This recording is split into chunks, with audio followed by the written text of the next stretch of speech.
Okay, welcome everybody. So, Ambassador, distinguished speakers, ladies and gentlemen, welcome to the Nature Positive Pavilion, and which of course is run, as you know, by the Nature for Climate Coalition, of whom our host this morning, Environmental Defence Fund, is a cherished member. I'm sure that more people will be coming in as we go through the morning. You'll be pleased to hear, Mark. But in the interim, allow me please to introduce your moderator for this morning, Mark Moroge, who's the Vice President of the Natural Climate Solutions at the Environmental Defence Fund. And he, Mark, will introduce his speakers and, of course, the subject matter. Mark.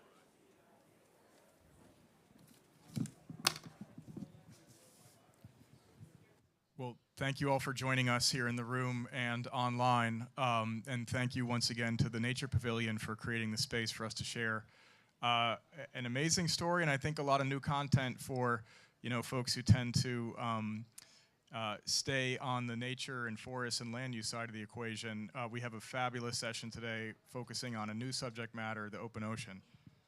My name is Mark Moroge, Vice President of Natural Climate Solutions for Environmental Defense Fund. I'm really excited to kick this off. We're going to be drilling deep in looking at the potential of the open ocean's mesopelagic or twilight zone system. So mesopelagic species, these are twilight zone species that move up and down the open ocean's water column, play a critical role in ecosystem functioning. They're amazingly abundant for such a very little understood group of species and represent one of the world's greatest sources of biomass. We're only now beginning to understand the essential role that they play in helping address climate change. Better understanding, quantifying, and ultimately protecting this resource and this critical role has become a recent focus of and growing focus of ocean research. Today's session will discuss what the science is saying are the greatest benefits of these twilight zone species, the role of management in conserving these benefits, and ways to ensure we can make the most of this resource. As some world-leading oceanographic institutions with Woods Hole, Scripps, as well as Rutgers University, have done a great job to help shed light on many of these mysteries and unlock the ability of the ocean to provide essential benefits to humans, including the ocean's ability to regulate our climate. A lot of the enhanced understanding has involved advancing science to overcome embedded assumptions that have persisted for many years, notably that carbon cycled in the ocean was mostly based on chemistry and physics, and that fish, whales, and other animals didn't have much to do as a carbon sink. Now, more recently, thanks to some amazing and essential research from these partners and others, we understand now those assumptions are wrong. Some marine species, zooplankton and twilight zone fishes, really do matter from a carbon cycle perspective, and they matter a ton. The role that these species play through their vertical migrations up and down in the ocean is to accelerate the flow of carbon from the surface down to the deep ocean, directly contributing to how the ocean locks away carbon from the atmosphere. Now, the flow of carbon facilitated through this process, this downward cycling, is massive. Recent estimates based on newer acoustic tracking data have found that the biomass present may be 10 to 30 times higher than prior estimates, which were around 1 billion tons. So we're talking about up to 95% of global ocean biomass. So now, think about we live in an ocean planet, right? And if 95% of biomass is found in that zone, just imagine the impacts, from a climate change mitigation perspective of protecting or not this critical resource. So, there's also an astonishing diversity of these twilight zone species, everything from molas, those enormous ocean sunfish, to some of the most abundant vertebrate species on Earth, the bristlemouth. So far, this treasure of biodiversity has remained largely undisturbed, untouched, by us, not very exploited, by modern society. But that could change quickly as ocean resources, particularly those that serve as sources of fish meal and fish oil, are depleted. Just to paint a little bit more of a picture of what we're talking about when we talk about these mesopelagic species. Oh, my apologies. We'll come back. So fish meal and fish oil are depleted. We're at a pivotal moment where we need to coordinate even better research efforts to fully understand the benefits of these species and how they provide for ecosystems, for nutrition and carbon cycling and sequestration, and how climate change is affecting their productivity, distributions, and ecosystem dynamics.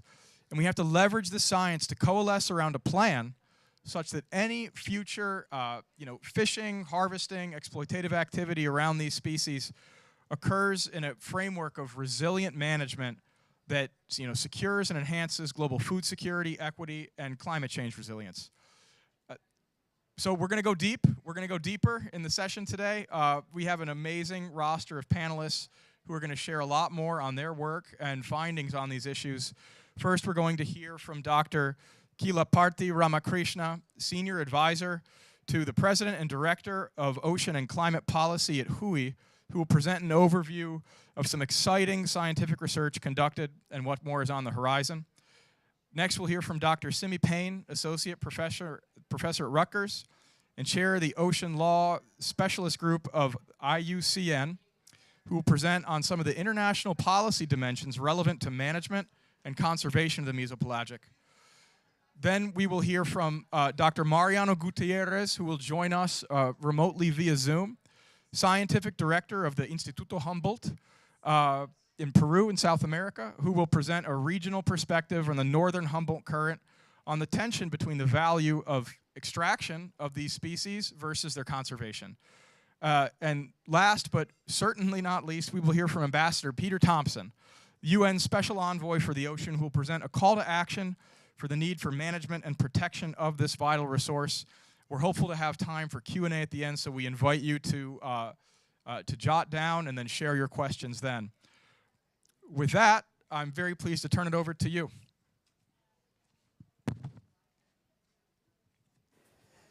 Good morning, ladies and gentlemen. Thank you very much, Mark, for that very generous introduction. I remember being at a panel in Glasgow at the Nature Positive, and this is my second opportunity, so I appreciate being here now.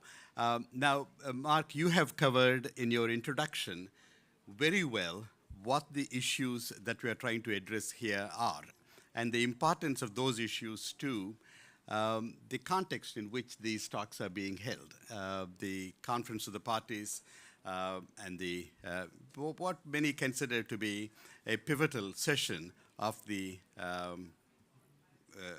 convention to decide and take action to stabilize the global climate system.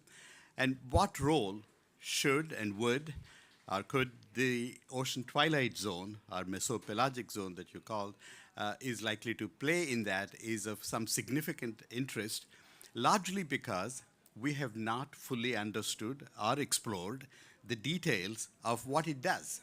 It goes completely unnoticed, and we have not factored that in. As you pointed out, our institution, the Woods Hole Oceanographic, has been working on this for quite many years, but for the past 6 years has intensified its activity both by the scientists at the institution and beyond. And we had a review of all the findings about a month and a half ago in Woods Hole. It's a week-long session drawing on expertise from around the world. And that is, if there is an opportunity for all these negotiators to come and watch that, it would completely transform their thinking about the role of the oceans in the climate solutions and what we know and what we don't and how to factor that in.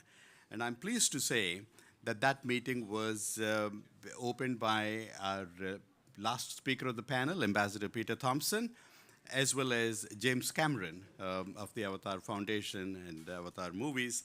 The reason I bring that is that they both have come at it from two different angles.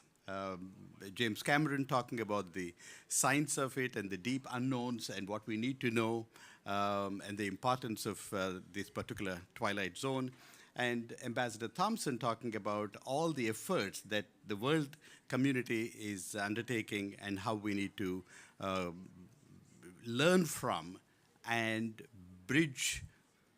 build bridges between different disparate attempts by the world community to address these issues.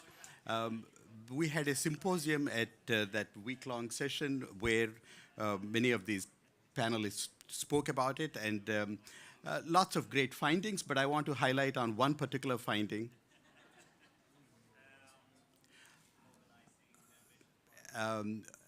Yeah, there are, yeah, I don't need to use them. So there are many findings, but one finding I think is of particular relevance to the Conference of the Parties meeting here. And that is the amount of carbon. You talked about the largest vertical migration in the world, what that does in terms of carbon sequestration. And the figure that is thrown out by the scientists is between 2 billion to 6 billion tons of carbon. That took my breath away. You know, when you turn that into carbon dioxide equivalent, you know, at the low end, it is more than the total emissions of the United States. At the high end, it is the combined total emissions of both United States and China. The reason I highlight that part is that there are a lot of things that we are doing inadvertently, you know, because of our inability to keep the climate stabilization going, that could potentially have a negative impact on these creatures that are doing such a wonderful job of sequestering carbon. And we need to be mindful of that. And, you know, it is oftentimes said that, well, one of the reasons we have not factored oceans to climate solutions is, well, it's doing a wonderful job. It is storing about 50 times more carbon than in the atmosphere. It sequesters between 25 to 30% of the carbon. We don't have to do anything. It is continuing to do its job. So any intervention that we have could potentially damage that. But the implication of that is it is only by consciously interfering or intervening in what we do with the oceans that is going to have that negative impact. But as we have seen, not only was the last several months the hottest on record, but for the first time ever, we have witnessed the surface temperature increase of the ocean waters. And then that is going to have an impact on what is happening to this particular ability of these creatures to sequester carbon. But again, the one thing that I want to highlight is the fact that we're talking about 2 to 6 billion tons of carbon does not mean that, I mean, that is a very big range, and we need to narrow that range, we need to understand it, and we have seen this time and again through all of the various assessments of the Intergovernmental Panel on Climate Change. You know, the ranges get narrowed as we continue to do more work, and so we need to do more work on that. And so that's one important part I want to mention to you. The second thing is, well, we're talking about carbon being sequestered, but the question is how long does it stay below, stay in the water, you know, by the seabed, and that's important again that we need to understand how to do that. But the key point I want to leave with all of you is that the twilight zone, and specifically ocean in the broader context of climate, is something that we need to understand a lot more and a lot better. And the other point that I want to make is that while we had not acknowledged in all the various decisions that we have taken, beginning from the Framework Convention on Climate Change in '92, through Kyoto Protocol, through various decisions of the parties, including the Paris Climate Agreement.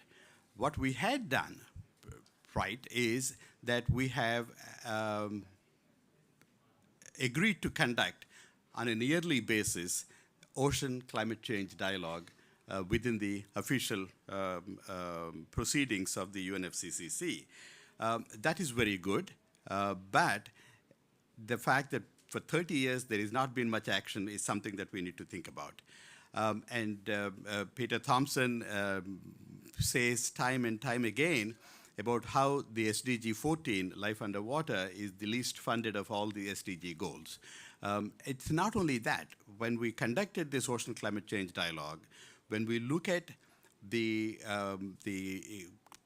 kind of goals and the indicators that we have for SDG 14, the response received from the member countries is totally inadequate. It doesn't really explore and report on the things that we are talking about in this session, and we need to change that. In other words, our ability to include what nations do in terms of a country's ability to report on nationally determined contributions or work them into national adaptation plans is woefully inadequate, and we need to fix that. The other point I want to make is all of this requires, of course, a lot of capacity development amongst the countries, and that is important.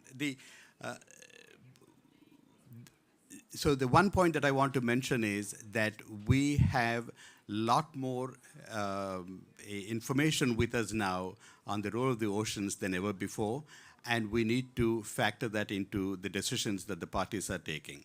When you look at the global stocktake, the Secretariat study has not had much to say about this, but now, because of all the work that is being done, that is being changed. We need to look at the language, but at least we find something in that. But just as the last 2 points that I want to make is, and I know Simi is going to touch on this in greater detail, what we are trying to do here through meetings like this and by the Ocean Pavilion downstairs is to bring ocean element into the climate decisions. But what we also need to do is to bring climate element into ocean decisions. What I'm referring to is the BBNJ agreement or the High Seas agreement or whatever you want to call it now, but the title, a formal title is quite long, does not have what the parties need to do in terms of averting or coping with the climate impacts. So we need to bring the ocean into climate solutions here, and we need to take the climate into ocean solutions in all the various bodies that are being looked at. It includes not only the BBNJ agreement and the implementation of that as we move forward, but particularly through various ocean conferences that are taking place next year, including the UN Ocean Conference in Nice in 2025. Thank you very much. Thank you so much, Doctor, and we're going to pass the mic over to Dr. Simi Payne to help us understand some of the policy dimensions of how we drive solutions in this space. Over to you.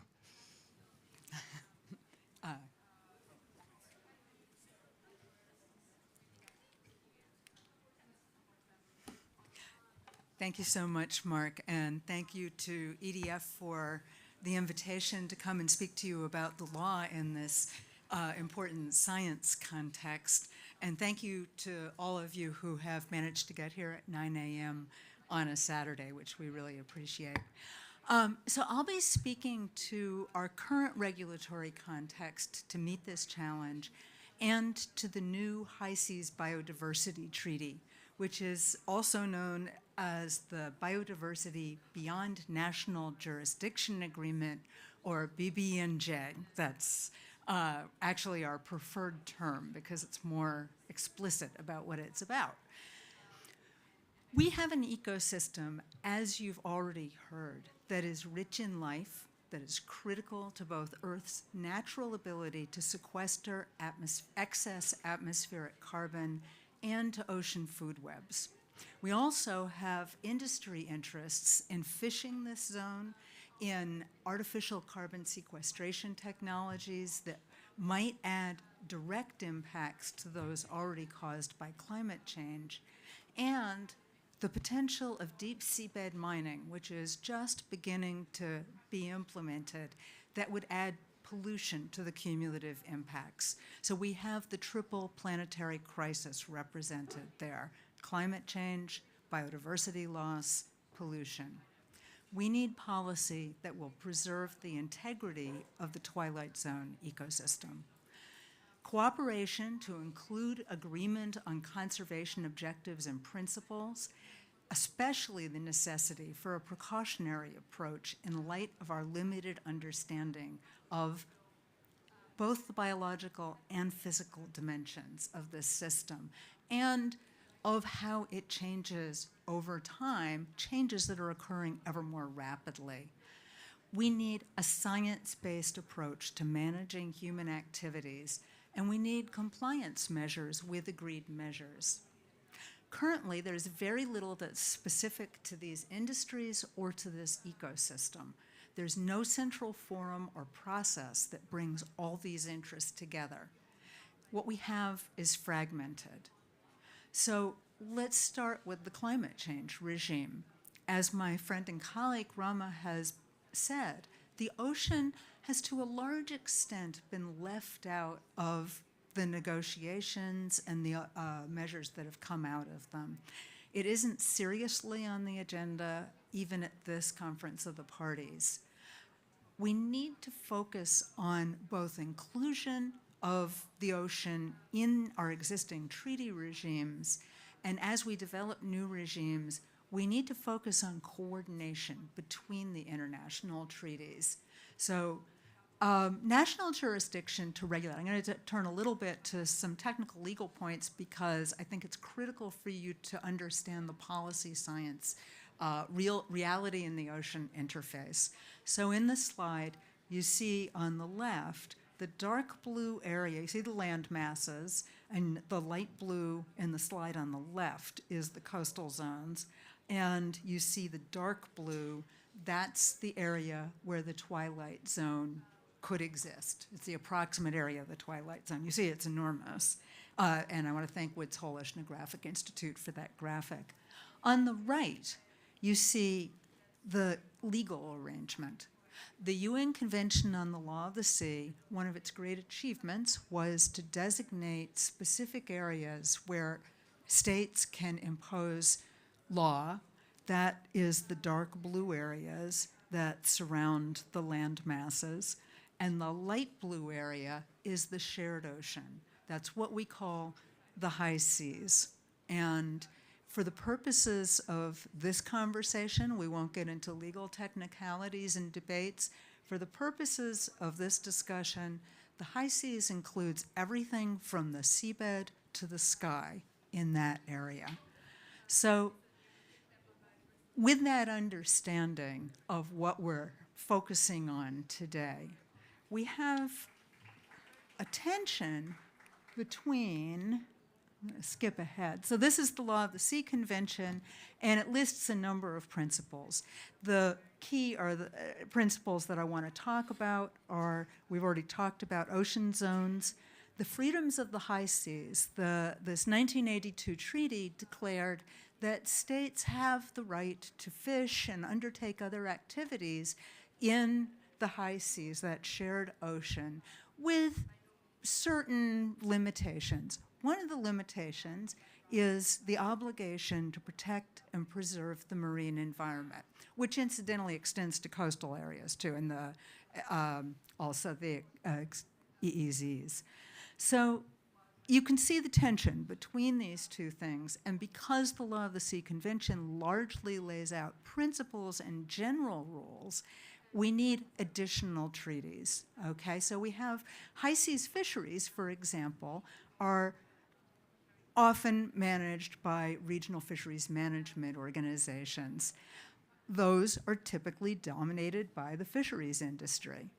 Some of those could regulate fishing activity in the twilight zone, but they don't yet. So this would take some effort by the nations that are members of those regional fisheries management organizations to decide they were going to implement preventive, protective management measures where they have competence.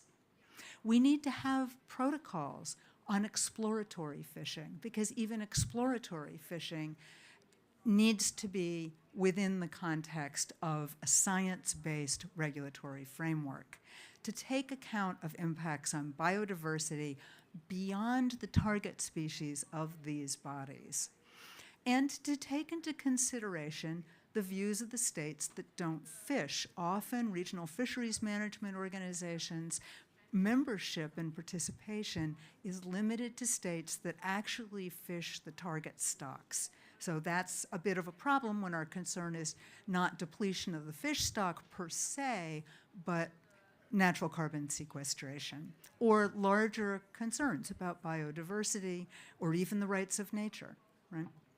So what are some other potential measures we could take? There's been quite a bit of success with certain respects in dealing with illegal fishing, IUU fishing, under guidelines developed through the Food and Agriculture Organization. States could agree to a fishing moratorium on the model of the Central Arctic Ocean Agreement. States whose national waters encircle the Central Arctic Ocean, and some with particular interests in fishing there, put in place a time-limited moratorium on fishing in that high seas area while research is being done. We have almost no regulation of marine carbon dioxide removal, except for very limited measures through the London Convention, London Protocol, and the Convention on Biological Diversity. So moving to treaties that address protection of biodiversity. The Convention on Biological Diversity last year adopted new measures to go for a target of 30% of marine and terrestrial spaces, areas, to be preserved by 2030. So that is a target we can consider. The Convention on Migratory Species, the Convention on the International Trade in Endangered Species also have relevance, but I want to turn in the remaining time to focus on the BB&J agreement, which you now know is the Biodiversity Beyond National Jurisdiction Agreement. So after a long and robust and very careful negotiation by a large and widely representative group of nations, this treaty was adopted for signature in June, and we anticipate that enough states will have ratified it by 2025 for it to enter into force. And so if you have abilities to influence your nation to do that, please get to work. We need this in place, and I'll tell you why. The scope of the treaty is the high seas as defined in the treaty text, not the technical definition of the high seas, but the areas beyond national jurisdiction for the treaty text are the high seas plus the area, and by implication, the sky. So we're a seabed to sky. That includes a very significant part of the mesopelagic dome. The objective is conservation and sustainable use of that area. The treaty will, for the first time, provide a forum for states to coordinate and to cooperate. And, you know, it's a space like this Conference of the Parties, so you can see the huge advantage this will provide. It sets out principles that include precaution, stewardship, an ecosystem approach, and acknowledges the common heritage of humankind's relevance to this space, which refers to rights and duties of all humanity in this shared ocean. So the four elements here, environmental impact assessment will allow for assessment and planning of activities, including their cumulative effects, specifically referring to protecting the carbon cycle and to the cumulative impacts of climate change and ocean acidification. So it's incorporated explicitly in the environmental assessment obligation. By assessing activities that may affect this area, the high seas, the areas beyond national jurisdiction, it will improve evidence-based and inclusive decision-making by requiring public consultation on new or unregulated activities that have the potential to cause significant and harmful changes to the marine environment. It's going to take additional work to determine exactly which activities associated with carbon dioxide removal might fall under that category, but we don't have to wait for the treaty to come into force to start doing that environmental assessment process. Those obligations are already embedded in the law of the Sea Convention. This treaty just makes how you operationalize that more specific, but states still are meant to be doing that. So the second element in the convention is where you can see area-based management tools, including marine protected areas. So area-based management tools could apply more broadly to the whole twilight zone region that hasn't really been explored about what would be effective, what would be needed, a really important area for policy science dialogue. Okay, the marine protected areas are powerful tools for ecosystem resilience by helping to mitigate and adapt to climate change and other impacts by promoting intact and complex ecosystems with high biodiversity and abundance of species. So start imagining where you would want to put fully protected areas for the twilight zone. Final elements of the treaty are really equity-oriented in the access and benefits to the marine genetic resources that are embodied in the critters in the ocean, and to capacity building and technology transfer so that the global south can fully participate in this treaty and the processes it addresses.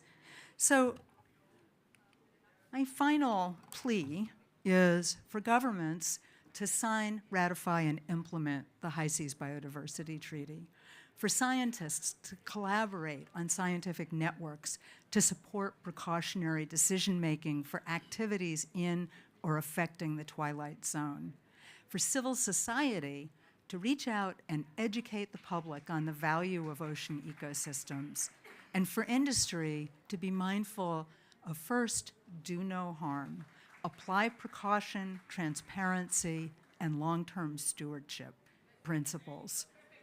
Thank you very much for your attention.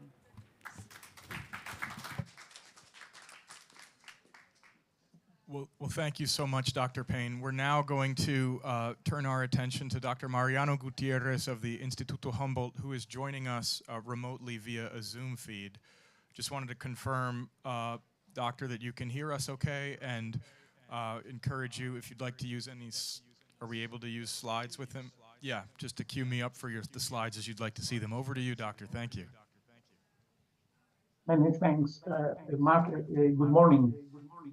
Many thanks to Environmental Defense Fund for the invitation for being here to talk about the Peruvian anchovy fishery and the drive to diversify targeted species. Just before the start, I have to say that I cannot see you. I will need help to get the next slide, please. So the first slide is about is an introduction about the Humboldt current system, which is one of the world's most productive large marine ecosystems, representing between 5 and 20% of the global fish catch, depending on the Niño conditions in a given year, and generating goods and services of around $20 billion of US dollars annually. This includes almost 400,000 jobs for approximately 160,000 artisanal fishermen that operates almost 30,000 fishing vessels of all sizes in the region. I mean, between Peru and Chile. Next slide, please. There are several modes of variability in the Humboldt current system. One of them is El Niño, here on the left side, expressed in terms of sea surface thermal anomalies. El Niño events cause a decrease in primary and secondary productivity with negative impacts on most of marine species. That variability is expected to increase in the next decade in the context of climate change. The variability also produces changes in distribution, like in the case of the jumbo squid, those gigas, on the right side in this graphic, which in the last 30 years expanded its biogeographic distribution further north and south to match the large high productivity triangle that goes from Alaska to Patagonia and the Central Pacific. In this large area, the mesopelagic species are abundant and sustain this swift expansion. Next slide, please. The Peruvian anchovy fishery has been the largest of all by volume in the world in the last 25 years, along which its total biomass has been fluctuating around 10 million tons thanks to adaptive, transparent, precautionary management that has been able to deal with the uncertainty caused by the environmental variability. However, there have been changes in the distribution pattern of anchovy and an increase of the proportion of juvenile fish in the population. Also, the Peruvian Sea Research Institute, IMARPE, and the industry detected a continuous overall decrease in the fat content in anchovies since 2000. At the same time, the maximum fish size reduced over time. In this graphic, we can see how the fat content increased until the year 2000 and then decreased continuously up to date. It is out of discussion the need to prioritize the sustainability of the anchovy stock, but also the catches have been reducing over time. This has negative impacts in the fishery sector, the local economies, and the country. The next slide, please. This year, facing a strong El Niño event, the Peruvian government decided not to open the first fishing season due to the high abundance of juvenile fish. The reduced catches this year also are a negative impact on the world aquaculture. No less than 30% of the world production is sustained with fish meal produced in Peru. Also, the detected reduction of fat content in anchovy is affecting the production of essential for humans omega-3 fatty acids for direct human consumption. Today, 80% of fish oil produced in the world goes to the concentration of omega-3, and the percentage is increasing 2% every year. Next slide, please. Since 1998, the Peruvian Marine Research Institute has been monitoring mesopelagic species. A considerable amount of knowledge on biology, ecology, behavior, and biomass of mesopelagic species has been generated in the last 25 years. Now, when the world is paying more attention to mesopelagic species, an opportunity exists to diversify the Peruvian industrial fishery not to depend exclusively on anchovy. Mesopelagics are by far the most abundant group of fishes in the oceans. The energy transfer efficiency from phytoplankton to mesopelagic fishes in the open ocean would be higher than what is typically assumed. For instance, they are rich in omega-3 fatty acids, which can only be obtained from phytoplankton. The future scenarios for mesopelagic species are all favorable to an increase in the abundance of these species. The International Council of the Exploration of the Sea is leading studies and catch trials on mesopelagic fishes in the North Atlantic, the North Sea, and Baltic Sea. There are other experiences in South Africa, Oman, and even in Peru. Next slide, please. So, in conclusion, pelagic fishes stocks exhibits large fluctuations in biomass and other aspects from one year to the next. El Niño impacts the distribution and the productivity of the ecosystem. In spite of that, anchovy biomass has been kept in a high level of around 10 million tons since 25 years ago, but proportion of juvenile have increased to near 50% of the biomass this year. Also, the fat content is reducing. Peruvian industrial fisheries sustain more than 30% of the world's aquaculture. The management of anchovy prioritizes the species, but fishing quotas are decreasing over time.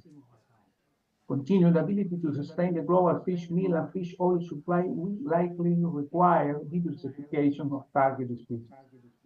The abundance of mesopelagic fishes might increase under climate change scenarios. So, developing mesopelagic fisheries might be possible, but we need to understand the impacts of carbon cycling and other aspects Dr. Payne described before me this morning. Thank you very much for your attention.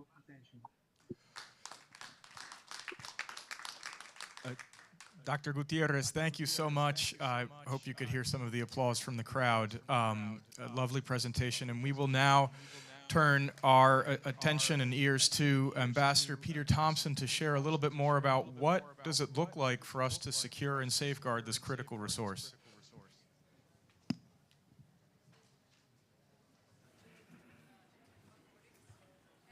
Thanks very much, everybody. Thank you to the previous speakers and to the live stream audience. Hi, thanks for beaming in.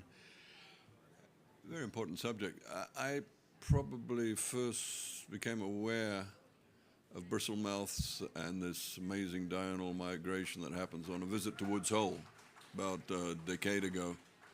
And like everybody else, I was sort of totally unaware of it. You know, people know about pandas and lions and tigers, but very few of them know that about the microbial life of the ocean, for example, or about the life in the twilight zone. I think that's a failing on our part as terrestrial mammals.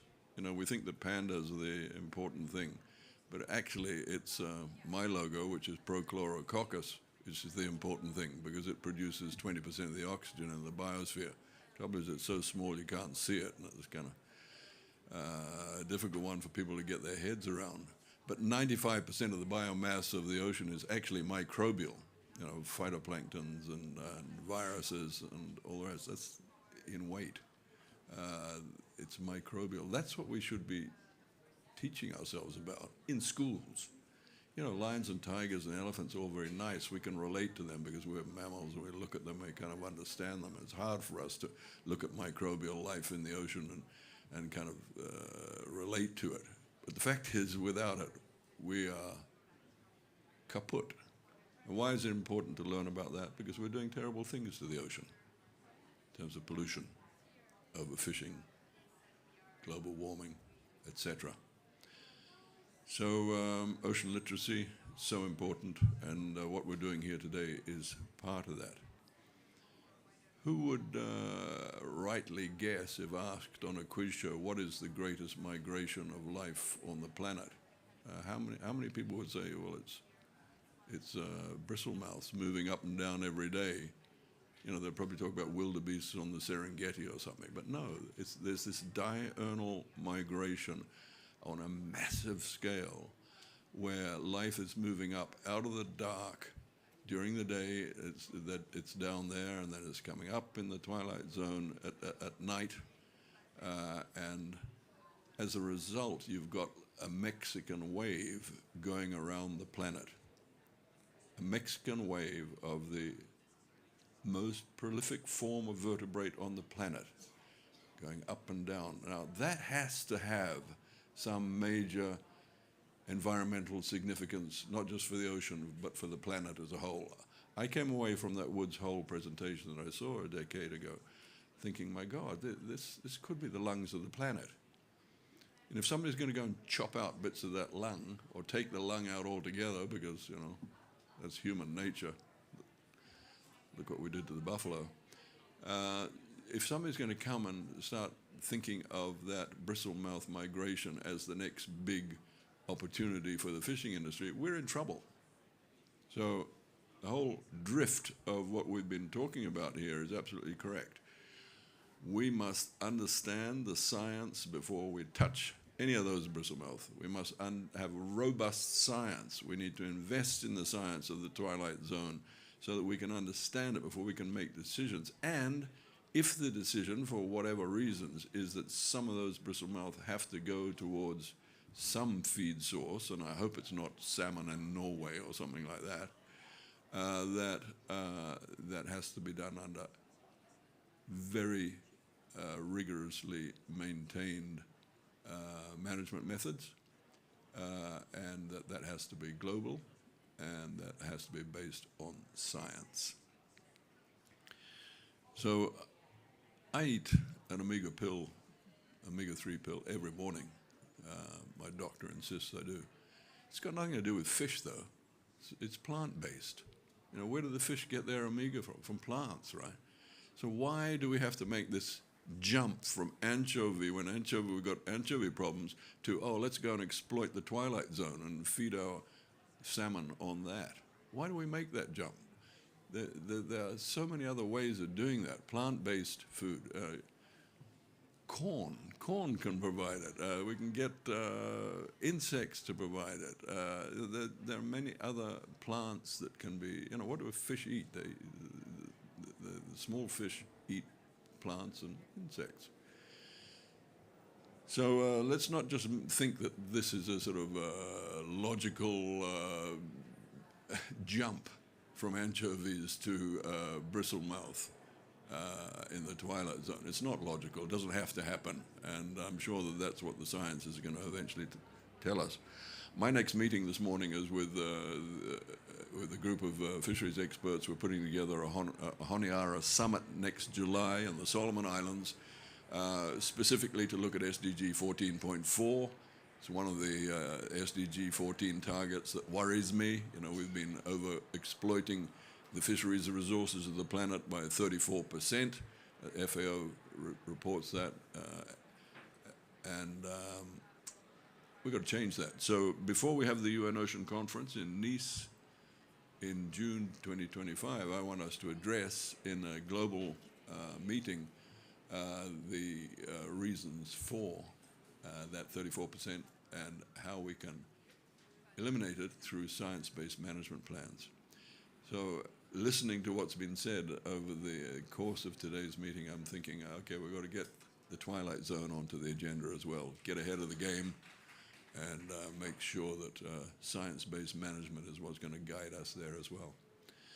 So I don't want to take up too much of everybody's time. I think you've heard everything from Simi about what the international process is on BB&J and other international movements. And all I would say to you is do not imagine that just because we've discovered this great resource in the twilight zone, that it's there for us to go and rape and pillage. It's the wrong attitude. The right attitude is, let's find out more about this incredible resource that we have on the planet that's keeping our oceans so healthy. It's like the life in the deep sea. We thought there was nothing down there. The more we invest in science, the more we find that probably the most incredible life on the planet is down there. Diverse life forms that we can't even imagine how they formed. They live in total darkness. They're beautiful looking things. They're either existing in intense cold or intense heat under incredible pressure down there. When we've obliterated life on the surface by going beyond 3 degrees global warming, there will still be that life down there. Might be the only life left in the universe. These are precious planetary resources that are down there in the deeps in the ocean, and Twilight Zone included. And let's not imagine that they're there just for us to go and exploit. Okay, so great that science is bringing all this forward, but our responsibility is to approach that resource with deep respect. Thank you very much.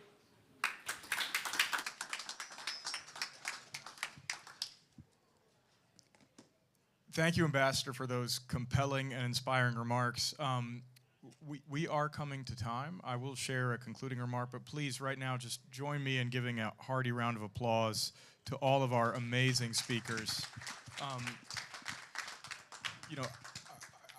I don't know how you all feel, but I am a bit of a novice in this space, and it is compelling, inspiring, and incredibly important that we all understand better that we are on the frontier of one of humanity's most important decisions in this generation and looking forward, on the cusp of this landmark international treaty, beginning to appreciate how incredibly important this vast resource is for the health of our planet as well as our society.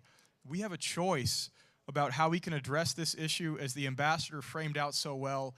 Let us make that choice wisely. Let us appreciate and treat this resource with the care that it deserves. Let us not rush headlong into massive exploitation that sadly has been so common with so many other natural resources that we share. We are at time. I would encourage all of those here interested, or if you are online, follow up, track some of these amazing researchers' work, follow up with them in other fora. If you are here for the next several days at COP, please continue the conversation. We invite you also to follow up on parallel events happening in the Oceans Pavilion and elsewhere. And above all, please join us in helping understand together how we can best safeguard this incredible treasure that we're still learning so much more about. Thanks again to our amazing speakers, and thanks to you all here and online for joining us.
Ladies and gentlemen, we do have a translation option for you today, so there's an English-Spanish translation. If you need a machine to help you, we have some at the back. So if you'd just like to, there, gentleman in the maroon shirt. So if you'd like to go and collect them from him, please do.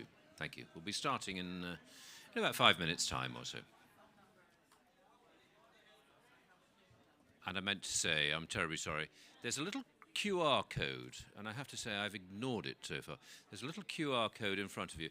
Please, if you can, it's a means of just registering your presence with us today, and it'd be much appreciated if you could zap it with your phones and register. That'd be lovely. Thank you very much.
Okay, well, ladies and gentlemen, welcome to the Nature Positive Pavilion this morning. It's very good to see you all. Thank you very much indeed for coming for this, the second of today's sessions, which is being run, being compiled by another partner of the Nature for Climate Coalition, Conservation International.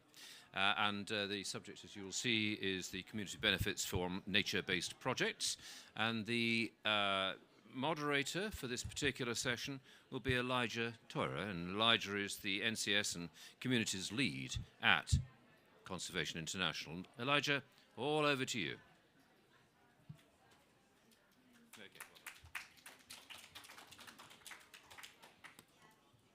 So good morning. I'm hoping that all of you still have your energies up and good to go for COP. And if I'm seeing you here, it means you're good to go. Welcome to our session today. Happy that we are part of the Nature Positive Pavilion. And we want to have a very interesting and nice conversation.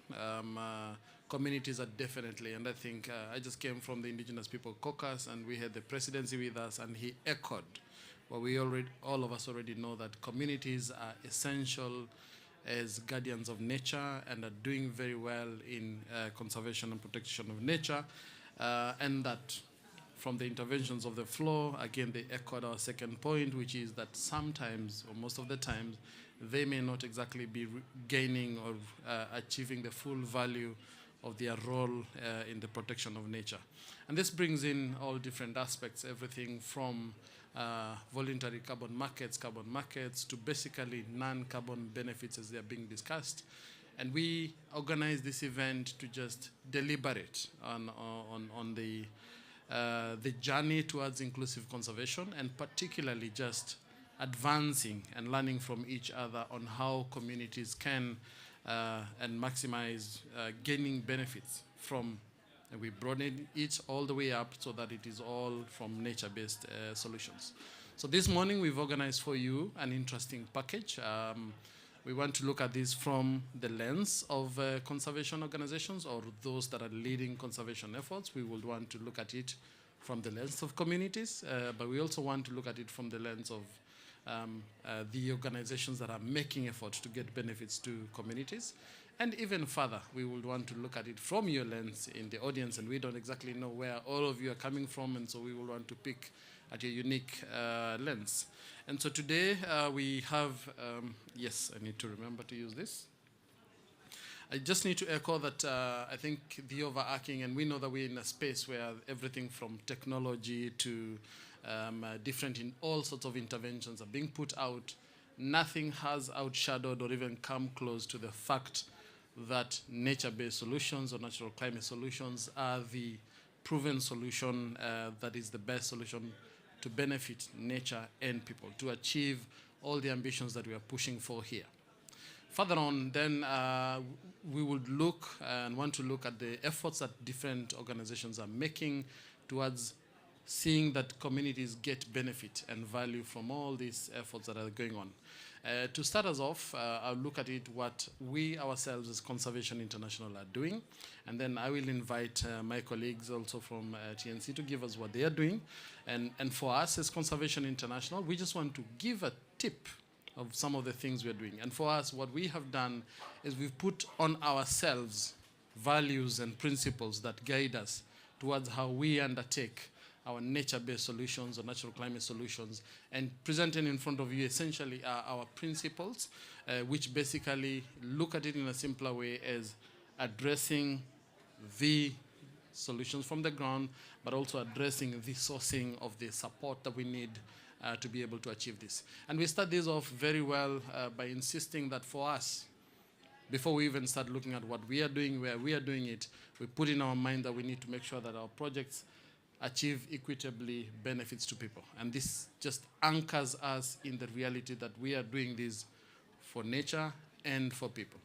But also we go on then to look at it and say that we need to make sure that we comply and apply to all the rigorous standards. And that allows us to make sure that we are not just dreaming out, but we are guided, that we are anchored, and we are stable, and our efforts are justifiable over time, and you can be questioned, or can be, you can look at it with science and be able to say that yes, indeed, these guys are doing something on. I'll skip up some of them because then we must remember that we are in countries with sovereignties and the uniqueness of each of the natural contexts. We align ourselves to policy. We don't want to be doing things that are hot in the air, but we align ourselves to policy, and in so doing influence and anchor ourselves to what is happening in each of the respective countries. And I think I'm seeing Peru, I'm seeing Guyana, I'm seeing all these countries in each. I'm seeing Sierra Leone and Liberia. I know my colleague John Vasses, all of them. We align to what the uniqueness and integrity of each of those countries is.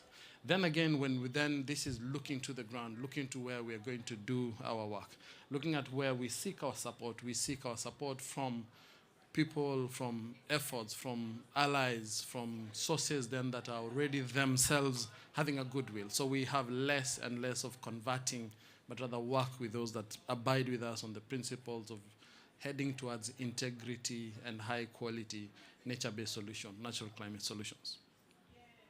In our culture, then, it is wrong for you to be able to talk on your own and we say you cannot eat a full cow and finish it on your own.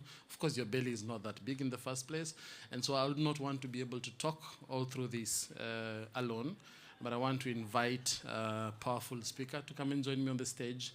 And on her end, Kelly, Senior Policy Advisor at the TNC, at the Nature Conservancy, on their end, and she will dive into the details, but they recently conducted a research and just wanted to anchor and find out what can we learn on what is happening around benefit sharing, and what are some of the things we are picking from this. And so, Kelly, I want to invite you to come and tell us what you found out from your research and inform us on this.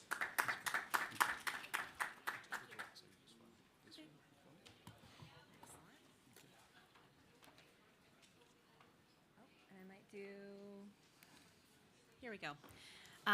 Before I dive into this very information-packed slide, thank you, Elijah. And as he mentioned, I'm not going to focus so much on what TNC particularly is doing around benefit sharing and engagement with Indigenous peoples and local communities. I wanted to look at kind of what we're seeing in the market as a whole. And by market, in this case, I do mean the voluntary carbon market. So we did do some research earlier this year where we were trying to understand what's kind of the latest state of play with how various project developers and investors are engaging in voluntary carbon markets, and how are these projects benefiting communities and Indigenous peoples. So to start, maybe a little bit of context and frame setting.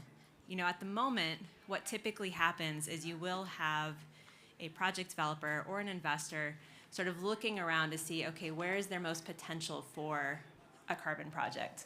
So in many cases, they're the ones approaching Indigenous peoples or local communities. It's not IPLCs reaching out to project developers. And that is kind of the first, I think, biggest issue we have with the market as it currently stands, because it's kind of a one-way thing. And in many cases, what happens then is the project developer will kind of take ownership of the project.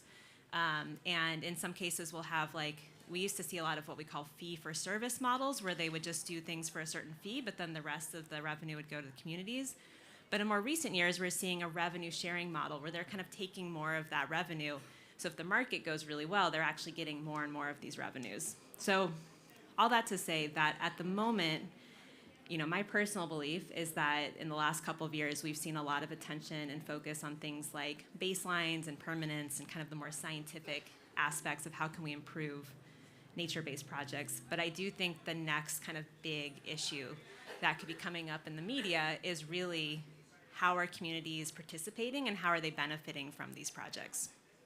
So that's all the background for why we felt like it was really timely to do this research. So I'm not going to go through, you know, everything here, but I want to say we found a lot of, you know, lessons learned, and I do think we want in this market to always be very transparent, and we do want to be learning. So I don't think it's bad that we're finding lots of lessons learned, but I do think it's important to take that and start to think, okay, how can we actually move forward to improve current practices?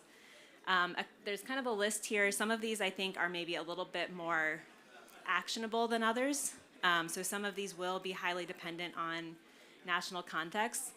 So for example, the one at the bottom, land tenure, obviously land tenure is a really complex issue. People have been working on this far longer than carbon markets even existed. So that's one we realize is probably not totally within the realm of, you know, maybe a project developer or investor to really try and affect. But a few of these I just wanted to kind of talk through. So the first one is talking about costs and who's kind of having the burden.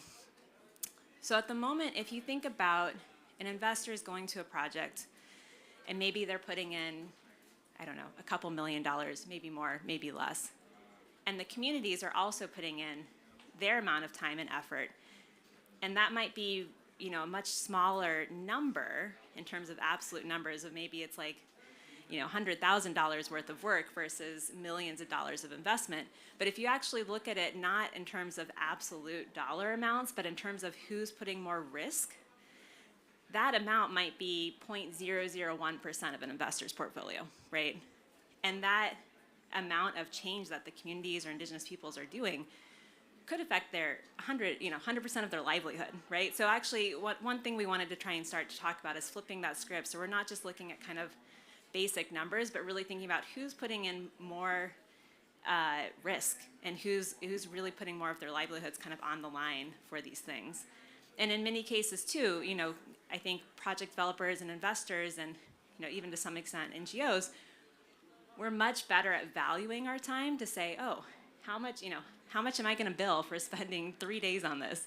You know, we're going to have line items and balance sheets saying this is how much my time is worth.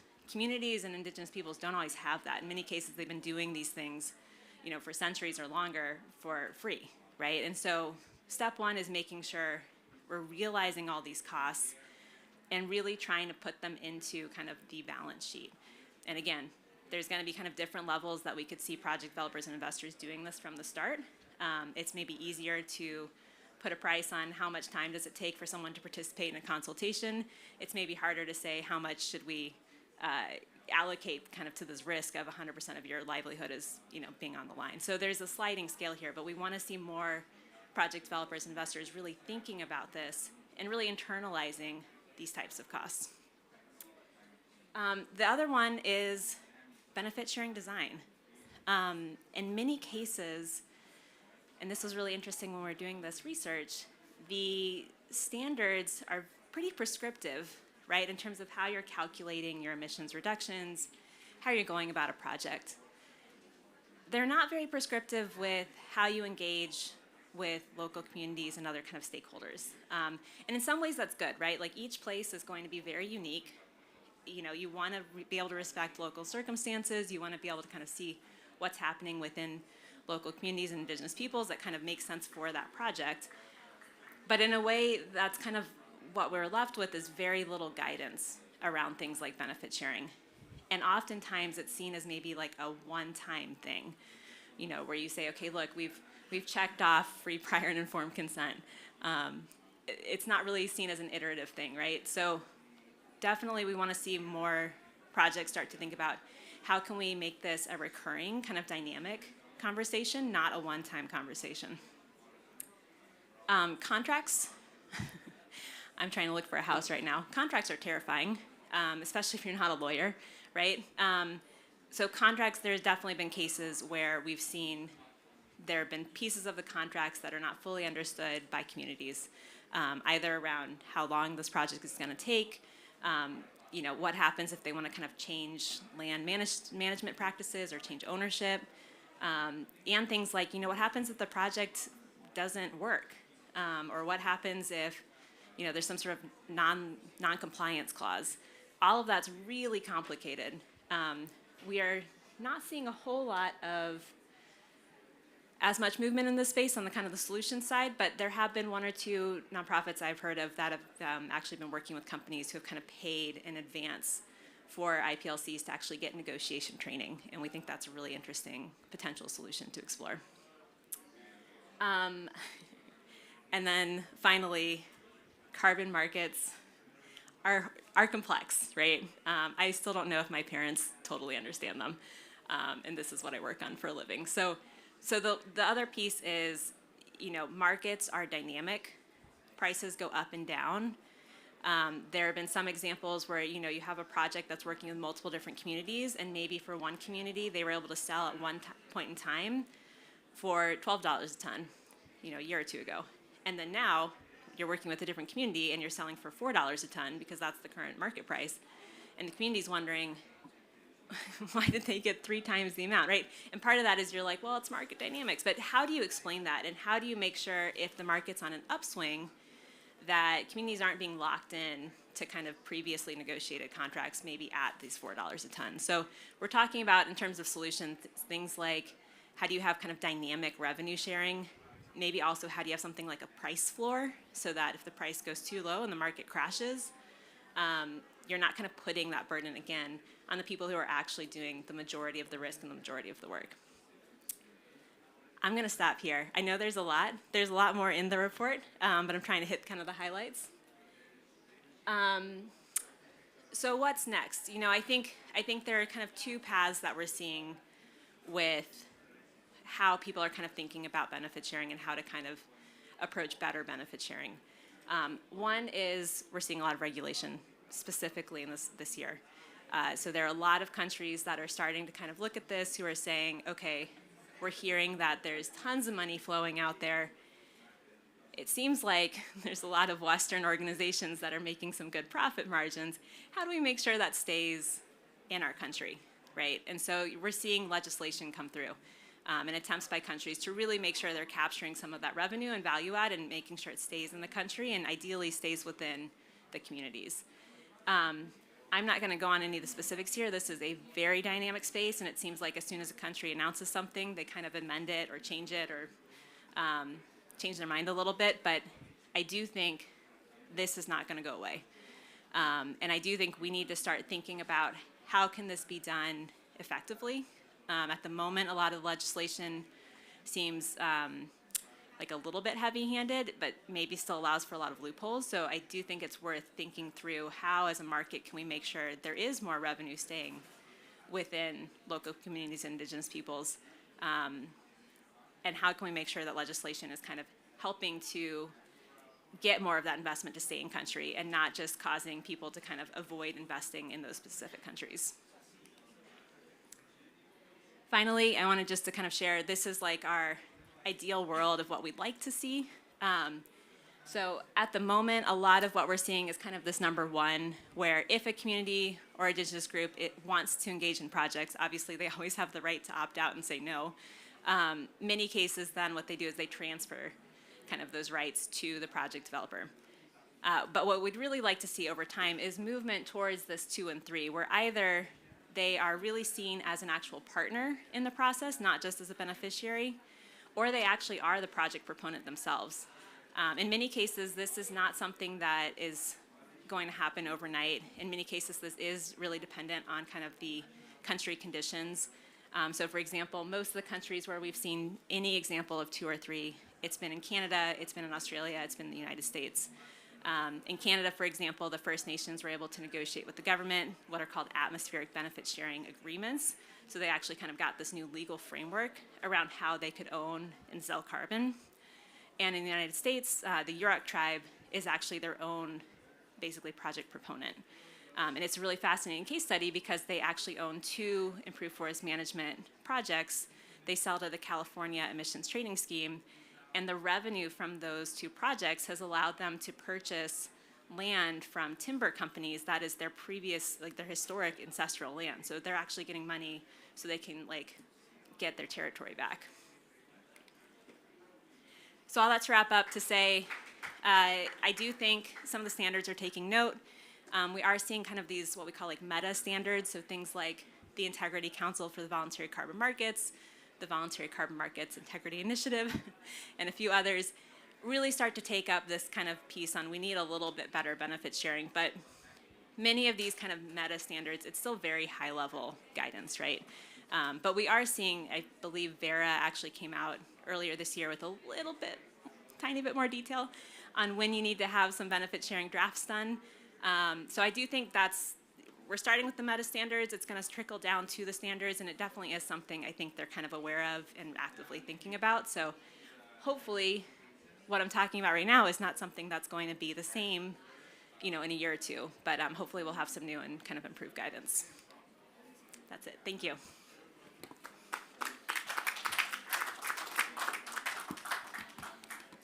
Thank you very much, Kelly, for that very well-structured illustration of it. And I love that you've not even focused on your research, but you've rather grounded us that indeed from conservation organizations that there is a lot of effort towards us trying to reflect, learn, and see how we can advance benefit sharing to communities. And then you anchor us in the reality that country policies are coming in and just throwing a spanner in the works occasionally, and especially just the reality that that is not going to change anytime soon. So we should know that we work in an ideal world, but once in a while, the reality is that countries just do a few interesting things, especially with the appetite around carbon markets. I love this last slide that you left us with, that standards and guidances and reference checkings are now catching up and starting to infuse these into their inputs. And this gives us the foundation for our discussion that we're having now, that while this is happening, we go back to your previous slide, that a lot is here currently where indigenous peoples are just beneficiaries within components, while the ideal is for them to be or would be project proponent. And so, my good audience, I just want to say this is a lens from CI and TNC, representative of perhaps a lot of the members of the Nature Positive Pavilion that are taking effort to try and advance ourselves towards inclusive conservation, but it will be incomplete if we just listen to our side of the story. And so now, and sort of with the interest of trying to pack everything within 1 hour, I want to invite the next part of our conversation today as a panel session to have a combination of and representation of people from communities, from different funds that are making efforts. And so I would want to ask us to at least do some exercise and clap for my good audience as they're coming to the stage and taking a seat right here. Mr. Onel Mardusile, Executive Director, Foundation for the Promotion of Indigenous Knowledge. Welcome, Onel. Chief Derek John, you'll rightfully introduce yourself from the name of your community in Guyana. Please take a seat right there. Lindell Egel, Global Sustainability Director and Partner at ERM. Thank you very much. And last but not least, Penny Langhammer from Rewild. Very wonderful and excellent one to be able to have. I think I'm missing one more person. Yes, that's okay. Gulia, you'll be able to give the closing remarks, so there's no need for you to take the seat for now. Thank you very much. Then I will just give a leading question, but the ability here is so that each of you can be able to provide your own unique experience. And I'll start with you, Onel, a very powerful and experienced voice and reputed person. Is your translation working okay? It's okay?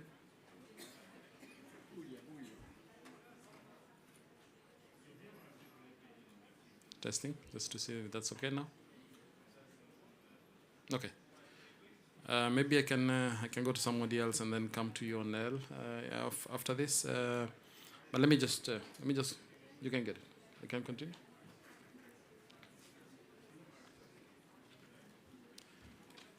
He's quite a library of knowledge, so I'll rather wait a few seconds just to make sure we get it right from him. It's okay now?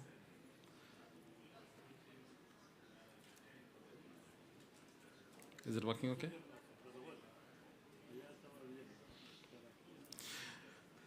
Okay, Onel, from your experience and your position, and I think I'll take your opinion together with Chief as voices from the Amazonia and the Latin America region. I think the question I have for you is what needs to be done within the whole conservation sector and by all the actors and all the players for us to ensure that benefits are actually, please. That's a wonderful way of doing it within nature-based solutions, just translating it directly to him. What needs to be done within the sector? What is the one thing that needs to be done within the sector to make sure that we retain and ensure that the benefits are accessed by communities, are retained by communities? And if you can, what is your personal experience in this? If you can just tell us what is happening in your region, in your area, and how you as a community are actually indeed keeping or retaining benefits. 5 minutes for you, sir. And for the audience, there's translation, so let's make sure it's all okay. ¿Aló? Okay. Sí, buenos días a todos. Bueno, yo creo que lo han dicho, yo creo que es conocido el aporte que hacen los pueblos indígenas a la conservación de la biodiversidad y el aporte que da a los conocimientos indígenas para buscar alternativas al problema del cambio climático. Yo creo que la historia señala que los pueblos indígenas siempre han buscado soluciones a los problemas relacionados a la naturaleza. Pero en primer lugar, yo creo que lo que tenemos que ver es cómo que las soluciones que estamos pidiendo a la naturaleza, cuando el hombre hizo daño a la naturaleza, no debe ser pensando en comercializar, debe estar pensado en mejorar la situación en bien de la humanidad. Nosotros como pueblos indígenas siempre hemos compartido nuestro conocimiento, nuestro bosque, para poder buscar soluciones al problema del cambio climático especialmente. Ahora bien, nosotros pensamos que para ser justo, los beneficios no deben estar basados en beneficiar a los que hacen daño a la naturaleza, sino tiene que tener beneficios a los que conservamos la naturaleza. Porque los pueblos indígenas tenemos esa relación muy directa, no solamente aprovechando de sus bienes de la naturaleza, sino tenemos la relación cultural, espiritual, ¿ya? Para nosotros hay árboles sagrados, hay especies de fauna sagrada, hay plantas sagradas, que significa, no es porque muchos llaman que sería por superstición, no, esto es porque tiene una explicación lógica. Un ejemplo, podemos decir nosotros como cunas no consumimos toda la especie de peces, ni la carne silvestre, porque pensamos que esta especie sirven de eslabón para mantener la dinámica del ciclo de vida que nos enseñan en la escuela. Entonces, el aporte que hacemos, muchas veces no recibimos los beneficios como debe ser. Más contrario, vemos de que los beneficios lo revisan más, lo que hacen daño a la naturaleza. Entonces yo creo que hay que buscar un mecanismo de cómo compartir, ¿ya?, estos beneficios realmente a los pueblos indígenas. muchas veces en proyectos, en iniciativas, nos ponen como beneficiarios. Nosotros decimos que no somos beneficiarios, somos socios. Cuando es socio, asumo responsabilidades, asumo ganancias. Pero nos ponen como beneficiarios porque el porcentaje que nos ponen es menor. Por eso nos ponen como socios, digo como beneficiarios, porque los beneficiarios no pueden reclamar cuánto quiere, porque es bienvenido, es como hoy me dieran un beneficio, decirle, bueno, vamos a ayudar a Onel y yo no le puedo decir me tienen que dar 1.000.000.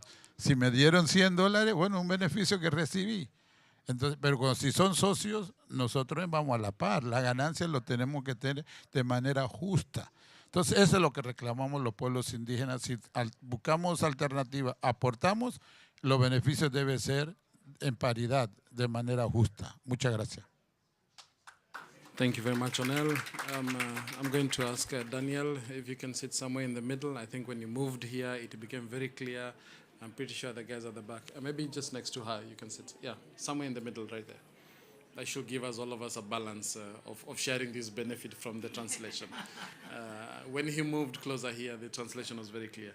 Thank you, Onel, for just reminding us that even just the perspective of indigenous people, local communities as partners within this whole effort, as a key foundation, even before we start talking about how much to be able to share or how to be able to access the benefits. I also love that you've mentioned that the key thing is that the role of communities within the whole creating the solutions package makes it very interesting.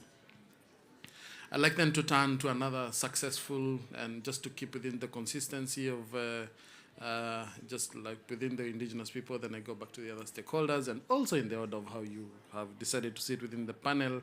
I'd like to turn to Chief Derek John from Guyana. I did not want to do the injustice to the name of your community, so I'd want you to introduce it correctly, and then just educate with us from your very, very successful context. What is working for you? What do you think is the magic why some things are working for you? And I'll echo the same question that I had for Mr. Onel, which is, what do you think needs to still be done in the sector to ensure that benefits, or as Onel has said, we partner better for nature-based solutions? Mr. Chief, please go ahead. Also, thank you so much, and good morning, everyone, and welcome to this very important panel.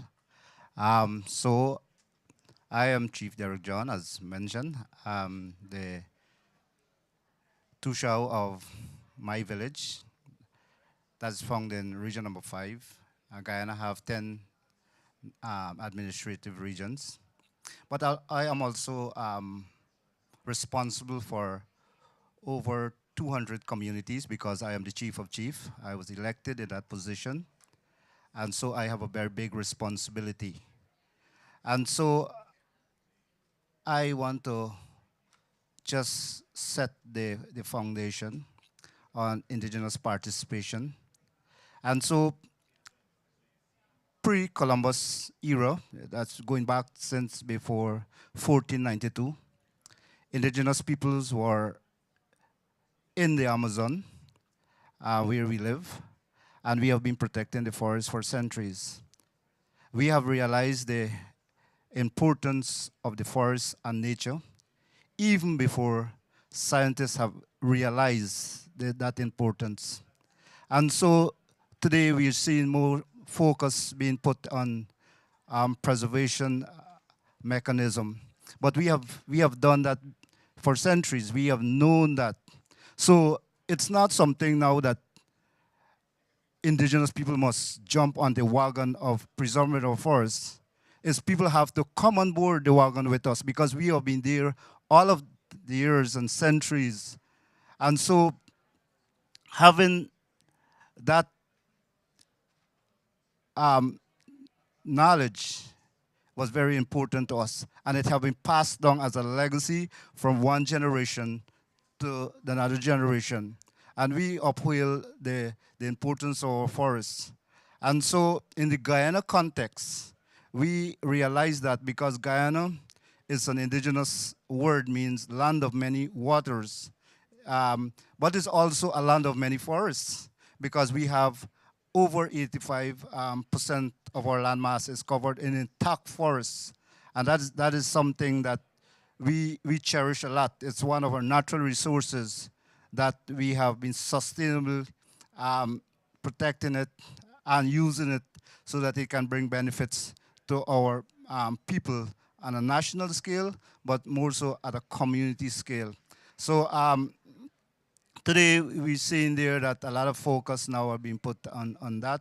And it's just right that, you know, we have been compensated for being good steward of our forests for centuries. And so the dynamics of having that structure in place is very important to us. And I believe there that the focus now of trying to mitigate climate change and global warming is something that all stakeholders need to come on board.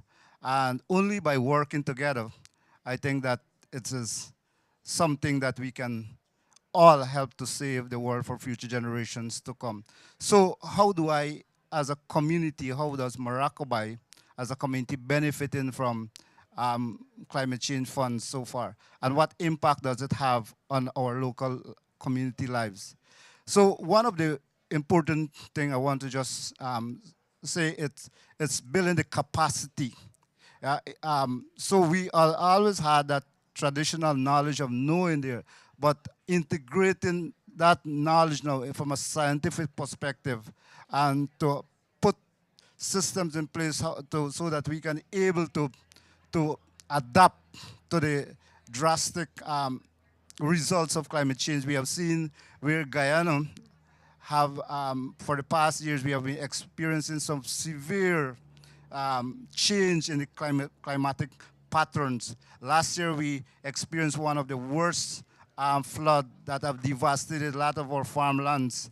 A lot of properties were damaged and lost. This year, again, Guyana is experienced presently, we are experiencing one of the worst drought-like season, and it's damaging our food, and our farmlands are being destroyed. So definitely, it's not a theory anymore, it's a reality. And therefore, we have to equip ourselves working together. So Moroccobai, we are now realizing that we just can't do things as before anymore. So we have been introducing shade house farms so that we can able to protect our food and our food supply. So that's something that is very important for us.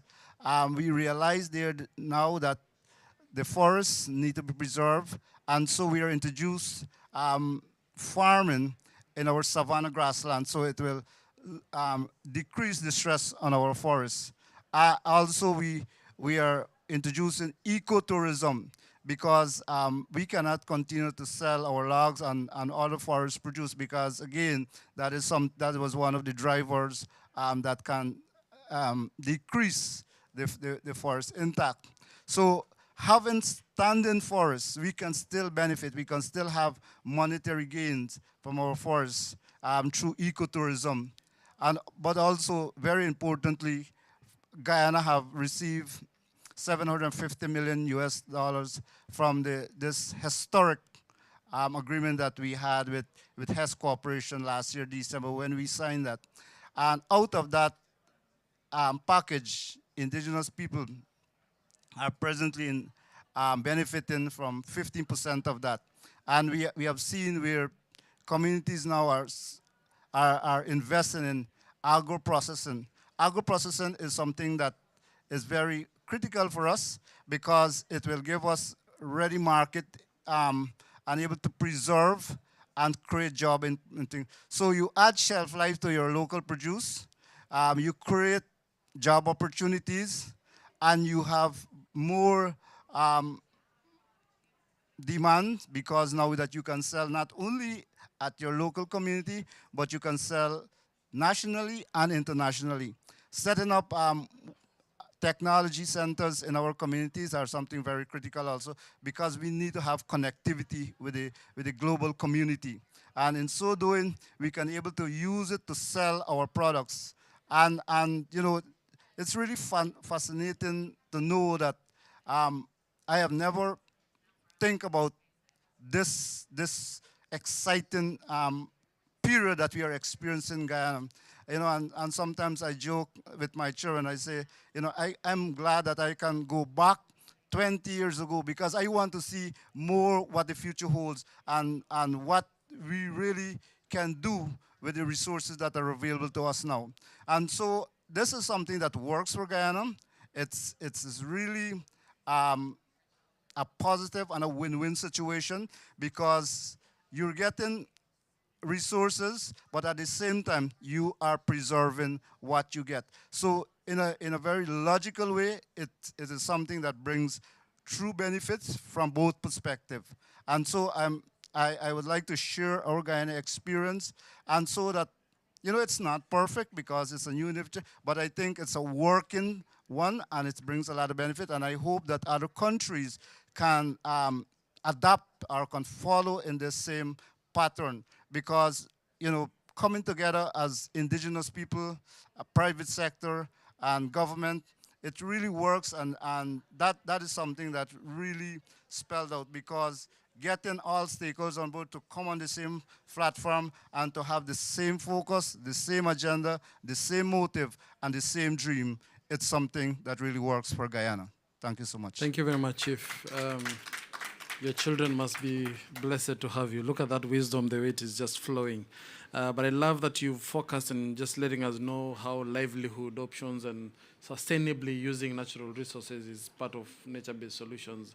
And I know that you've also talked about the land of many waters and the effects that you're facing on right now. But just tapping on your wisdom one more time for just 1 minute. I'm aware that you're the chief of chiefs, so you're one of the key pillars in anchoring the leadership and trying to keep indigenous people to have that sober leadership. What is the magic you're doing in Guyana to coordinate all the chiefs to make sure that you have one voice? Because part of our role as partners in nature-based solutions is that we always talk of how indigenous people are organized or how communities are organized to engage and who legitimately speaks for them. So I just have a specific question for you for 1 minute. What are you doing in your place to keep all the other chiefs organized, and why are you called the chief of chiefs, basically? I think that's the magic wisdom that I think you have of all of us here. Oh, so thank you so much for that. So we have a structure in place. So our organization, the National Two Shows Council, is made up of all of the elected chiefs from the 242 indigenous communities. And out of that 242 communities, we reach on an annual basis at a national conference where we bring all of the indigenous leaders in the city. We were able to discuss policies, programs, and we all agree and, you know, to work together. And so the National Two Shows Council have 20 executive members that are elected from the 10 administrative regions. The bigger regions have 3 representatives because they have to be divided into sub-regions, and the smaller regions have 2, and then the smallest out of the small have 1 representative because, like my region, we just have 1 indigenous village, and so that gives me that 1 seat in that executive council there. And so within that 20-member executive, we have a core makeup of 7 elected leaders again, and we are the drivers. So that is how we make it works, because we have representation from all of our indigenous communities right across Guyana. So we create that channel, that network, so that we can able to dialogue, we can able to communicate, and it's really working. Thank you very much. Very important to know how structured organization and self-representation of indigenous people is a factor in this conversation we're having about accessing benefits. Again, it's not just about conservation organizations or actors, it's also about indigenous people, but it's also about the perspectives of developers and private funding sources and all the actual engine that runs to achieve nature-based solutions. For us today, we have Lindell Egel from the Global Sustainability Director and Partner at ERM. You'll tell us ERM in full. And I think the honor we have is just in tapping into your perspective and wanting to see, when Chief said he tells the children he can go back and look into the future. I just want to challenge you to help us look into the future as a developer from your multiple hats. What do you think the future looks in terms of benefit sharing, and especially trying to advance ourselves towards inclusive conservation? And if you have one notable example that you think, I think in particular this one, this is how the future looks like, please, in your 5 minutes, educate us. Thank you. Thank you for sharing, both of you, your perspectives today. It's really important that we take time to really think about what are we talking about here. I'm with ERM, we're the world's leading sustainability advisory firm. But today I'm talking about some research we've been doing with the Natural Climate Solutions Alliance.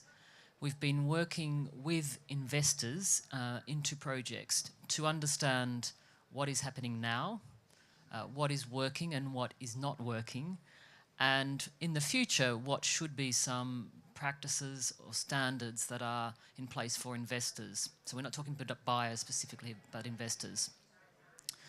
I think the first thing, and this has been touched on today, is around language, and I think language is quite important.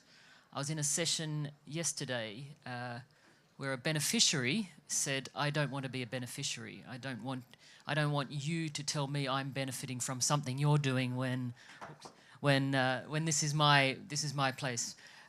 This is my heritage." And I think that language question is something that we need to really be conscious of, and perhaps use different language. And their suggestion was that we should be calling them solutionaries. So maybe that's one to add. But language leads to concepts, and therefore when investors are thinking about working with communities, if they go into those engagements with the thinking about beneficiaries rather than partners or solutionaries, it's a very different mindset. And what we've seen through the research, and we've been interviewing a lot of investors, we've been studying agreements, it's quite opaque. It's quite opaque. So at the top level, investors will tell you about some of the guidelines, the standards, the principles that they have in place. When you dig a little deeper and say, okay, can you tell me exactly the percentages that might flow, or how you consider revenue sharing? Is it gross revenue? Is it net revenue? How do you think about the payments that flow for land tenure or for upfront investment? How do you value time? How do you think about those questions? There is a lot less detail forthcoming from the investors. And I think that is something that really does need to be addressed. On the other hand, I will say that we need more investors into this market. And so how do we think about increasing the transparency and the accountability, and in fact the shared knowledge and practice, so that the flow of funds continues in a good way, but at the same time ensure that that integrity includes the kind of ethical, philosophical and kind of fundamental questions about actually what are we doing here. Because this is about investing in nature, about supporting communities and livelihoods, and about ensuring that nature delivers what we need it to do in terms of helping our planet balance the impact of emissions. I am a social scientist by training. I've spent more than 30 years working with communities all over the world. Before kind of nature was, I guess, the current sort of focus in many ways. And I've seen good practices and things that have sustained, and I've seen lots and lots of very poor practices. And for me, I think the kind of key things to think about are start early, very, very early, and be prepared to be patient in dialogue, and real dialogue and equal dialogue, and whatever time that takes. Not a Western business investor time frame, but an actual time frame. The second is about, this is a long-term thing, and I think one of the challenges we see is the changeover in personnel on the business or investor side, but there isn't there isn't in local communities to that same extent. So how do you sustain, because it's about relationships, it's about trust, and that takes time and continuity. And I think that third piece, as I mentioned, is accountability and transparency. So if there are investors in the room, we'd like to talk to you as we do this piece of research that will be published early next year. And then what happens from there in terms of ensuring that the bar overall is raised and indeed delivers what it should do for Indigenous communities. Thank you. Thank you, Lyndall. It's wonderful that, yes, please. It's wonderful that the term language stuck with you because, I mean, that's where Onel started off and said, first of all, we are not beneficiaries, we are partners in this, and it echoes what was mentioned earlier on about how sometimes this conversation can be technical and not understandable on our end. But your second point on asking the funders and the developers and implementers of projects to be patient, to engage in conversations very early, and to, I love your words, not go with the Western time frame, but to allow what sometimes is thrown at us, the indigenous people, take too long. But that is our time frame, and if we done right, it works out well. So thank you very much for those echoing words and those key 3-4 points about the future and how it looks like. Penny, you have a very interesting perspective yourself in Rewild, and particularly you can touch on several things, but I'm keen on the Kawari Fund as an example of some efforts that are done to try and advance inclusivity and advance benefits and advance value to communities. Why is the Kawari Fund model unique, and what is in it in a nutshell, and how can it complement bridging this gap towards inclusive conservation? In a few minutes, and then we listen to our audience. Sure, thank you so much for inviting me. Carbon markets have been constructed and around organizations and interests that are far from those of Indigenous peoples and local communities, and I couldn't agree more on the critical importance of starting early.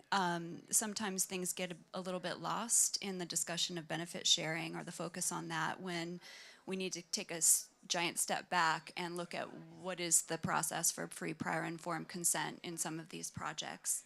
As many have pointed out here, IPL, Indigenous peoples and local communities, would like to be partners and not beneficiaries, but sometimes they don't want to be involved at all. And few have been willing to invest in these processes of capacity building, dialogue at the local and national level so that these Indigenous peoples and local communities can make their own decisions about what they want to do and whether they want to engage.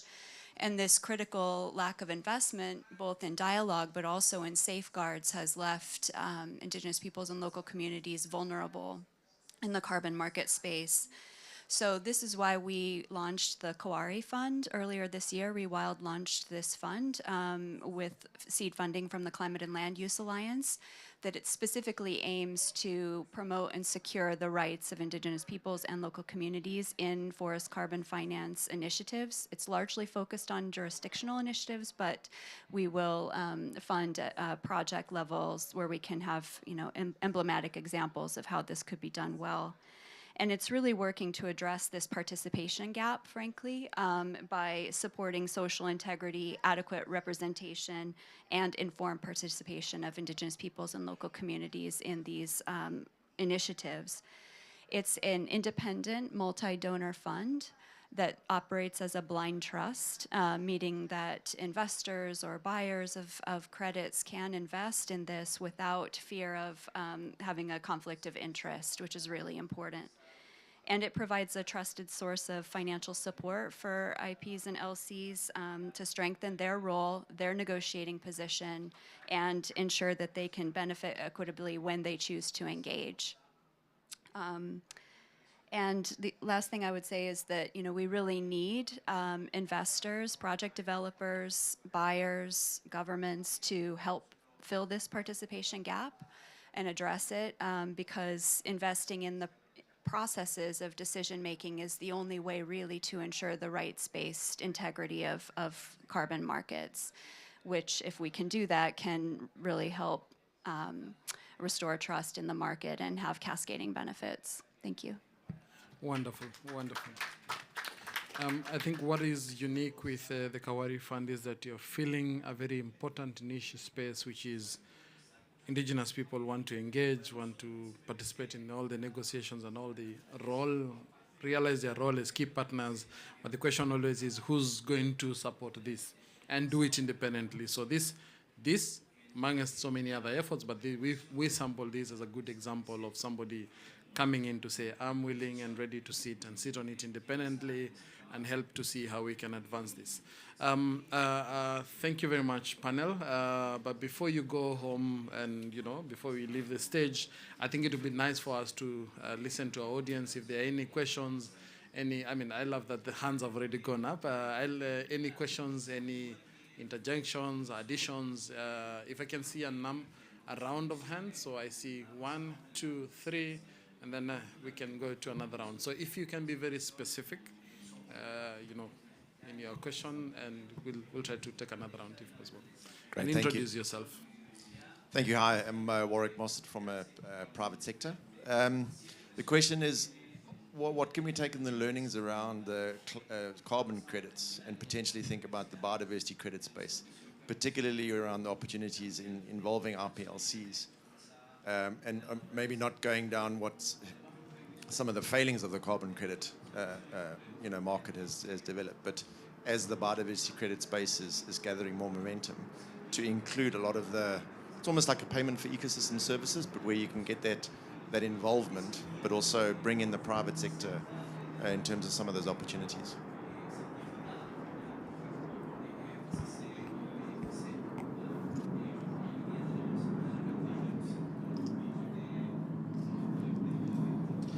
It's like the system is conspiring not to allow me to speak.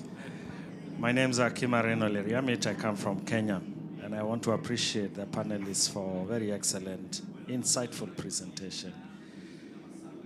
3 very quick comments. One is on the framing, the language issue.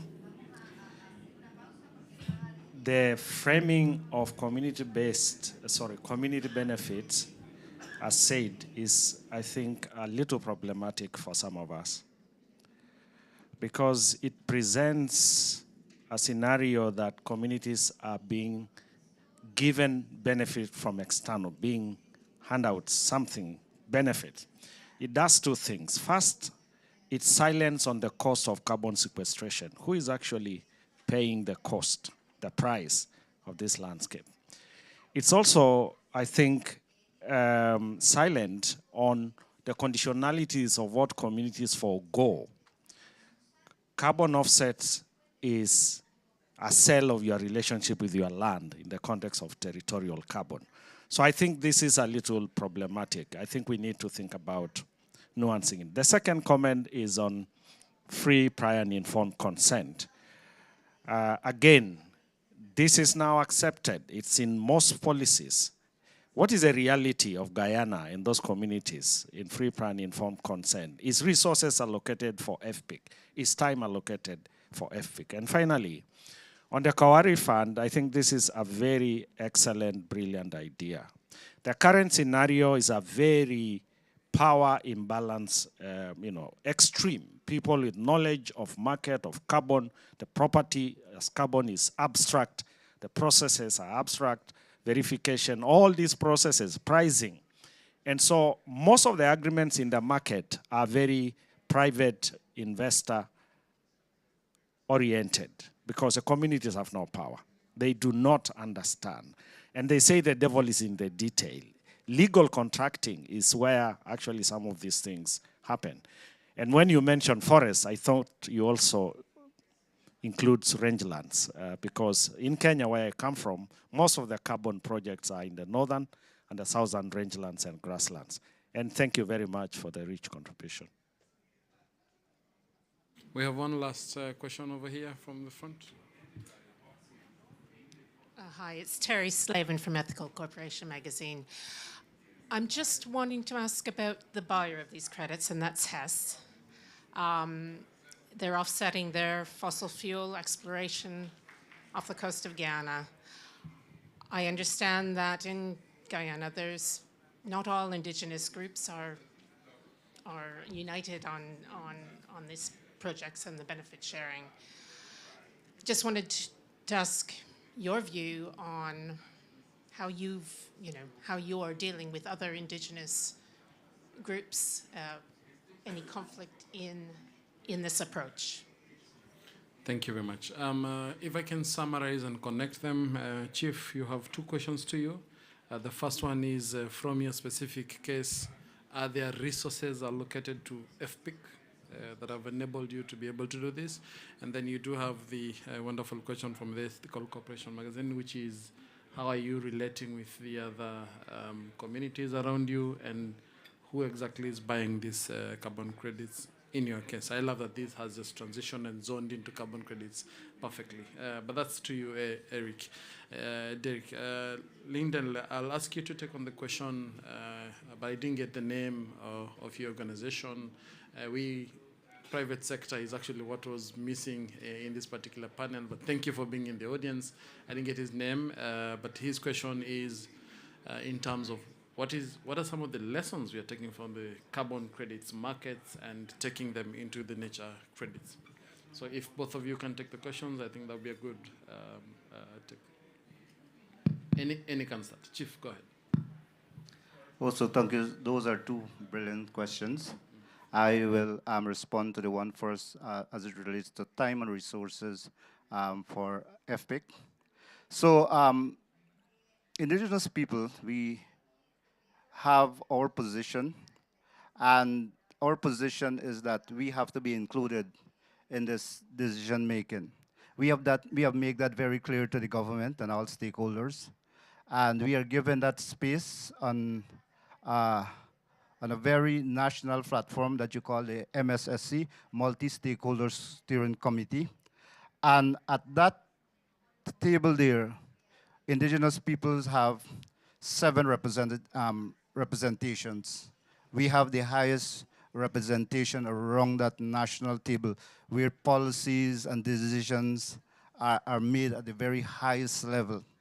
And so it started there, but it also at the local level, there is several months of consultation when we were going back to the Indigenous people, getting nationwide consultation from all stakeholders.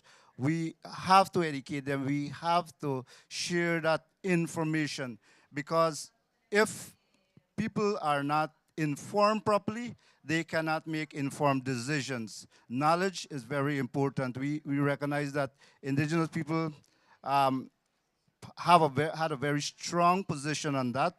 And so we asked the government that you have to go out there into the hinterlands. And they answered to that call. And so over 7 months, Indigenous people and all Guyanese were consulted.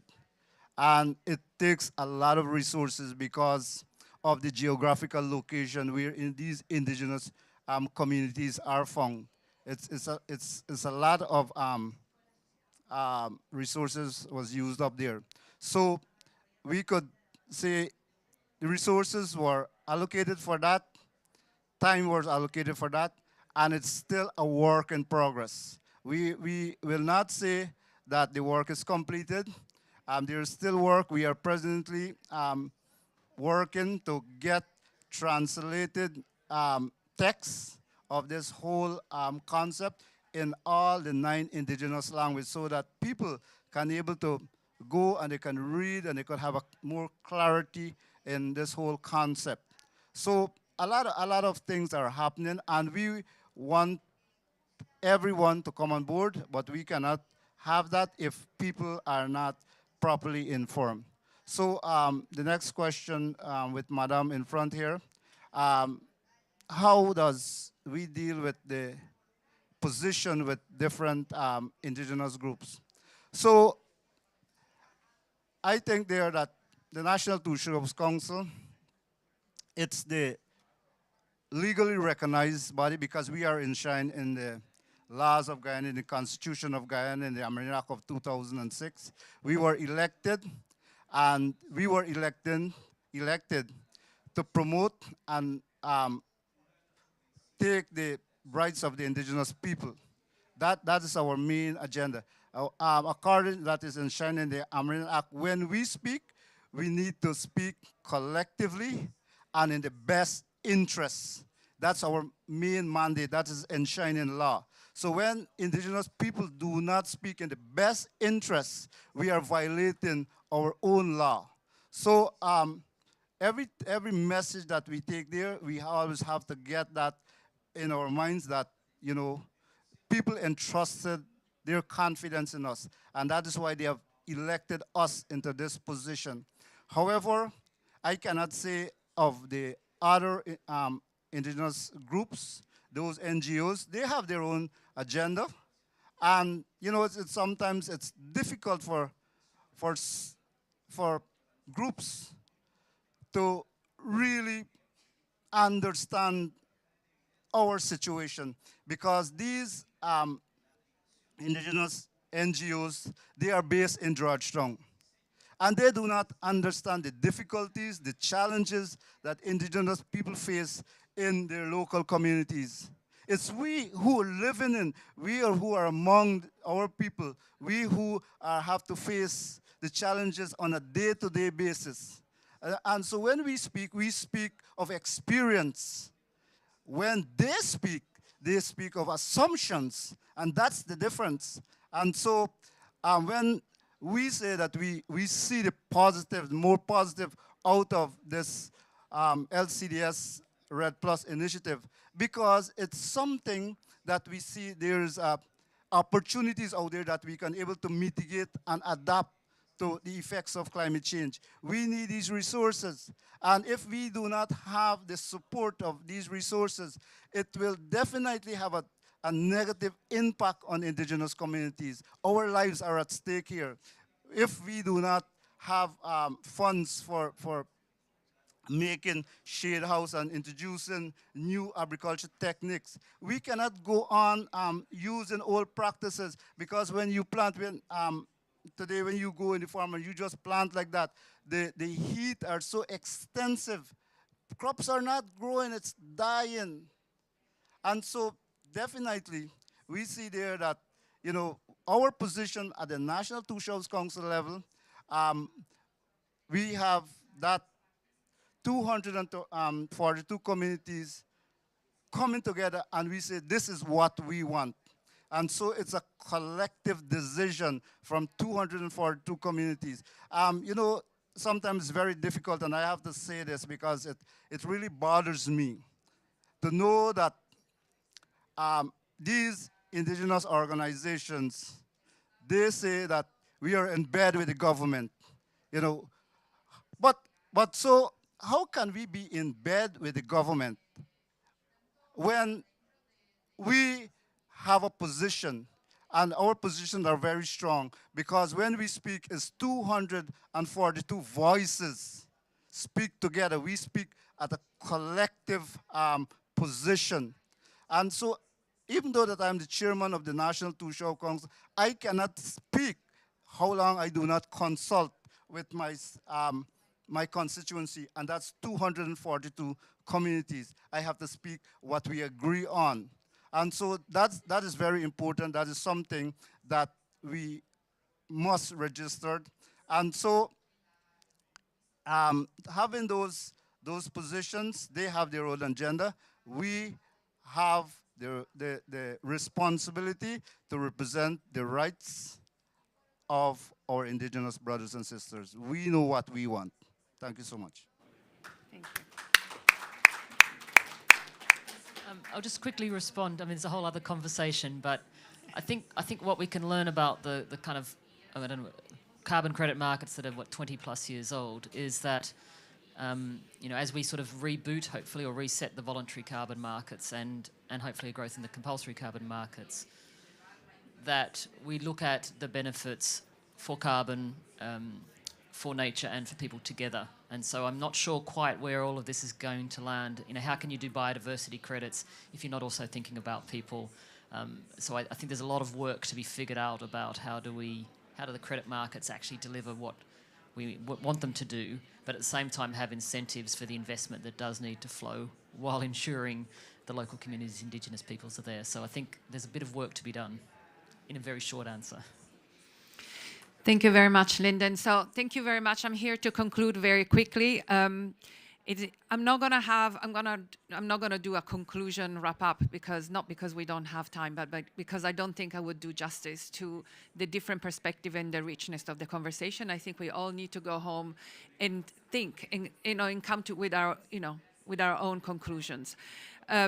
There are a lot has been said about language, about rights, about who is speaking on behalf of whom, and making sure that we don't make assumptions before really understanding what happens on the ground. That's what I'm learning.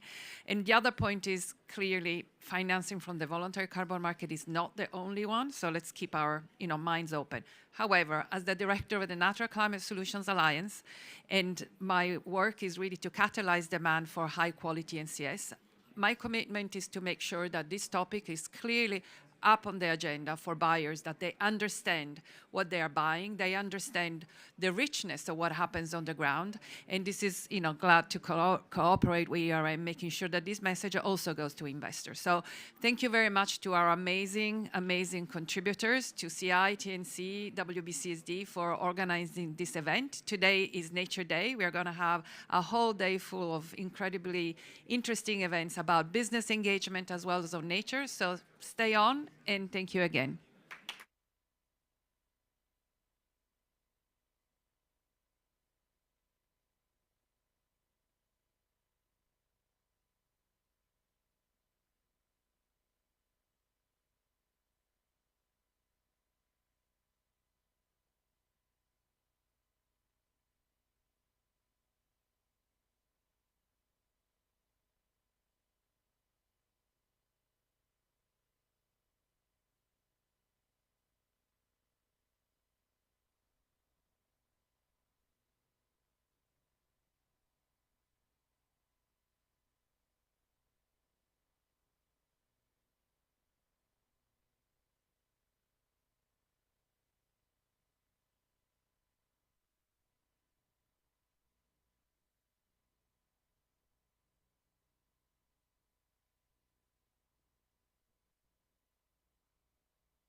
Before we start, ladies and gentlemen, here in the Nature Positive Pavilion, can I just draw your attention to the little QR codes that are on the back of the chairs in front of you, unless you're in the front seat, of course.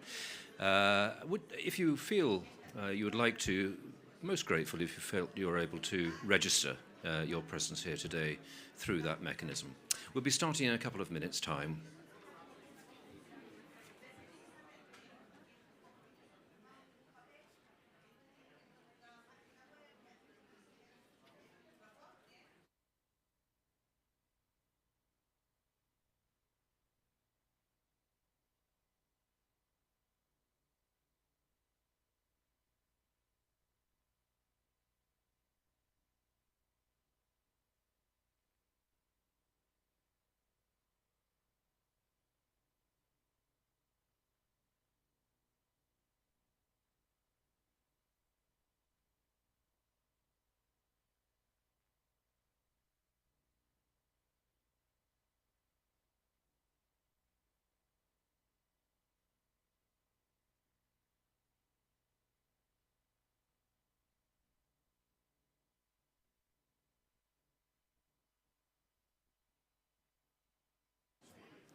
Well, again, many thanks indeed, and it's great to see you all here this afternoon. Thank you very much indeed for attending this next event, which is entitled Measuring Nature Positive. A simple title, I know, for a very complex issue. The people are still seating themselves. That is fine. Thank you. Thank you. The session will be broken into a couple of halves, and the first half will be moderated by Marco Lambertini, who's the convener for Nature Positive Initiative. Marco? Excellent. Thank you so much. Thank you very much. Everybody, hello. Thank you so much for joining this session, Measuring Nature Positive. My name is Marco Lambertini. I am the outgoing Director General of WWF International, but my new life is around this Nature Positive Initiative with a group of fantastic organizations. I will present the initiative later today at the reception in the same pavilion here at 5:15 in the afternoon. So you're all welcome to join. Measuring Nature Positive is a session that you may think it's on one hand exciting. It's the hot question of the day. For some of you, perhaps maybe also a bit of a confusing topic. But I hope all agree that it's a really necessary one, because we have launched this and embraced as an international community nature positive concept, but too often the concept is being referred to or used as, I would say, a slogan or a catchphrase, yet another eco word rather than actually what really is. And let me just clarify that nature positive is not a slogan. Nature Positive, it is a measurable global goal for nature. It means halt and reverse biodiversity loss by 2030 on a 2020 baseline. There is a baseline, there is a deadline, it's a measurable goal. It's a goal that would want to allow us to move away from guesswork and get into a space of science-based goals and targets that allow us to measure with biodiversity indicators, genuine net positive biodiversity outcomes. Why? Because nature has been declining for a long time, and we need to reverse and bend the curve of decline, but also because nature can come back. And that's why it's not net zero biodiversity. That's why it's net positive biodiversity. Because we have plenty of examples that when actually we give a chance, nature, ecosystem, species populations are bouncing back, and very fast. So that's the goal that was launched and advocated for already 3 years ago. And last year, just a year ago, exactly in the month of December in Montreal, the Kunming-Montreal Agreement have adopted a global biodiversity framework you're all familiar with, and the mission of that framework exactly says halt and reverse biodiversity loss by 2030. In simple words, more nature at the end of the decade than at its start. This is essential for many things, and you heard this during the COP, so many references to nature. vis-à-vis the climate agenda, but also vis-à-vis the water security, food security, health, well-being. Nature is not any longer, nature conservation is not any longer an isolated ecological issue. It is an issue connected to our future, our safe and just future, connected to the security of humanity. That's why it's so important to define how to measure nature positive, because unless we do that, we will never know if it got there. We continue to hear companies and government saying, oh, we've done this, we have done that for nature, and everybody clapping, but actually we don't know if that's enough. And we know for sure that until now has not been enough. And so we need to now inject metrics and measurements and accountability in order to be able to drive genuine nature positive outcomes. So that's my short introduction, and that's why we need to discuss how to measure nature positive. We've got a fantastic lineup of speakers today not to give all the answers, but to give some answers to some extent, but particularly to highlight what is needed and how we can go forward. We're going to start with two opening remarks. Then we're going to go into three short fireside kind of chat conversations, and then finally we'll have a closing remarks from the Director General of the European Commission on the Environment. Let's start with Susan Gardner. Susan, here she is. Susan is the head of ecosystems at UNEP. UNEP is the UN Environmental Program, is, if you like, the guardian of the nature conservation agenda and beyond. And so Susan is going to start with some initial opening remarks. Susan, thank you very much for joining us. Please give Susan a round of applause.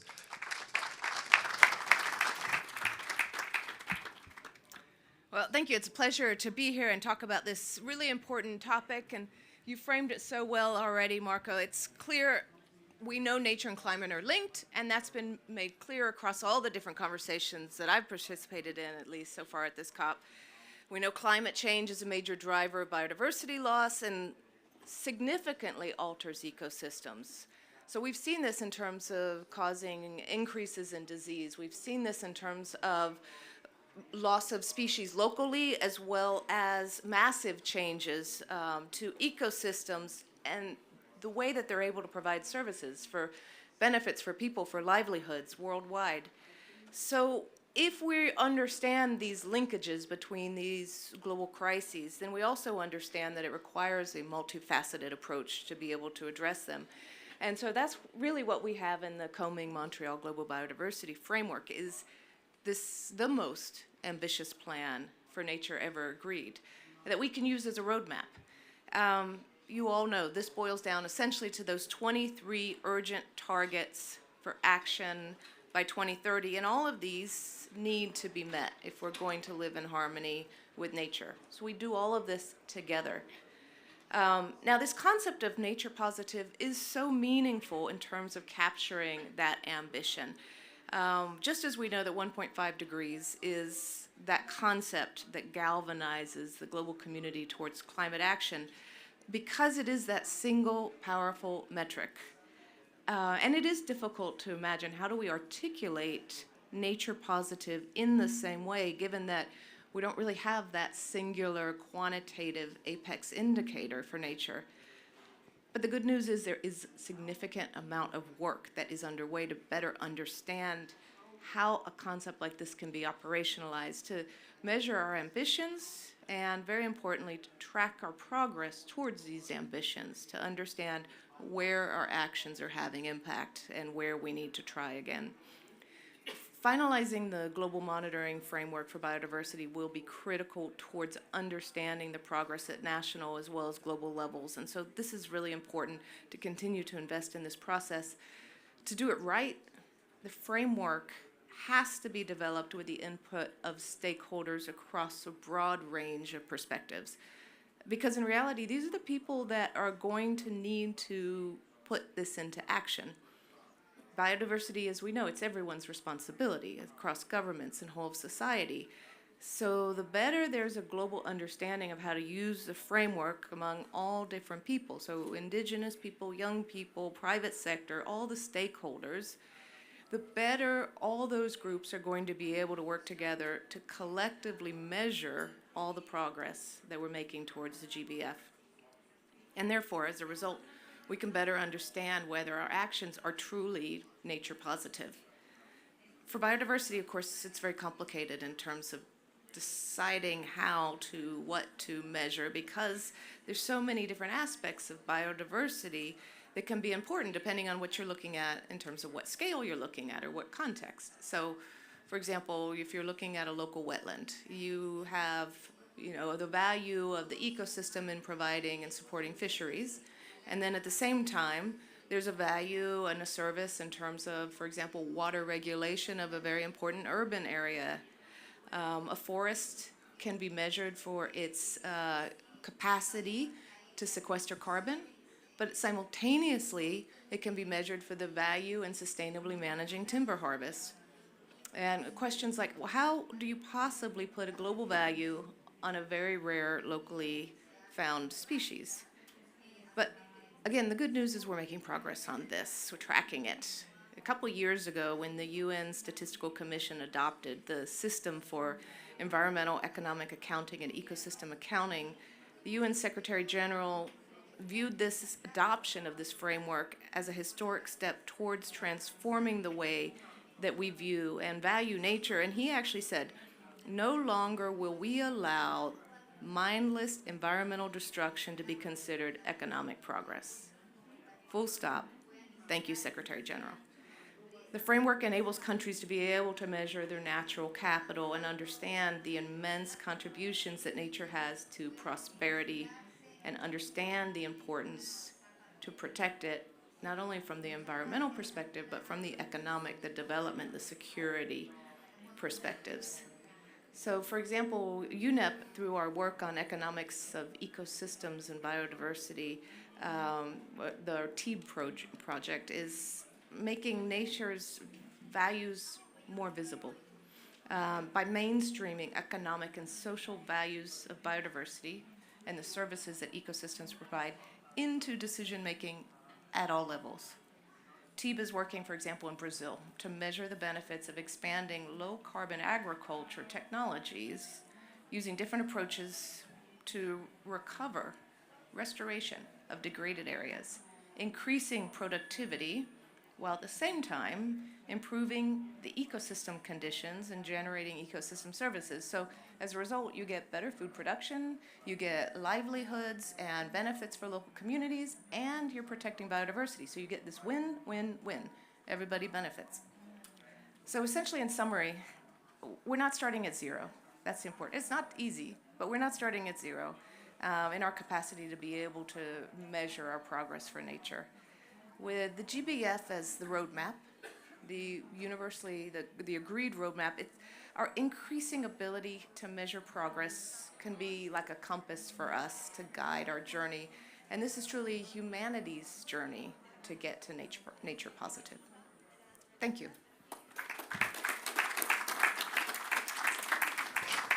Thank you.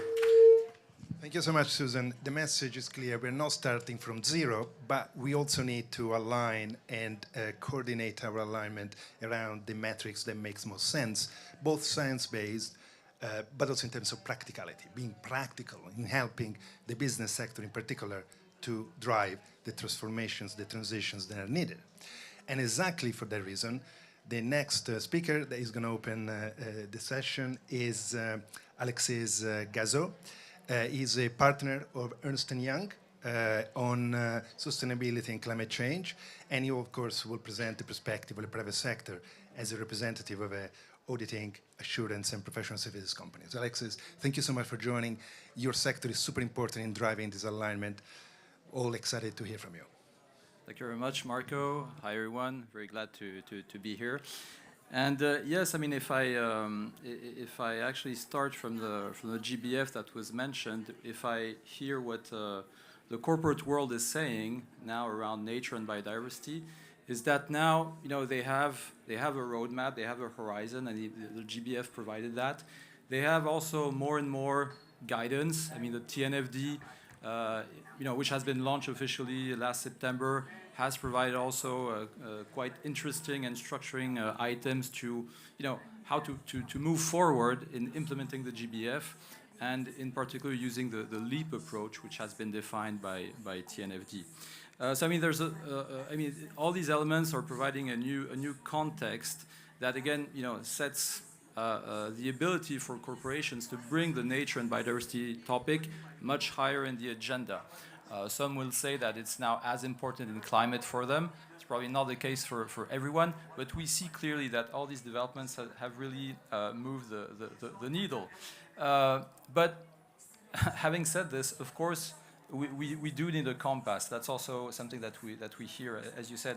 Basically, the question that a lot of corporates have is really how to get there. What's the starting point? How to get there? How do you measure progress? And many companies today, I think, are very voluntary to move forward. We have made, for example, surveys in different jurisdictions in France and the US, for example, on our side, on how TNFD's recommendations are being implemented, for example. So in disclosures, in company disclosures, and we see that the vast majority of the largest companies are doing it. They're starting, they're not completely there yet, but it's only a small minority of the largest companies that don't do anything about it. I mean, in France, it's 12% of the 100 largest companies who have done nothing about it. All the others are progressing, they're moving forward. So it's a real change that we're seeing.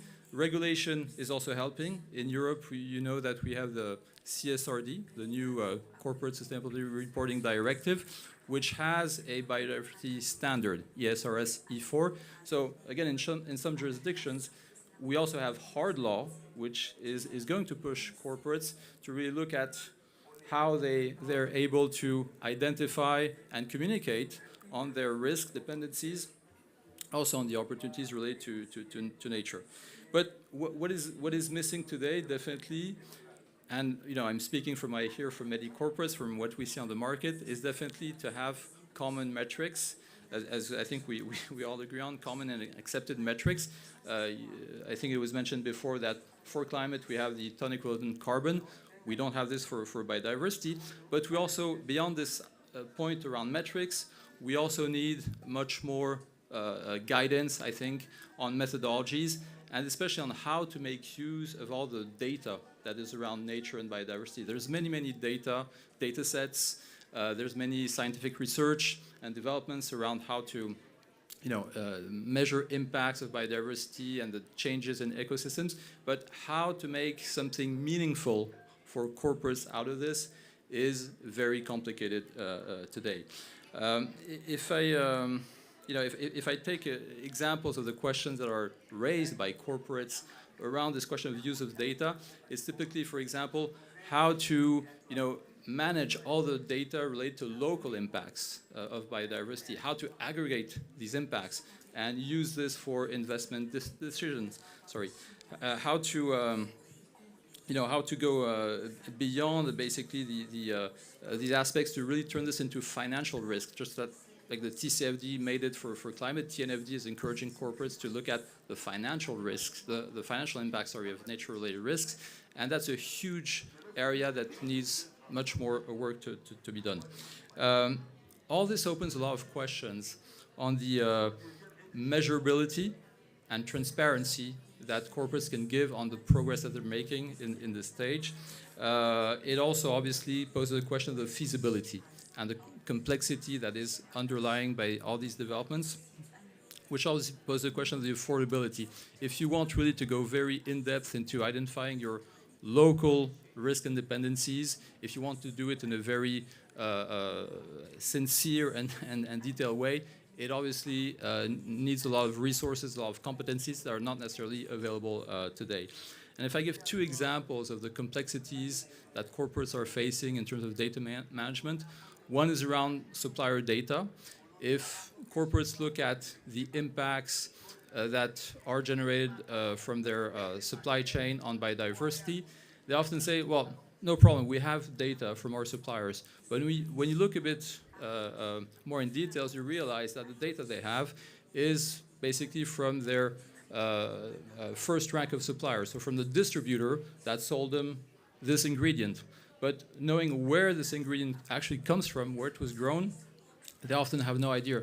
So, being able to track the source of all this data is extremely complicated, extremely costly. It's basically the question of all this data that goes beyond the corporate's borders. And we saw this with carbon on scope 3. We're seeing that we're getting there on biodiversity. And if you think of it, the chief financial officer never has to ask for the financial statements of its suppliers. Here, what we're asking companies is actually to collect such data, biodiversity, nature-related data from their suppliers. Super complicated. Another example is obviously the impact on the outcomes, the state of nature. Here, where, again, this is a point that goes beyond corporate borders, very complicated. And another example I want to give is on compensation aspect. If you want to work on compensation projects, well, obviously, I would say the front runners will look at more like-for-like projects, so projects that are in the same area, same ecosystems, being able to measure the baseline in a very precise detail, being able to measure the improvement in the quality of renaturation, for example. All this is extremely complicated and very hard to manage in terms of data. Last point I want to make is on the materiality of all this. Many companies are now engaging in materiality assessments of many different sustainability matters, in particular of nature and biodiversity.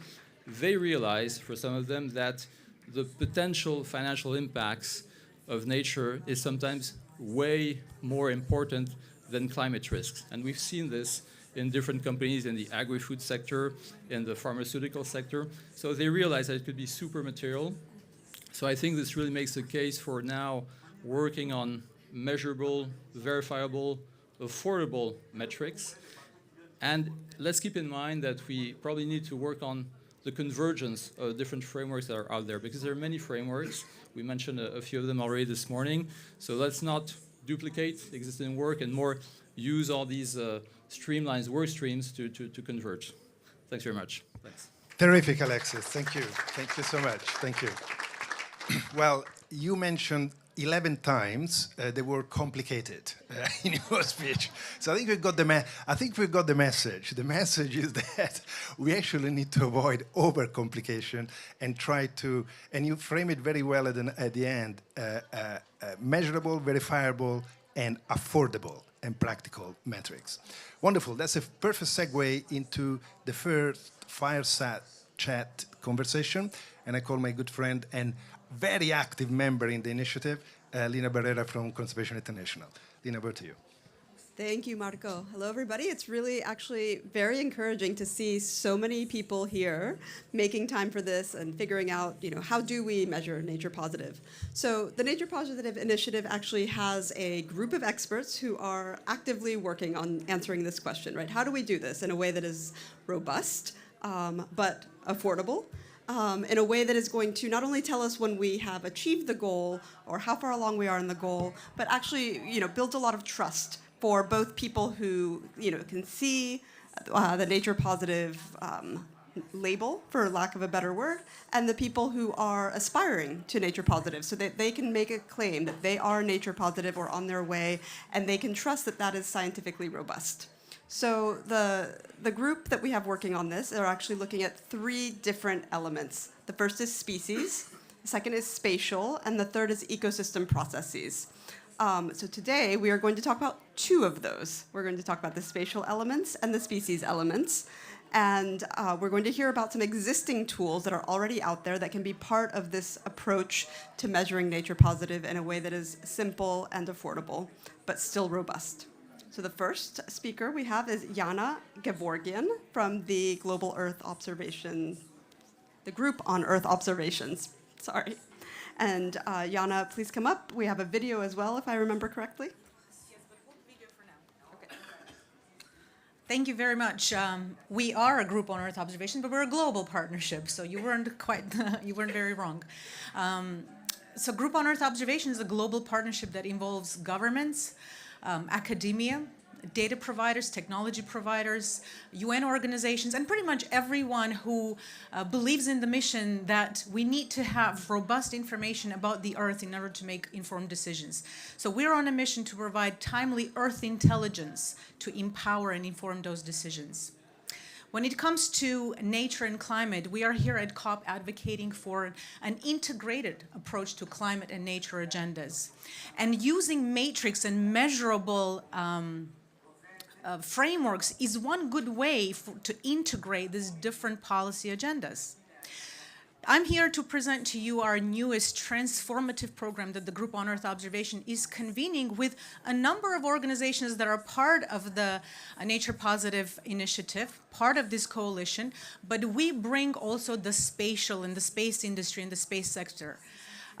We've been doing this because we're answering a call that we've received and we've been hearing loud and clear. And rather than me speaking about the call we've received, I'm going to ask a video to roll where you can hear from some of our partners who are calling for this transformative Earth intelligence.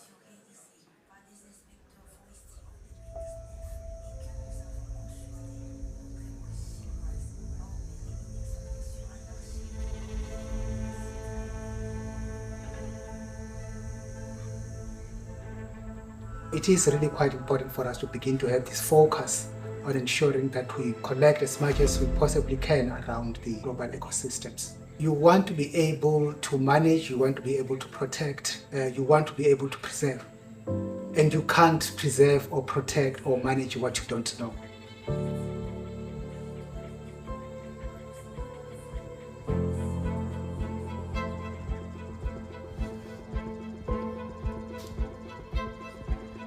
We need ecosystems to persist into the future, and part of that persistence requires management.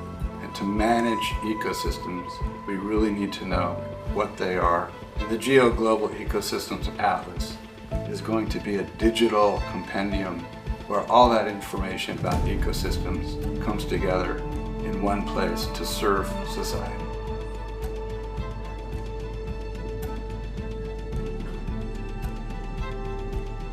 The Geo Atlas provides an opportunity for countries like the Maldives to really understand and assess our biodiversity and have the data that's necessary for us to plan and implement our long-term adaptation efforts. This is a matter of life or death for countries like the Maldives. The value of the Global Ecosystem Atlas is that it will ensure that all Pacific Island countries and territories have access to information that will help them make data-driven decision-making in terms of environment monitoring.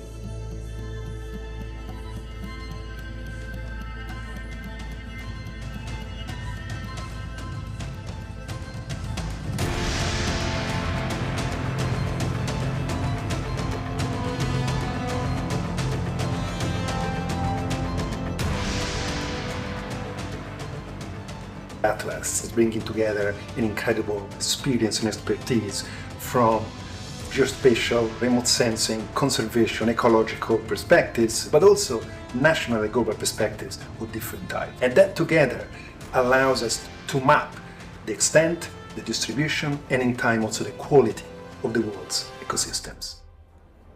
The Atlas is going to help governments, business, investors to contribute to a nature-positive future. This is what we owe to our future generations and all life on Earth.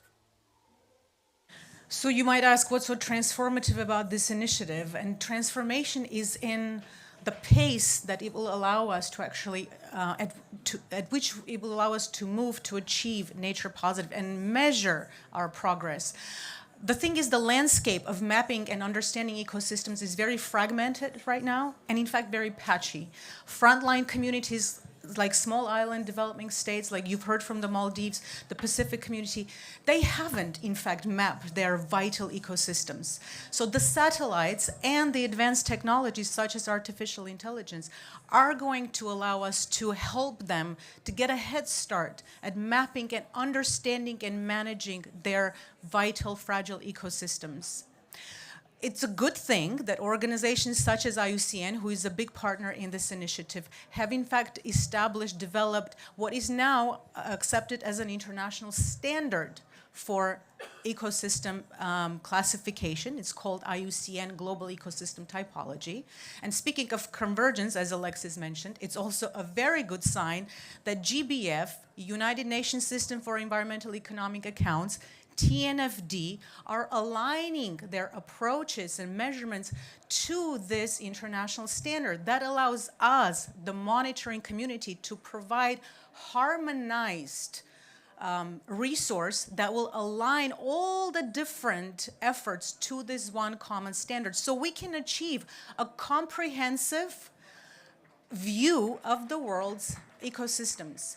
We are in a terrific position right now with the abundance of satellite data, but also with the engagement of the species monitoring community and citizen science, who are in fact collecting sounds of species.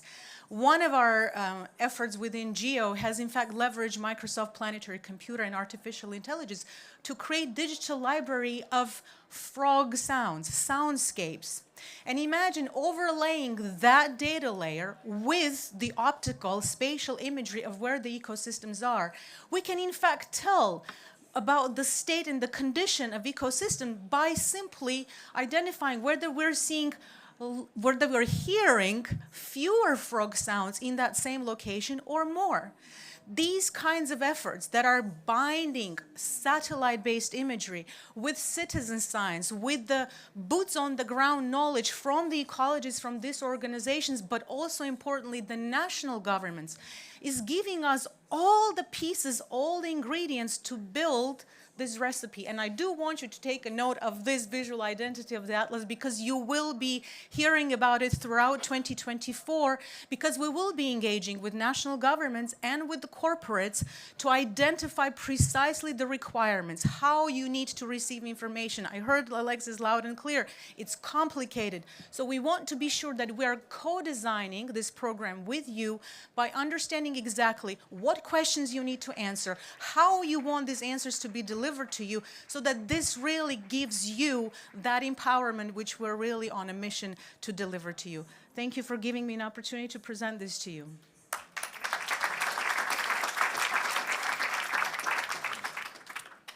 Thank you, Jana. That's really fantastic. So next we have Frank Hawkins from IUCN, who's going to speak to us about a paper that IUCN has just put forward that is one possible approach to measuring nature positive.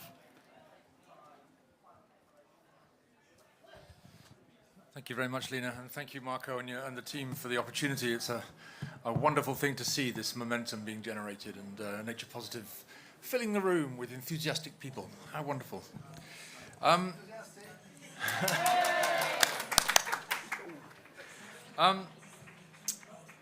want to talk about species, and I've got a whole kind of thing laid out here. I just wanted to say one thing before we get to that about species, why it is you want to go down a species route in addition to other routes. I think the really, really valuable thing about species is that people make an instant connection to them. If you can go to a company and say, if you are able to support conservation action in this place, it will affect these things that have pictures attached to them with eyes, that have colors and that leap around and make funny noises. That makes it much more immediate, the connection you can make between what people do, and people within organizations, within companies are a great part of the motivation that companies have for doing the kinds of things that they do, right to the place where the biodiversity is in need of help. So that's one reason why it is that we're focusing on species. There's a bunch of others that I'll come to in a minute. I think the most important characteristic of the Nature Positive Initiative is that it allows everybody to pile in. You can all do your thing. You can get together and add up what you do, such that the overall goal that you need to achieve is being achieved by lots of different people, rather than just the poor old ministries of the environment. But you then do need to be able to have a framework that allows you to fit all those things together in such a way that you can show what the sum of those actions is in terms of delivering that outcome. And currently in the GBF, we have ecosystems and species as kind of targets in that area. We'd like to be able to do this for genetic material, but we're not quite there yet, so good to start with species and ecosystems. The important thing about a measurement framework that you'd want to put forward for measuring progress towards those GBF targets and goals is that it's got to be scalable. It's got to be appropriate to the scale at which that biodiversity is distributed around the world. And of course, if you go up one side of a mountain, then down the other side, you often find that things are completely different from one side to the other. If you have a lake, then things change at the edge of the lake. They don't go off into the surrounding area. So your knowledge of what you do to manage biodiversity is extremely spatially precise. And that's a thing that we've kind of dodged around a bit so far in some of the frameworks that are out there that allow companies to assess their impacts, footprints on biodiversity. We're talking about things that don't really allow you to plan and implement actions on the ground because you don't know precisely where you need to go to do that or what you need to do to make that happen. So the way we've been approaching this is to look at how impacts happen on the ground in terms of their relationship to species, in terms of where it is that the money that comes from investment goes, in terms of affecting the intensity of pressures that affect the underlying species. That's the connection, that's the sort of logical framework, the means by which you can tie company actions to impacts to biodiversity on the ground. The way we've done this for species is by using the red list of species. We can use that to assess the opportunity that's available to reduce species extinction risk in any place on the planet. And by place, I can imagine you might think of somebody's garden pond in Cambridge, or a community reserve in Colombia, or a corporate footprint, 20 mine sites around the world, or a national government, or the whole world. And what we have is a framework which allows us to assess that potential using a thing called the species threat abatement and restoration metric. At a very fine scale, it allows you to evaluate what you need to do, which pressures you need to change at any of those points in order to reduce that species extinction risk. And each one of those sites has a number attached to it. This is the really important bit. We can calculate what the opportunity is for reducing species extinction risk is for any site on Earth, going from that garden pond all the way up to the globe. And the star score, the global star score, is in the order of about 4 million units. That is basically the GBF target.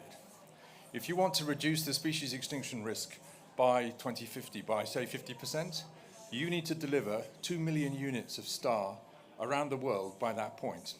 And you know around the world where those units can be delivered. Therefore, you know who can deliver them, what actions you need to take to deliver them, and in many cases, if you use some locally adapted metrics, how much it'll cost to do that. So there you have a very nice way to compile lots, thousands, tens of thousands of different efforts into a pathway that will actually deliver you that outcome. I don't think that's going to be possible to do for other components of biodiversity for a while, to produce that sort of costed, spatially explicit, additive framework that gets you to a target, a numeric target. So the other really important thing that's attached to this opportunity is that you can offer companies ways to deliver those outcomes that are tied to economic opportunity. So they can be very closely linked to development frameworks that you have operating in these places. Of course, many places around the world where these opportunities are greatest are places where they're extremely poor. I've just come from Madagascar. If we had $100 million to invest in local community economic actions to conserve biodiversity, it would transform the lives of millions of people. The big issue is just getting the money down to where they can be used, but that's the principle that I would like to be able to pursue as part of this quantification of opportunity for species extinction risk reduction. They not only do that, they offer ways for people to improve their lives. They also reduce the risk of biodiversity impacts to companies. So you can increase corporate value, you can improve your compliance with regulatory frameworks, TNFD for example. We've just launched a Measuring Nature Positive paper on the IUCN website right now that describes the pathways that 3 different kinds of companies can take to do this: asset owners, participants in value chains, and finance companies. So if you look on the Nature Positive bit of the IUCN website, it's all in there. I'm being encouraged to wrap up, so I will. Thank you very much for your attention. All right, thank you, Frank. There are so many things to say about this that everybody has, very long interventions, or very robust interventions, at least. We are not going to do any questions right now. Instead, I'm going to hand it straight over to Mark from the Capitals Coalition, and we'll do questions at the end. Thank you. Just to be clear, my name is not Gavin. I've already been told that I'm Gavin several times in this room, but Gavin is going to be next. I am Mark, okay? I know I'm British with a beard, I'm sorry. So we're now going to flip to the private sector and start talking about that. We've already heard from Susan about the UN system of environmental economic accounts. There's an equivalent which is completely aligned, the Natural Capital Protocol, and one of our speakers here is going to be talking hopefully a little bit more about that, but we'll get onto that in a moment. Also with the TEEB work that's been going on, also about this alignment. There's a lot of alignment that's already been happening in the private sector. So for example, the Natural Capital Protocol I just spoke about is already embedded completely in the LEAP model. The SBTN is connected to it.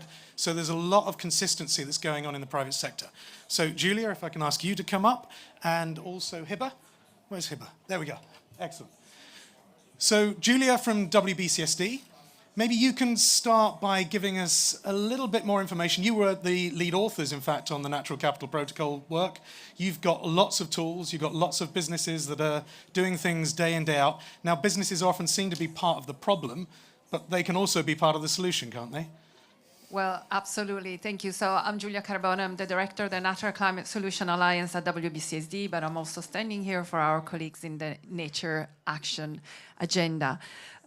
Yes, businesses are part of the problem, but must be part of the solutions. I mean, that's what I've been working on for 30 years. So hopefully I believe in that. Engaging businesses is absolutely crucial. And it's not, if we're looking at why we need to take action and why business need to take action, apart from the, social survival that we need to, we know now that without the planet, there is no life. Without nature, there is no, climate mitigation. But from a business perspective, there are a lot of good reasons why businesses should take action. First of all, why it makes business sense. So there is the, we went from, in the business discussions, we went from looking at only impacts, which of course is the difficult discussion we're having with business. You actually do have an impact, but to the recognition is there is a huge dependency. And and it is an educational journey. I mean, I had a number of conversations 20 years ago when the first time I was talking to a food and ag company that they were asking, why should we do something beyond our, our boundaries? And I was like, because you depend on what your neighbors do, right? And you start talking, discussing what the neighbors upstream are doing, and all of a sudden there's recognition. It's like, actually, we do depend on what they're doing on their land in terms of they're using their water, the type of impacts they're having, for example, on pollinators. So this perspective of going really out of your boundaries, it is not easy at the beginning, but I think we are getting there. I mean, at least the 230 members of WBCSD are really advanced in this, understanding that it's not just impacts, but it's also dependency. And then, of course, there is a dependency on the market out there. We have worked, multiple entry points, right? So it's not just working directly with businesses, but we're working with, a lot of the community here is working with the financial, the financial market. And it's great because now financial institutions are asking the right questions, right? And then all of a sudden things are getting aligned. And then, of course, we have consumers. We have a number of organizations here that actually are really working on advocacy, making sure that consumers understand what's in for them, us as citizens. So I think the whole idea is we need to align multiple entry points to get the system to change. We need to change fast, though, and this is the challenge. Of course, measuring is critical, but we need to get to action. We can't wait until everything is measured and everything is perfect, because that will be slightly too late.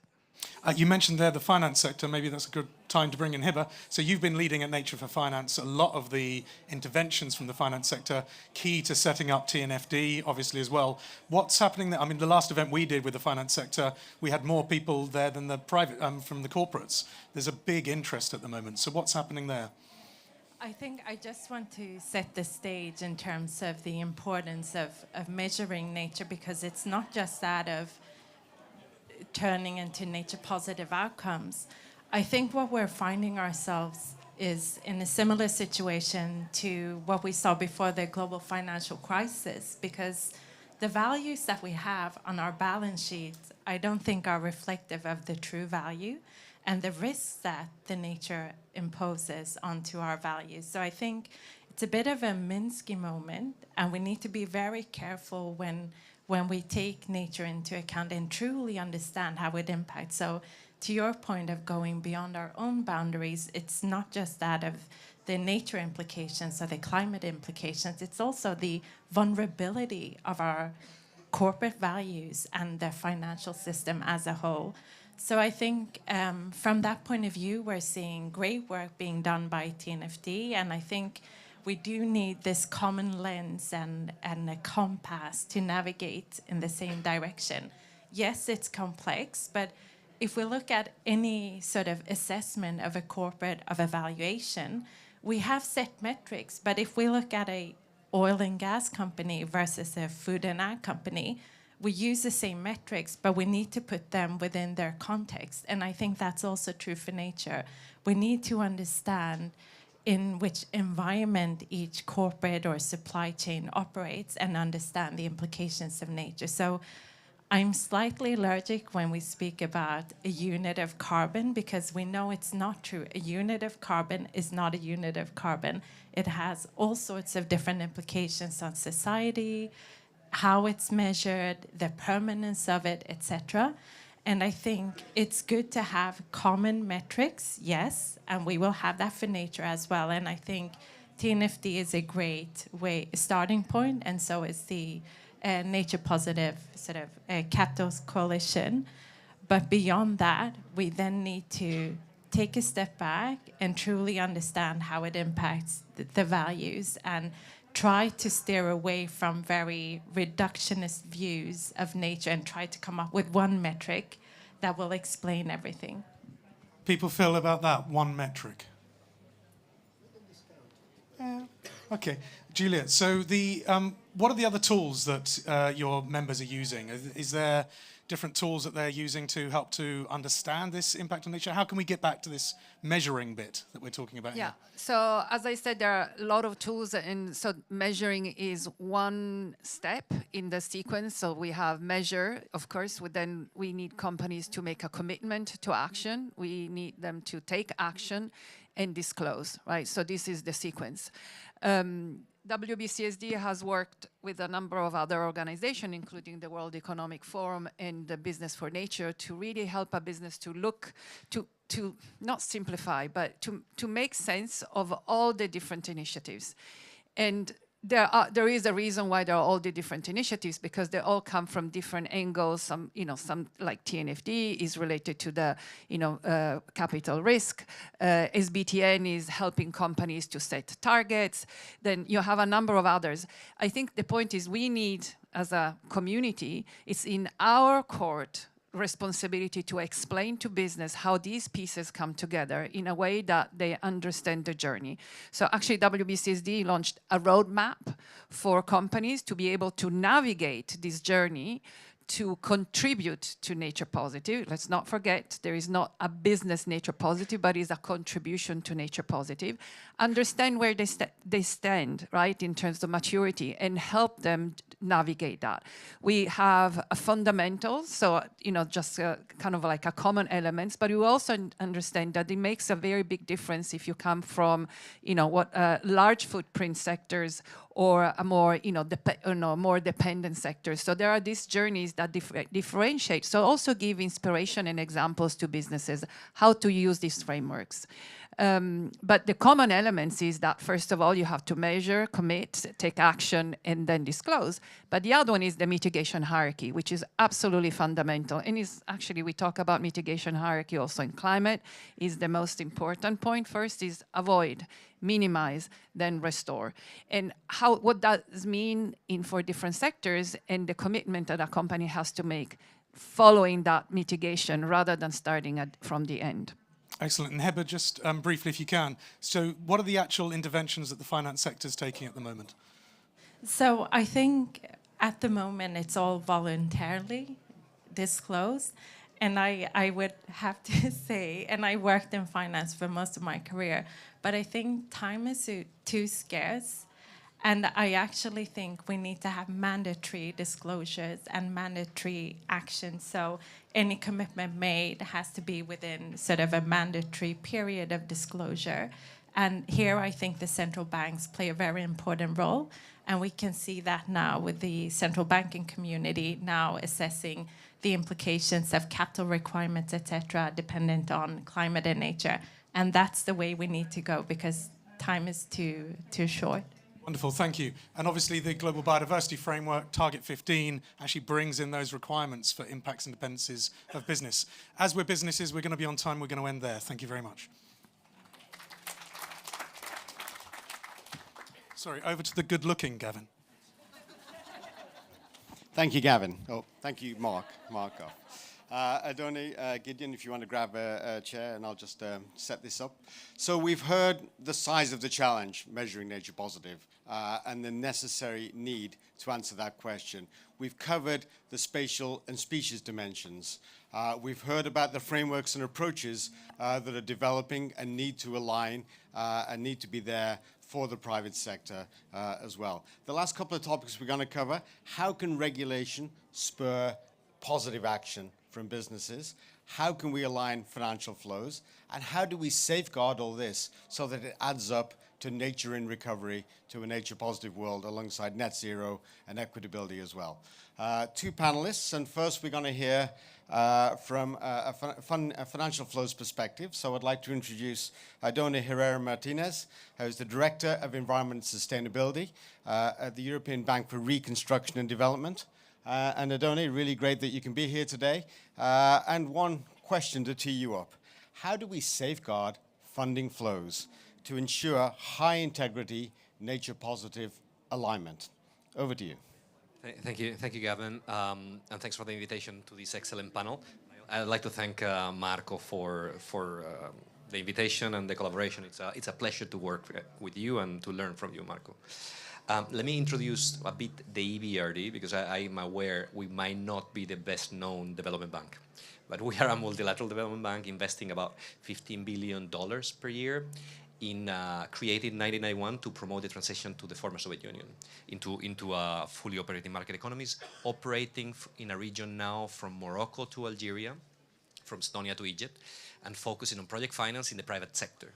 And those boundary conditions make our work on nature a little bit more complex, right? But since we want to focus this discussion on safeguards, let me highlight 3 points that I want to make. The importance of robust safeguards in order to achieve any nature positive. Projects need to be at least nature neutral, and this is a catchphrase. This is not a scientifically defined term. Second, the imperative of using our tools, our existing tools, in order to go beyond the mitigation hierarchy, and you described the mitigation hierarchy really well, into achieving net gains, to basically turning those projects into nature positive, and that's the scientifically defined term. And the third is the imperative of an independent monitoring of outputs, outcomes, and impacts. So governance is essential. So let me be very, very brief. You know, all NDBs, we have our environmental social frameworks, our policies that define the safeguards we apply to our projects to do no harm through our projects. And there we apply the mitigation hierarchy, as you described. We avoid, we minimize, we restore, we offset. And in our case, when we finance projects around critical habitats, we aim at achieving biodiversity net gains, right? These tools should allow us to make our projects nature neutral. But that is not enough to bend the curve that you mentioned, to bend the curve of biodiversity loss by 2030. But let me give you an example of a very unique use of those tools to actually achieve nature positive outcomes.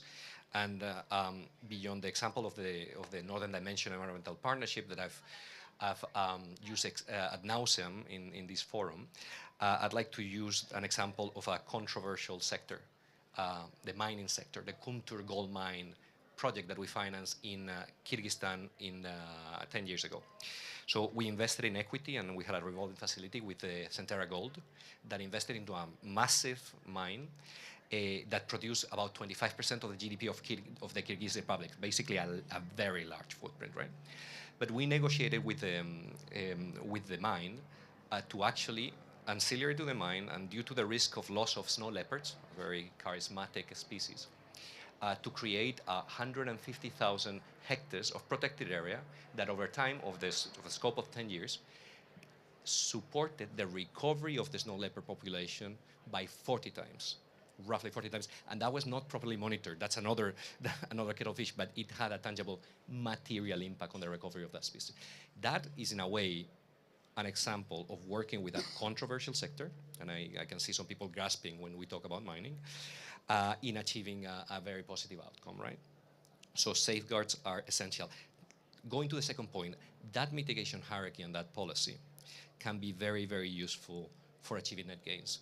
And we have a very good example presented in the UK by the UK Department of Environment, Food and Rural Affairs, with their new legislation on net gains that forces any infrastructure investment to achieve 10% net gains, right? And they have an internal mechanism to trade credits, and that has inspired, I think, the EU also in its upcoming nature restoration law. And I hope to listen to the Director General soon about the upcoming restoration law, because we have been inspired in going beyond the implementation of net gains in our policy to explore net gains wherever we can. Think about linear infrastructure, think about roads, think about mining, or even renewables.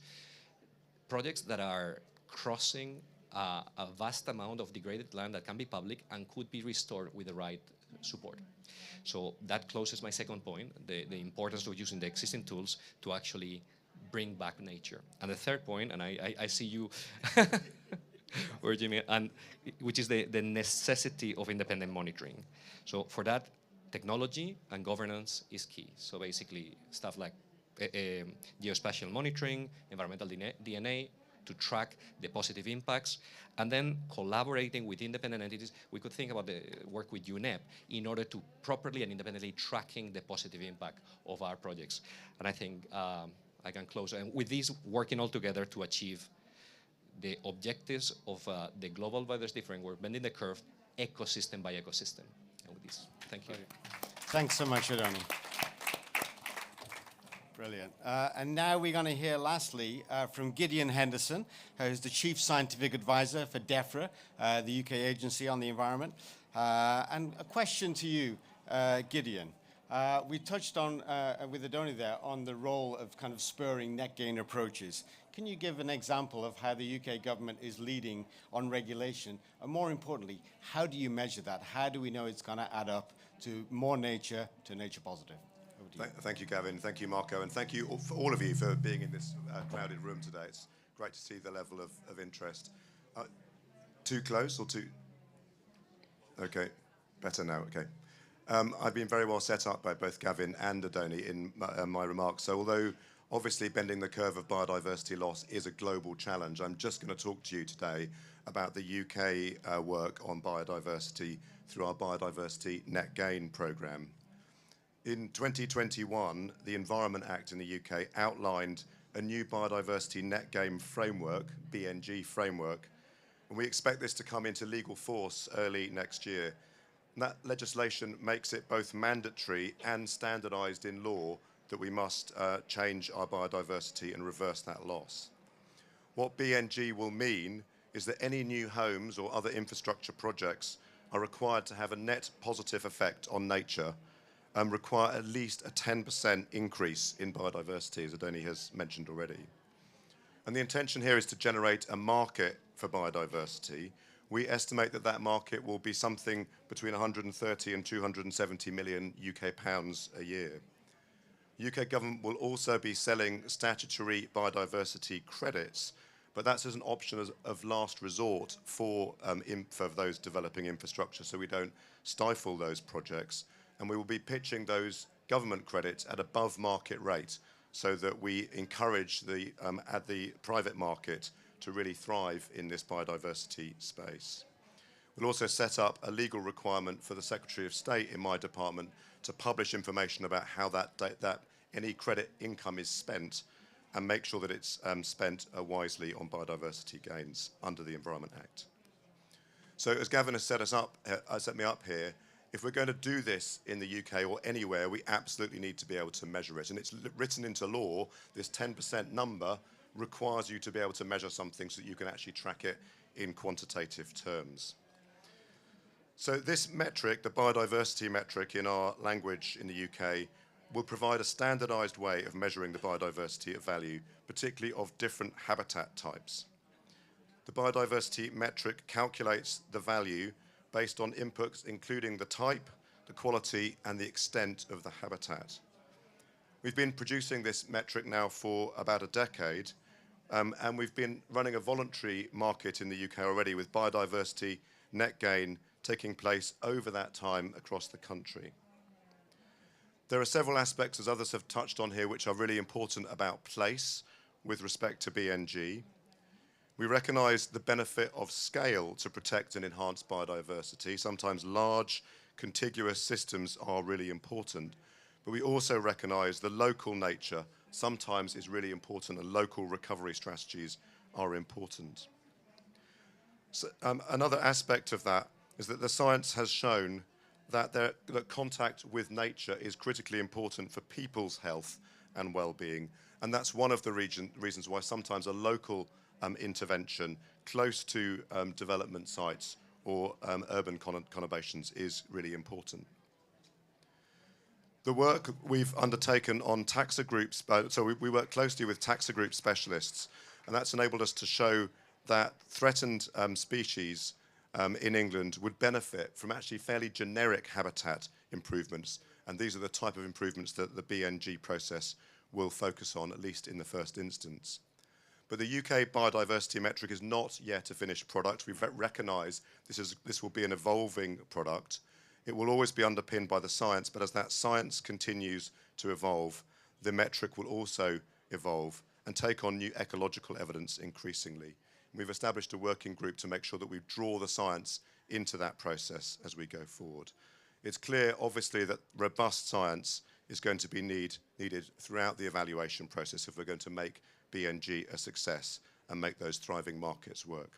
So, like others, I'm desperate to see that we can bend the biodiversity curve back towards biodiversity net gain. And the UK policy, I think, is really helping to deliver that. Thank you. Thank you so much, Gideon.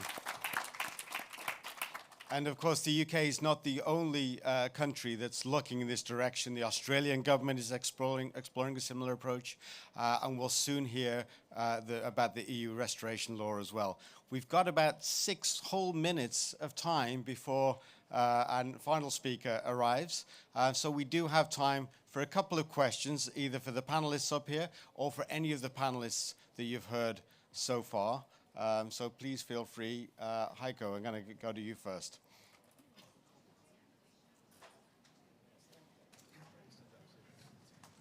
Thank you very much.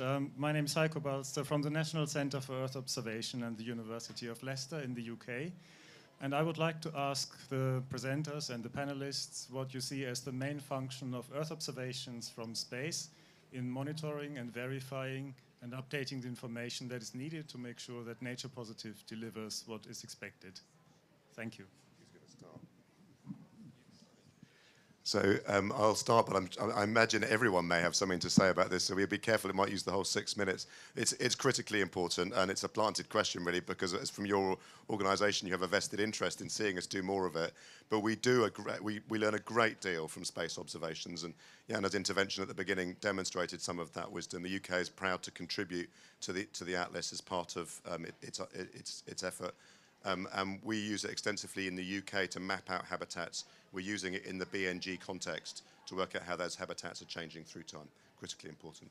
Yeah, I would not much to add. I would say that yes, indeed, that's key. And I would like to say I actually forgot that you were sitting next to me. We've been inspired by the UK DEFRA in our net gains approach to nature. So I just want to make that point.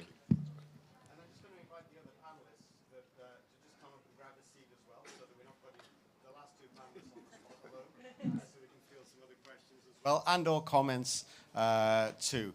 Let's go to the lady here first. Yeah. Aloha, my name is Katie Kamalamala. I'm an assistant professor at Arizona State University in School of Ocean Futures. And I'm Native Hawaiian from Hawaii. My question is, if indigenous peoples make up 7% of the world's population and steward 85% of biodiversity, meaning that 93% of the world's population stewards 15% of biodiversity, what makes this scientific cooperative confident that the metrics that are being measured and mitigation being implemented are for the best results of biodiversity? Can I start by? Please. So, in my view, and this is the earlier point I made, I think it's dangerous to rely too much just on data because data can be anything. And I think the whole component of traditional knowledge is currently not taken into account. So I think that's a very critical element as we gather this information, because biodiversity is not just the ecosystem, it's all of the people in that ecosystem who knows exactly how that ecosystem operates. So I think that's a critical point, and that's something that is very close to our heart and organization. And we're trying to find ways of capturing that information and that collaboration between national initiatives and IPLCs. And so maybe let me add something about, beyond the measurement, taking actions, prioritizing areas, defining what actions a business should take. It is not just about the nature elements, but it's also about the people element and understanding what are the implications, what could be the benefits or the threats to people. So it's definitely part of the assessment that we recommend a business that must do in understanding. So I think, maybe too often, we say nature in short, but we mean much more than nature. Thanks so much, Julia. Let's take a couple more questions, and then different parts of the panel can... the gentleman over here, and then the one with Kobe at the back there. Good afternoon. My name is Sal. I am the CEO of ESGMENA.com, the first and only ESG knowledge hub in the MENA region. Since we are having COP here in the Middle East, are you planning any partnership or program for this part of the world? And then Kobe.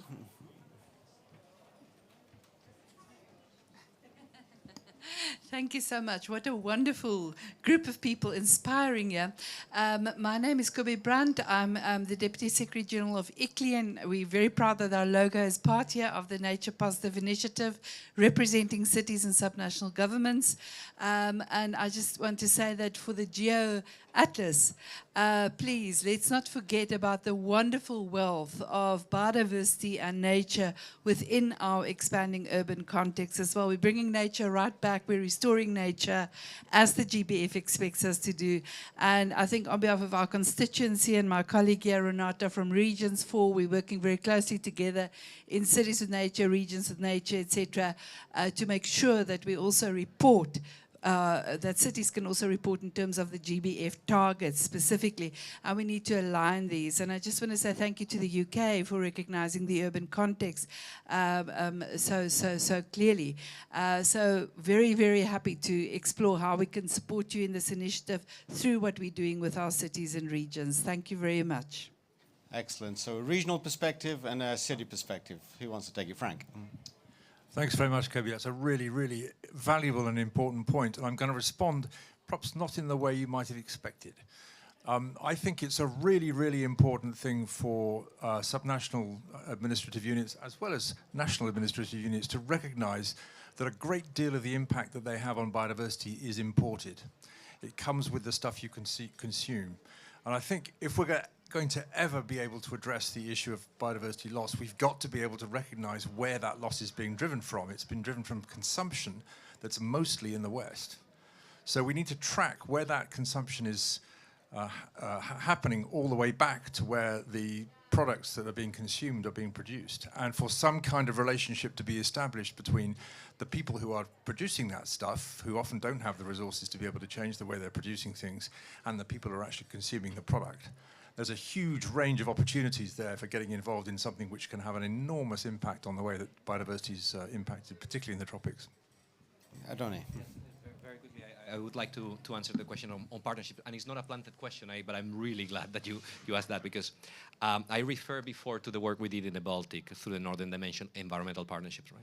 That inspired us, when I was actually director of environmental funds at the EBRD, to replicate that example in the Mediterranean. So here at the COP28, last Saturday on 2nd December, we launched the Blue Mediterranean Partnership, precisely doing that, but not just focusing on wastewater treatment, because in the Baltic we focus on wastewater treatment to fight eutrophication and bring back species in that ecosystem. Here, the support is on blue economy investments, right? And we had Rani Al-Mashad, we had several representatives of other governments, Odile Renovasso, our president, the vice president of EIB. So a whole set of very high-level partners that established this Blue Mediterranean Partnership, and there is a cooperation platform for entities like yourselves, like UNEP, like others, that might want to contribute to that recovery of marine ecosystems around the Mediterranean and the Red Sea. Just adding to that, so the financial regulator, ADGM in Abu Dhabi, have just adopted a new ESG framework, and they're working very closely with sort of the European community and elsewhere to define nature positive and ESG metrics. I'd actually like to break the rule a little bit and maybe go back to a question we were asked from the Pacific community perspective. I know I started off my intervention by highlighting that there is a lot that's going on out there, but the landscape is very fragmented. And to that point, there are a lot of efforts that are actually ongoing, even convened by the Group on Earth Observations, that are engaging the indigenous peoples, local communities in using Earth observation, but also integrating the traditional knowledge to give us the best outcomes in terms of understanding what's going on the ground. And it is, and perhaps this Nature Positive initiative can be that place where all of these different efforts can really come together, and the Atlas being sort of the place where these results can be visible. Because it's by sharing that, making this knowledge visible, accessible, that we can really inspire action elsewhere. Otherwise, we are just simply ending up with pockets of really great things happening out there and not being able to leverage and accelerate the application and the expansion of that kind of knowledge that combines traditional knowledge and modern science, modern technology together. So I would invite anyone and everyone who really knows about these kinds of transformative community-based monitoring kind of efforts that are producing real tangible results to perhaps under the umbrella of this initiative or through working with us to make them known so that we can shine the light of these good practices and inspire the larger global village to do this at scale. Great, thanks so much, Jana.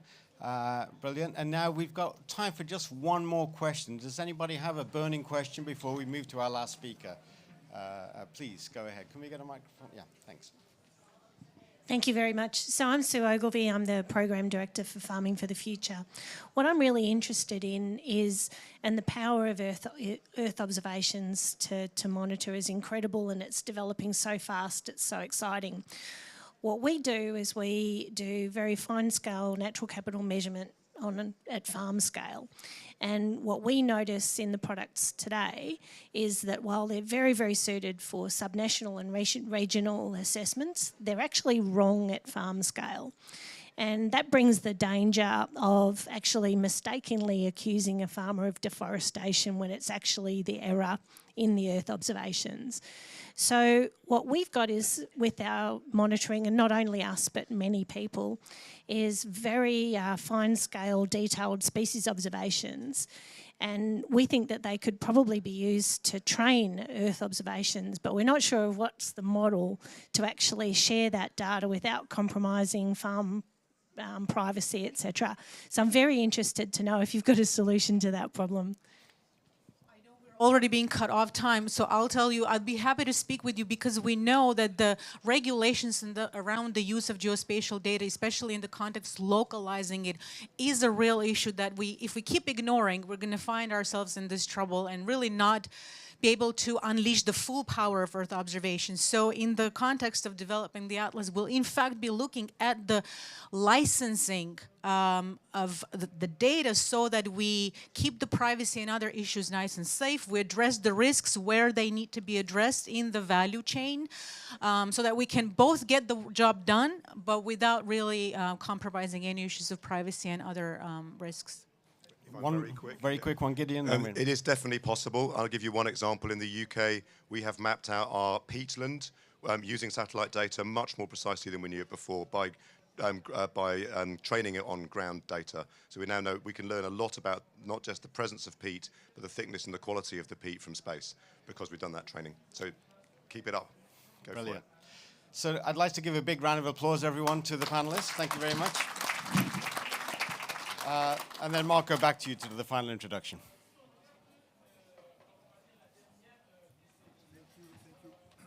Thank you, Gavin. Thank you, the panel. Excellent conversation. Shows, of course, that there is a lot of progress, a lot of clarity in many ways, but still quite a bit to be fixed. Now, we're close to the end of the session, but it's my pleasure to invite to the podium Ms. Florica Fink-Hoyer. She is the Director General of the DG Environment of the European Commission. Florica, thank you so much for making the time. I know your agenda is absolutely crazy, but really appreciate your final words to this Measuring Nature Positive session.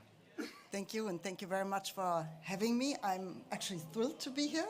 You know that this topic is one of the closest to my heart, so I would not have wanted to miss it. But I have then the privilege now to close, and you still have to listen a little bit to me. I'm sorry for that. But I wanted also to, on the one hand, give a bit of perspective from the EU, but also put together a little bit things that we have heard. And in the first session, we heard a very interesting initiative. This is the Global Ecosystem Atlas, and which is a very welcome initiative because it goes beyond land cover and land use. And I think as EU, but also myself personally, I would very much fully agree also on the proposal by IUCN for a global ecosystem typology that facilitates comparison and harmonization of data. Because what it is important, and I think we heard that also with the panel, is we have to speak the same language across scales and sectors. And here, perhaps I can already make a bit of a link to what we are doing at the Commission, because since then, the discussion in March 21, it's quite some time ago, but now the European Commission is also adopting a revised regulation on environmental economic accounts, and which includes also a module on ecosystem accounting. And that, for us, will be a game changer, because it will be directing also our finance and make it verifiable and everything else. I mean, we talked a lot today and also probably tomorrow about nature-based solutions. So here again, a ecosystem accounting system is very important, because we want to guide the financial sector to invest in nature-based solutions, right? And to address the drivers and the pressures. And that's why all these measurements, also what you are now putting forward here, are so important. We have to help them de-risk a little bit the biodiversity investment, but also make them traceable and trackable. And you might have heard that at the beginning of COP, our President von der Leyen, mentioned that we also will be wanting to look into what we would call a nature credit. We know everybody talks about, but we will try to pilot something, hopefully in time for the next GBF. I'm not so sure yet, but COP, and then we will see. But whatever, it is important that we define the metrics and the measurement methods. And there are too many variables for the moment. And then you also spoke about safeguards and regulations. Well, coming from the European Commission, of course, we are very thrilled on this. But it is important not only to have the measurements, but you have to verify it. You have to monitor and then to verify. And therefore, this is also extremely important. Otherwise, we don't know whether there is a positive outcome for nature, right? I mean, it must be nature positive. And we are a little bit in this problem that we, on the one hand, for repeated times, actually, at a COP, climate COP, we have nature also on the menu. But it's not necessarily in the negotiations, let's face it. But it's at least on the menu, and at least it is talked about. I mean, since Glasgow, at least steadily, it's coming up.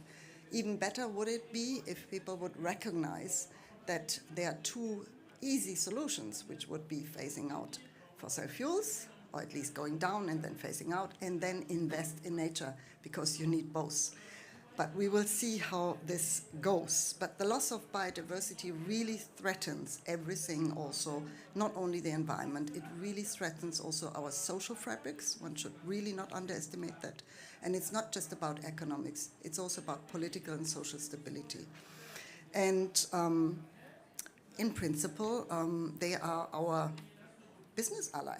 So if we don't get them by the science or by the heart or whatever, let them get them on the business.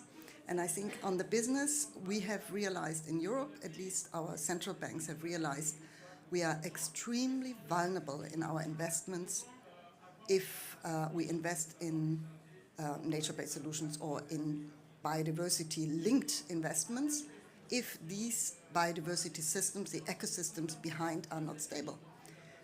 That's actually a very big step. I quote that a lot of times, because people at least listen to the bankers. They might not listen to me, but they might listen to the investors, because the business need the investment, and the farmers and the others, they need the investors. So perhaps that helps us. Let me say also a word on the biodiversity framework. We are very happy to have it now. I think implementing it is now what we have to do. It can mean really transformative change, but it goes across all the targets. But it also means, for instance, looking at harmful subsidies. It doesn't mean going out of subsidies, but directing them in the right way so that they are no longer harmful. Now let me say a few things what we are doing from the European Green Deal perspective. We have a lot of legislation recently actually even being now adopted, which is for and foremost the nature restoration law. This is the first time that our member states really have to make up plans for all types of ecosystems. Very difficult for them, but it has been accepted, and I think this will be really a game changer for us. And we also have put forward a soil law, and now just recently a forest monitoring system. Again, it's about comparability of data, because also our own member states said, all our forests are in good shape. No, they are not. So let's compare it and let's really look into it. But we also have looked a lot on how to redirect finance, and I said on this looking at criteria so that we can go and steer that into a nature positive economy. We obviously also have on our own funds what we call a biodiversity track and traceability, which is good because it has been addressed and implemented in all funds, external and internal funds in the Union. And it is a steady growth on that. And that's very important also to keep, because we must really vet whether all the investments or the use of our funds in the future are not doing harm. That's basically it. That's the main important issue, and that's why we're also proud that we have worked on taxonomy. We had recently not yet gone on the very hard nuts, but we got on agriculture and forest, but we got a lot on circularity and others. And also the Corporate Sustainability Reporting Directive, I think, is for us a guidance, which is important also when we want to look at the implementation from the EU businesses for Target 15, because the exposure, but also the impact of businesses on nature have to be looked at. So in general, we are really as EU supporting InSight in particular the development of biodiversity footprinting, guidance on the biodiversity metrics, and also natural capital accounting. So a lot has been done, but I think we should not be complacent as never. It's too urgent to act, but we therefore very, very much, and I personally also very much really welcome the launch of this Nature Positive initiative. Marco, it's a great initiative because it brings together, once again, other initiatives to develop really this common understanding, the common definitions, the common metrics, this common standardizing tools. And we will support that work, I can assure you, and we want to, with you all, and this is South, North, everybody, we have to really work together on an economic system that is really able to respect the planetary boundaries. I mean, we do our part, for instance, with circularity and others, but everybody can bring it. But the measurement, the monitoring is really crucial. So thank you very much for the initiative. I think we all will hopefully join, and thank you very much for this panel. Everything. Thank you. Florica, thank you so much. First of all, thank you personally, Commissioner Sinkevicius, the whole European Union for their leadership provided over the years, and particularly in the last few years, accelerating on a number of frameworks that you have approved, which are groundbreaking and inspirational for the rest of the world. Ladies and gentlemen, we need to stop here. There is another exciting event following here, but thank you for joining us. As I promised at the beginning, not all the answers, but 3 things. First of all, the need for alignment on metrics and measurements, because without it, we're not going to be able to hold anyone accountable. And at the same time, not be able to support and drive the action that we need to see. Action that is not just in abstract, but action that delivers nature positive, net biodiversity positive outcomes for the benefit of all of us, particularly of our children, of course. So thank you so much for joining. Join us tonight again, 5:15. There will be even some drinks, believe it or not. And we're going to actually talk about the initiative a little bit more in depth. Apologies about 5 minutes late, but thank you much, Lucy, for hosting us as well. You're welcome. Thank you, everyone. And just to let you know that we've actually got Mary Robinson coming for our next session. So if anyone would like to stay for a very exciting session, please keep your seats and all will be revealed. Thank you.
ladies and gentlemen, those in the Nature Pavilion.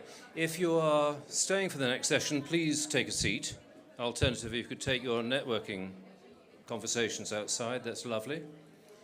And those who are outside and would like to join us, please start to come through and fill the seats in. Thank you very much indeed. The next session will begin in about 4 or 5 minutes.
Because we're going to play films and then we'll, yeah.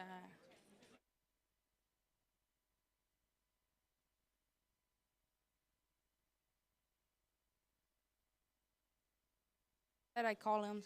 Hello. Hi, everyone. Please join us. Have a seat. We're nearly ready to start.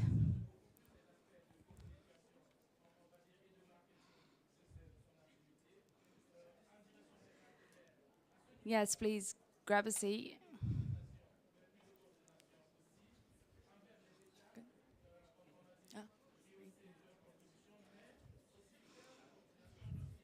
Hi, welcome. Come in.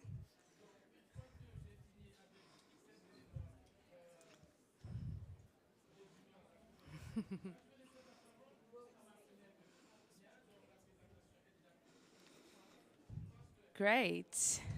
Okay, hi everyone. Welcome to the Nature Positive Pavilion. For those who are here, those who are watching us live, today we celebrate Nature Day, which is so exciting for all of us that have been working so hard in making this come true and bringing all of these connections back. So in the name of Nature for Climate Coalition, we really thank all of the partners that have contributed throughout the 2 weeks and for today's program. Today, we do have a very special afternoon program lined up for you. The morning has been brilliant, but we're gonna keep going. So we start off by collectively answering the questions that we've always been asked throughout the many climate COPs we've attended, which is, why is nature at a climate summit? We'll then follow up with a series of top experts in nature-based solutions, in biodiversity, in technology, in finance, community leadership, and indigenous knowledge to pitch their ideas and their solutions of nature for climate action in a TEDx style, so it's going to be very interesting. We then celebrate the day with not one but 2 receptions, and yes, there will be drinks. One from the Nature Positive Initiative, which is launching the new Nature Positive Forum, and the second one called From Pledges to Action with the BirdLife and Trillion Trees Partnership.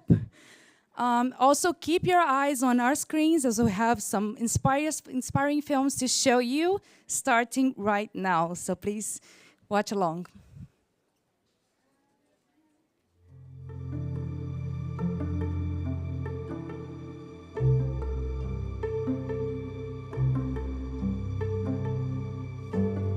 CAR sio mbaya, CAR kabisa, kwa sababu obeazabe ama utashana, kwa sababu tunapenda. This community have conserved this area for all these many years. Now they get money out of that. Herders need this forest. Pastoralists need this land for their grazings. They put their bylaws for that purposes, without even knowing that there is carbon, there is another way of benefit. So people are conserving not because of the money they are getting, they are conserving because of their primary target. Sisi kama wanawake katika mradi huu wa carbon, katika mradi huu wa utunzaji wa misitu, sisi kama VGS tunavyoenda doria, has become a big solution up to date that is supporting the people of Yeda Valley. As a result, nowadays, even the number of the animals are increasing.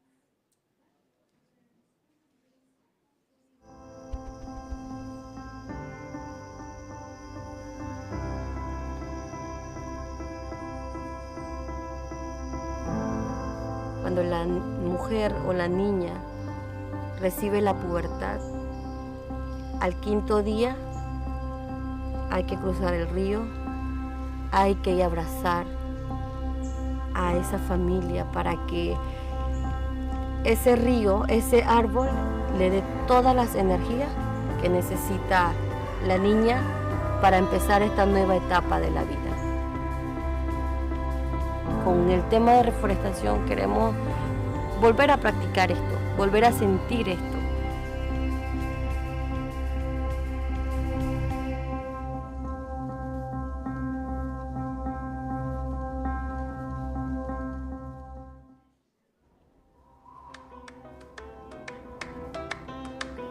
Proyecto.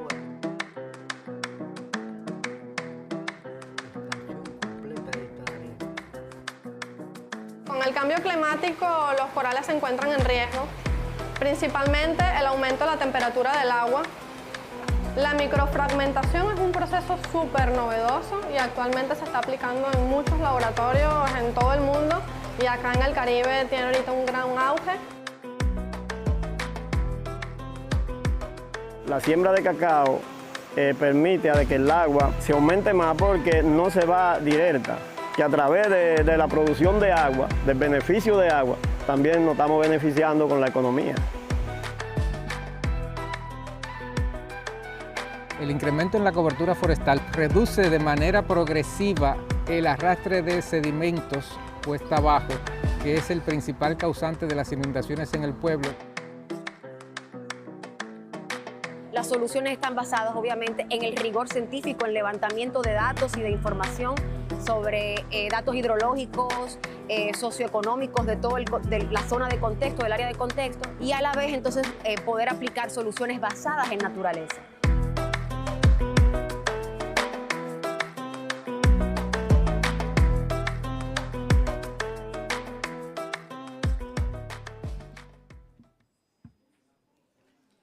Great. So, thank you. So these films, they really bring to life a lot of what we're going to hear today, which is the importance of systemic change, integrated actions between policy, good science, high integrity financial mechanisms, and of course, storytelling for climate action. So on that note, I'm really happy to welcome Jane Madwick, Executive Director of the Global Commons Alliance.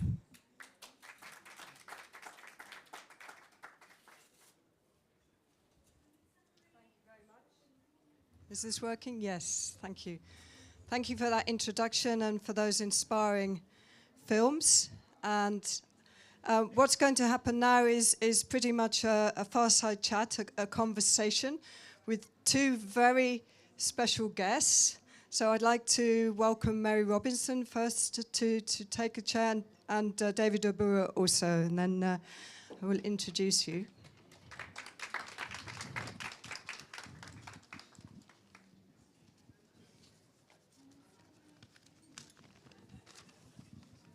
So thank you so much for joining on this very important day, Nature Day.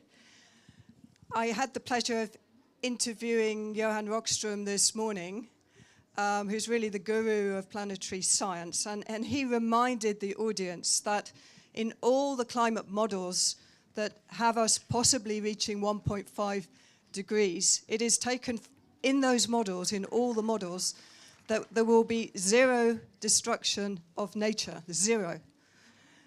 It's also, none of those models have taken into account the tipping points. The report published last week in which 25 tipping points were mentioned. So the message is clear. There is no climate action without nature, and what's more, we really need to pick up the pace. So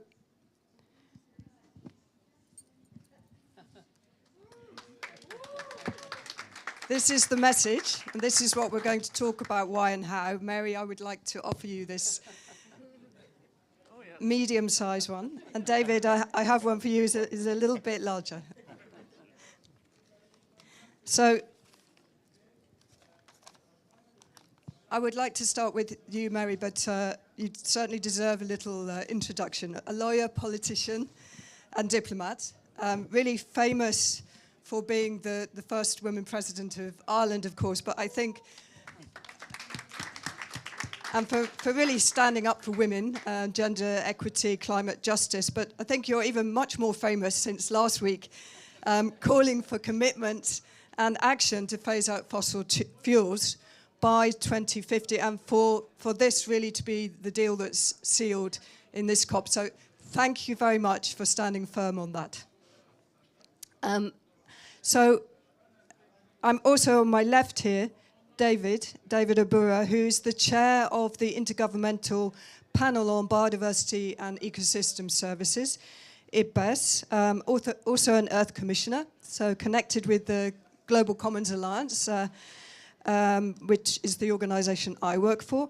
And this is an international team that connects natural and social scientists who are defining the safe corridor for people and planet. But David has some other hats, and he's definitely a marine and coral specialist, and he's founding director of Cordio East Africa, a knowledge organisation which supports the sustainability of coral reef and marine systems in the Western Indian Ocean. So we really have a great deal of experience and knowledge here to tap into. And I'm going to ask a few questions of Mary and David, but then I'm going to invite you to come with questions so that we can really have a conversation. So get your thinking caps on, please. So let me start with Mary, and I'd like to celebrate that you have decided to take up leadership of the Planetary Guardians. And I would like to ask you then how you think this new framework of Planetary Guardians can help bring some pace, step up the action. Well, thank you, Jane, and it's wonderful to see you again, David, and to share this conversation with you. I've known about Johan Rockström's work since 2013, and that was relatively near the beginning. I was fascinated when I first saw him, explaining the 9 planetary boundaries and explaining that we had managed to retrieve one of them, the ozone layer, had managed to come back, but that we were in the red, I think in about 4 of them at that stage. Now it's 6, so it's... and then in September, during the UN General Assembly, I accepted among a very distinguished group that I was delighted to be part of to become a guardian of the planetary boundaries. I don't like wearing hats, but this hat actually I like very much. This kind of, there's something about that. Oh, there's another guardian of the planetary boundaries. Hello. Nauko. Yes. Anyway, and I think what we're trying to do, and what I'm glad to say is happening more here, is put the science very centrally on climate and nature, both, so that the conventions and everything that is part of them is taken seriously by the politicians. And I often use the example of COVID. The governments that did well in COVID listened to their chief medical officers, had a daily meeting, press conference with them, took the tough decisions at the beginning, and then their countries saved lots of lives, and their countries came well out of it. We need to take the science and the nature expertise much, much more seriously by governments at all levels. And, and that brings us then to the climate justice. The climate justice stems from the injustice of the fact that climate shocks have been hitting the poorest countries, poorest communities, small island states, and indigenous peoples much earlier. I mean, I often say, if you'll forgive me for saying it very locally, when I was President of Ireland from 1990 to 1997, I didn't make any speech about climate. It was not an issue in Ireland at that time. I did speak about the environment. I did my best to, encourage, et cetera, but not climate. And then I became High Commissioner for Human Rights, and I did understand the seriousness, but another part of the UN was dealing with it, and frankly, I missed how important it was for my portfolio of human rights, gender equality, rights of indigenous peoples, rights of people with disability. I missed it. It was when I started working in African countries in 2003, 2004, 2005, with a very small NGO that I founded called Realizing Rights. And I saw through the lens of human rights the impact of climate. And that brought me to climate justice, not climate change, but climate justice.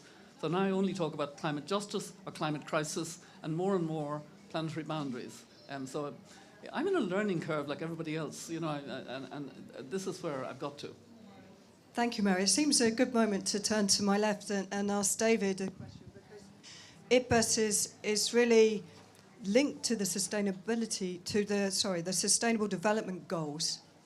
And I think in this next round that you're chairing, this interconnection between the different sectors and biodiversity is a key topic. Can you tell us about this so-called nexus approach how you're planning to handle that, and what are the challenges you're meeting? Thank you, Jane, and it's a real pleasure to be here and in a conversation with you, Mary. Mary's one of my rock stars, so I always enjoy having this conversation. So, yes, this nexus approach, that nature is not an assumption. I think that's you introduced this afternoon saying how Johan pointed out that nature is just an assumption in the models for climate change. That we need to be explicit about it. And it's not a surprise. Everybody deals with the nexus and the interlinkages in their everyday lives. You make decisions about education or your housing or your food or your water every single day. So why do we organize our national systems in isolation and international systems?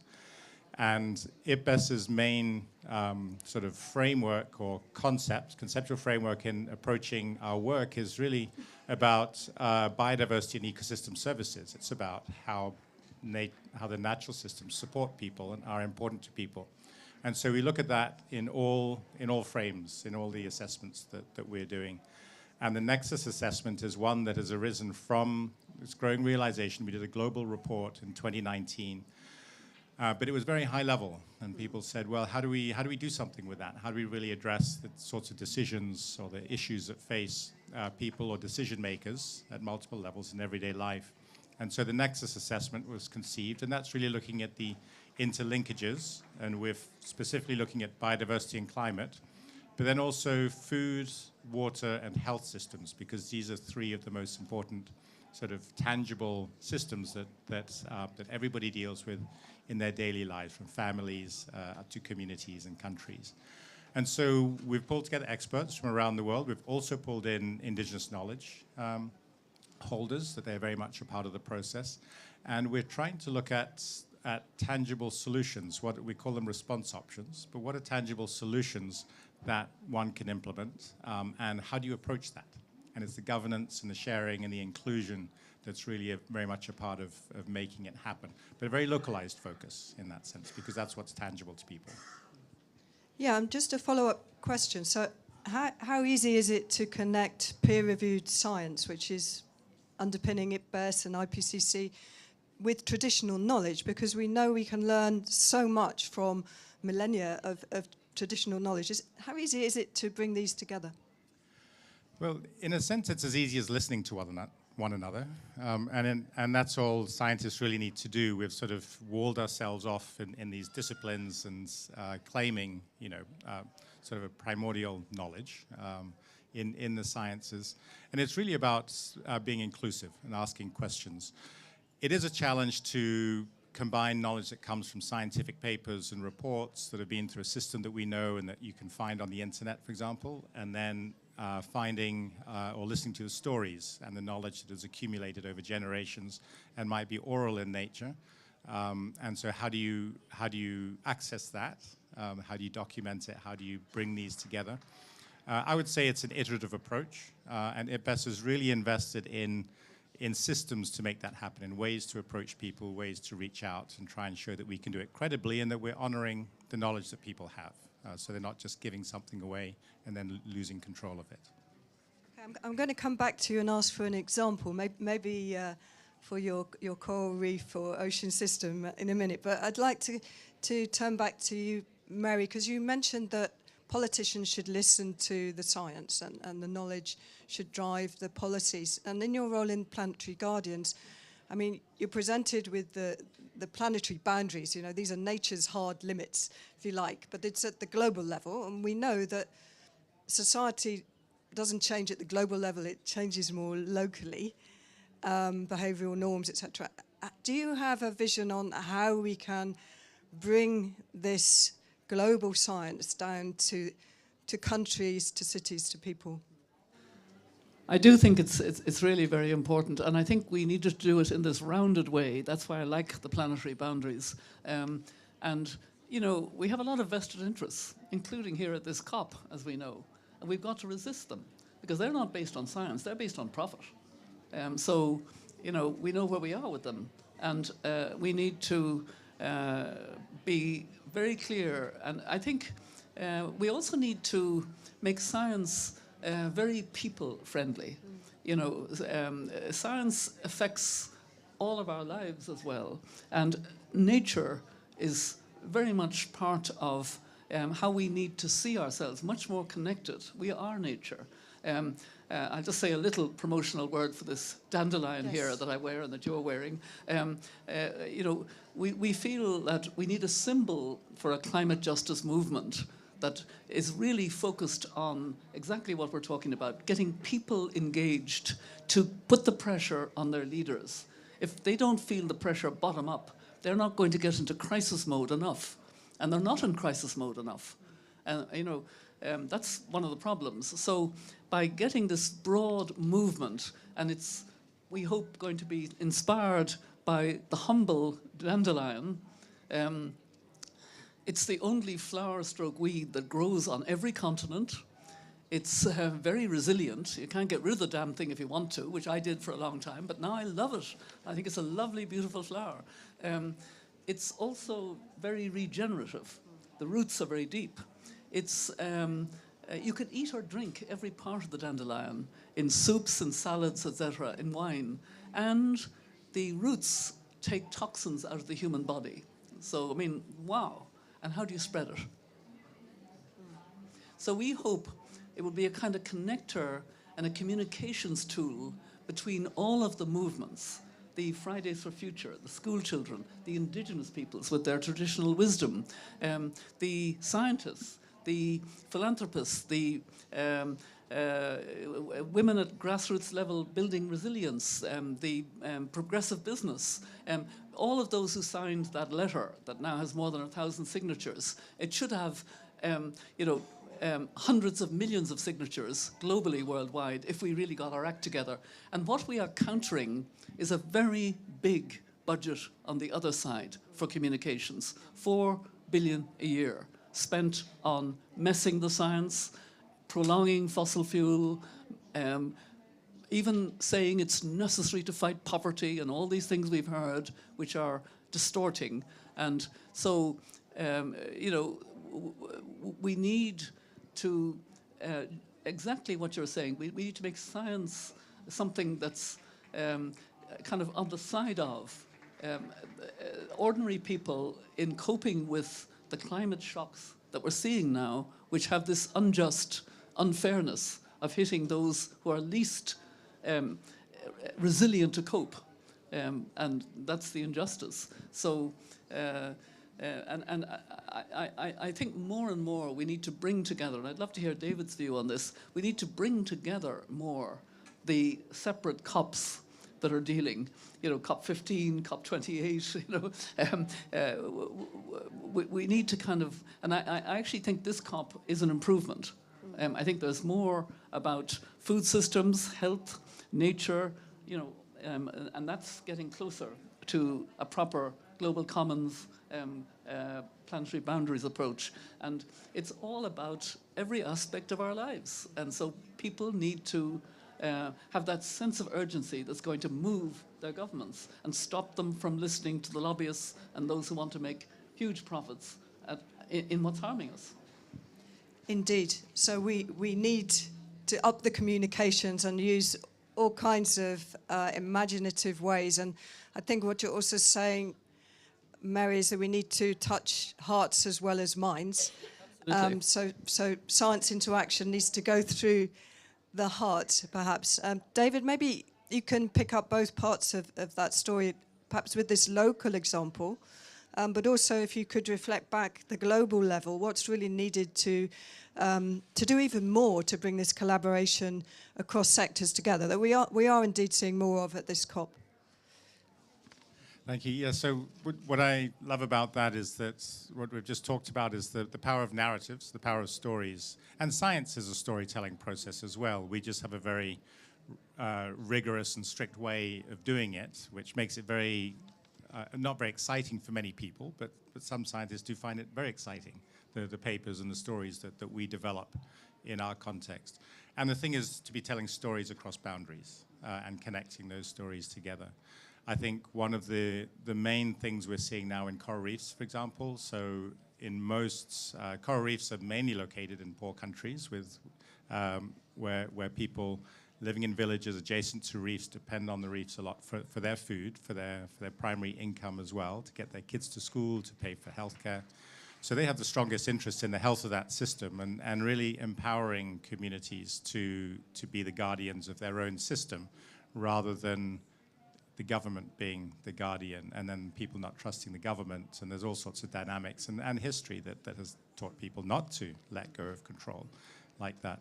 I think that's one of the strongest stories that's coming out and that has the greatest power in marine and coastal systems, even beyond coral reefs, to really empower local guardianship and local stewardship, and bringing in the right scientific knowledge as well that connects with the local knowledge that communities have within their space and they've built up over time.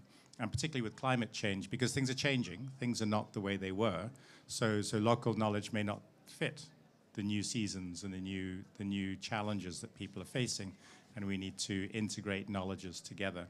I think one of the main things I would love to see and in the build-up to the biodiversity COP, what I was finding frustrating was all of this talk at the top level on global targets and global this and global that.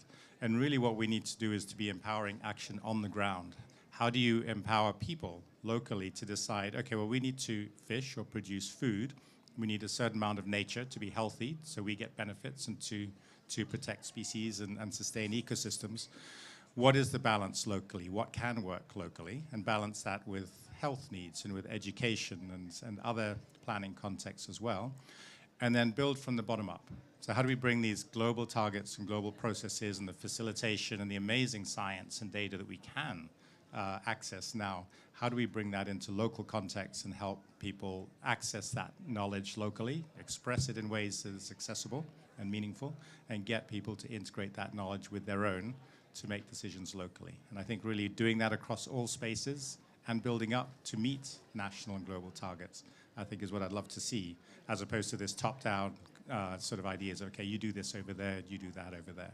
We have to let people decide.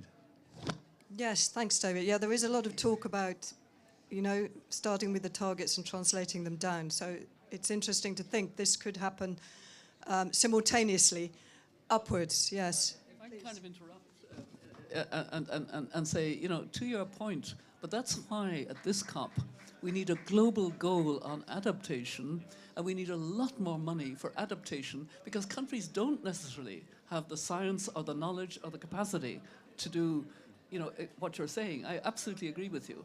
It's at local community level we need to see the change really taking place and to be the guardians. But we do need much more real support for adaptation. And of course, we have this fund for loss and damage. But, it's awful that we're having to fund what goes beyond adaptation. It's too late for adaptation. That's very sad. But we'll see more of it if we don't properly fund building resilience, building the real approach and making it nature-based as possible. Yes, so it sounds like the perfect formula is the cutting-edge science together with finance that can be delivered in the right packages locally, but local communities being in the driving seat for the change then. And this marriage of local knowledge and science can be a very powerful formula. I've certainly seen that work in a few landscapes very powerfully. It seems like a perfect moment to call on someone I know who's in the audience who is an Australian youth delegate, member of Restless Development, which is an organisation the Global Commons Alliance supports, and they help young people be leaders for change. And this particular very impressive young person, Daniela Consa, she really believes in the storytelling approach. So I'd like to invite you, Daniela, to pull up a chair and join this conversation and tell us more.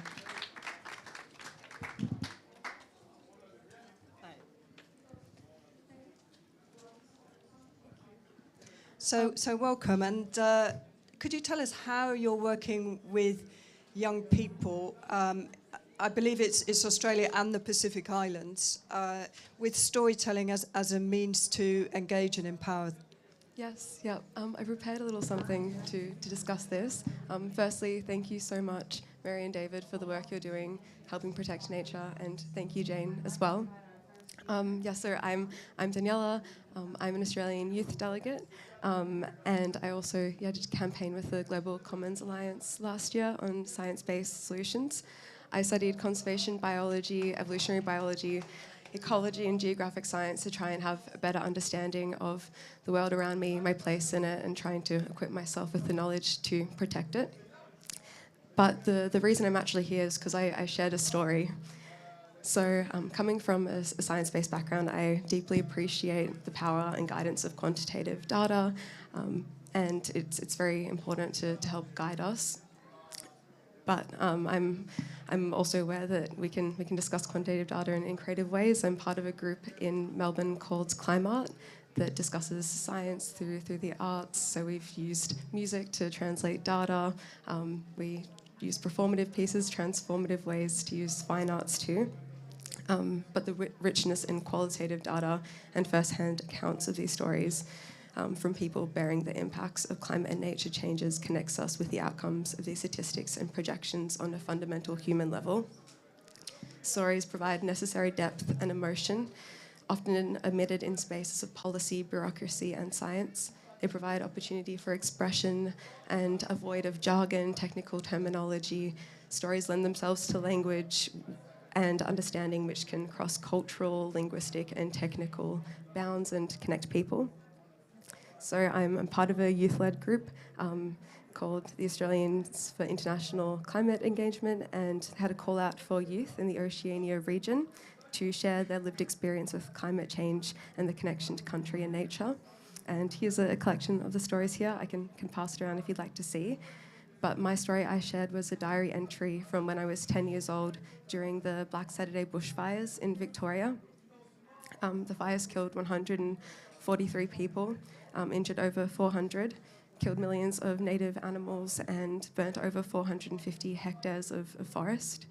And the bushfires in 2019 and 2020, 10 years later, burnt an area larger than the area of England. And so I shared my story in a video, which is a QR code you can see there, as well as my diary entry. And for young Australians and people in the Oceania region shared their own lived experience. We had an Indigenous boy up north, his experience with the coral bleaching, girl from the Pacific and her experience, and a refugee from background as well.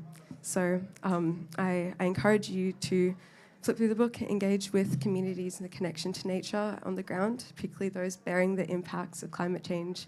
Other ones, as you mentioned, Mary, are those who are contributing the least. And like our brothers and sisters in the Pacific and the traditional owners of Australia, our Indigenous people, I beg you to listen to them, and not in a tokenistic way. Feel their stories, listen to stories, and let them resonate and manifest in behavioural change and policy change, and combine sometimes soulless statistics and procedures with story and life, because why else are we doing this and who else are we doing this for? Our ambition with these stories, we presented them to the Australian delegation and to our government, which we also sent out a call to action, which we urged our government to respond to the urgency of climate crisis, to protect nature, to actively engage with youth, Indigenous people, and call for a transformative shift in policy and thinking to shape these narratives. And that being said, as we've acknowledged these stories, they often come after the negotiations have already been decided and after policy has already been enacted. And so I do have a question for you both. And that is, how do you think we can best utilise and platform the power of storytelling and lived experience to advocate for better protection of nature, particularly in influencing those in positions of power? Thank you. Thanks, Daniela. Well, David, go ahead. Give you time to think. Well, I certainly very much believe in the power of storytelling, and it brought me to saying, you know, I need to tell the stories of some of the heroes I've met in the climate space, heroes of climate justice. So I wrote a book about climate justice. There are 11 stories. 9 of them are about women, but there are 2 good men. And even then, I wasn't happy. You know, after the book was published, I said, there must be another way.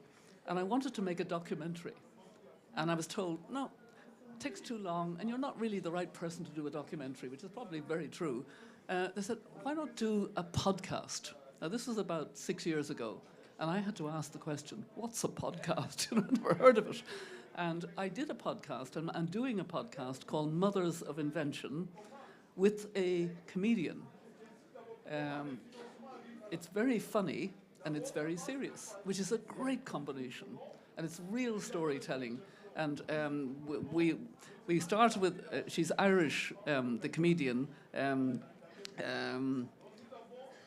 God, I'm having a sort of elder moment about her name, but it'll come to me. And she's based in New York, very brilliant, didn't know anything about climate. So in her humor, she would also ask the right questions of the women that we interviewed. We interviewed mainly women from the global south or the south of the United States. And we had 3 different sessions of it. We were finally joined by our Sri Lankan colleague, Tamali Kodakari. At least I remember her name. What is the name of my Irish friend? What's the name of, what? Maeve Higgins. Yeah, Maeve Higgins. Maeve is extremely funny, and it's a kind humor. You know, it's a funny humor, not a cynical, putting people down humor. On the contrary. And if I have one tip for some young women in the room, learn the power of humor, apart from the power of storytelling. I'd be interested to know if you agree with that. Anyway, I do very much affirm, and I wish scientists were better storytellers. They're getting better. No one can tell a story or a joke like an Irish person. I'm married to one, so I should know. David, what's your take on this question? No, I'd say on that, so I think there's a key word, and I love the sound of your storytelling. I'm going to go and have a look at them right away. And the word you used was tokenistic. Don't listen to them in a tokenistic way. And the other thing is, as youth, when you're telling stories, don't accept being given a platform in a tokenistic way, so that you really do demand people to listen to you and to be part of the decision-making processes and have agency and voice, because I think that's the key thing. And I think one of the key things, so from an IPBES point of view, is really understanding there are multiple perspectives on life, multiple values, and just by acknowledging multiple values, we make much better decisions than just by thinking there's one value system that has to dominate every other one. So thank you. And Daniela has already written a children's book on the global commons, which I think I would like to pass to many adults around who we have difficulty explaining what the global commons are. And I'm sure the language that you use in this book is pretty helpful. So thank you for that, and for the poetry and the art and all that you're going to continue to do, Daniela. Thank you very much for joining us. And I'd like now to see if yes, she's worth a round of applause. Thank you. Well done. I'd like to see if there are questions in the room for Mary and David. And you may also take the chair, or you may also just raise a question from the floor. Anybody like to add to the conversation? Can be a comment also. Yes, Lucy. So yeah, I've got a question for Mary, just in terms of what you said about feeling a little bit more hopeful that food and nature and health were better represented maybe at this COP. Could you just give us a little bit of evidence or insight into what you're seeing in Dubai that gives you that hope? Well, we do need to understand in a more, comprehensive way, if you like, how relevant it all is. We need to reform our food systems. We need to reform and, get rid of the problems of agribusiness, the huge supply chains, the enormous waste, all of that. We need to link, as this COP is doing, climate and health. I mean, my colleagues and myself, we were remarking this morning as we came from Dubai itself to here, the smog, the pollution. It's getting my throat. It's beginning to irritate me slightly. But, pollution, air pollution is a deadly thing. And then clean cooking is such a necessary way of addressing this, and we haven't prioritized it enough, but it's beginning to get more priority. And so all of this is very relevant to how we approach. And the part that wasn't evident at all enough in previous COPs was the link with nature. I do feel that this is now much more in the minds of delegates and in the minds of, that, and I'm glad that, you and indeed Johan Rockström are so strongly affirming it's not just about cutting emissions, it's also about the whole other side, and restoring, regenerating, regenerative agriculture is so important, and so on. And now, and that, makes me glad, because that's part of the planetary boundaries approach. You see, we're entering a new world, and for young people it could be a great world, a world where we think in terms of real transition, just transition, that gets us out of fossil fuel, but caring about the workers and their families that will lose. There will be losers, but we have to, over time, make sure that they have the resources to retrain, that their communities get new industry, etc., that they're not left behind. And then, in particular, that we use the, instead of 7 trillion a year in fossil fuel subsidies, we move that into access to clean energy, access for the 600 million who never switched the switch in Africa, the 900 million women in particular who cook on dirty cooking, who could transform their lives. I actually remember my father, a medical doctor, telling me about the transformation when we got rural electrification in the west of Ireland. It transformed the drudgery of women, was how he would put it. It changes, and it gives women time, and it means everything will improve. And and having electricity means children can study, clinics can give safe childbirth. Everything is changed, and we have to. We are on the cusp of this cleaner, healthier, safe climate world, but we're not getting there quickly enough. Now that's a human problem. Not getting there quickly enough is something we can solve. That's something I hope people will realize. This is not an impossible situation. It's very possible if we have a package in our global stocktake that combines phase out of fossil fuel with timelines, the money, the financing that leads us to the trillions that will be needed for real transformation, the global goal on adaptation, etc., and the food systems and the health, all of that. It's completely doable, and we have to believe that this COP is a make or break that will do it. And I think anybody who can influence the guys who are in the rooms, we have to use our influence, because it's so exciting if we can do it, so transformative. Absolutely. Let's applaud that. I love your pep talk, Mary. The fact is, though, for nature, as part of those trillions, it's not in the negotiations, it's hardly in the finance.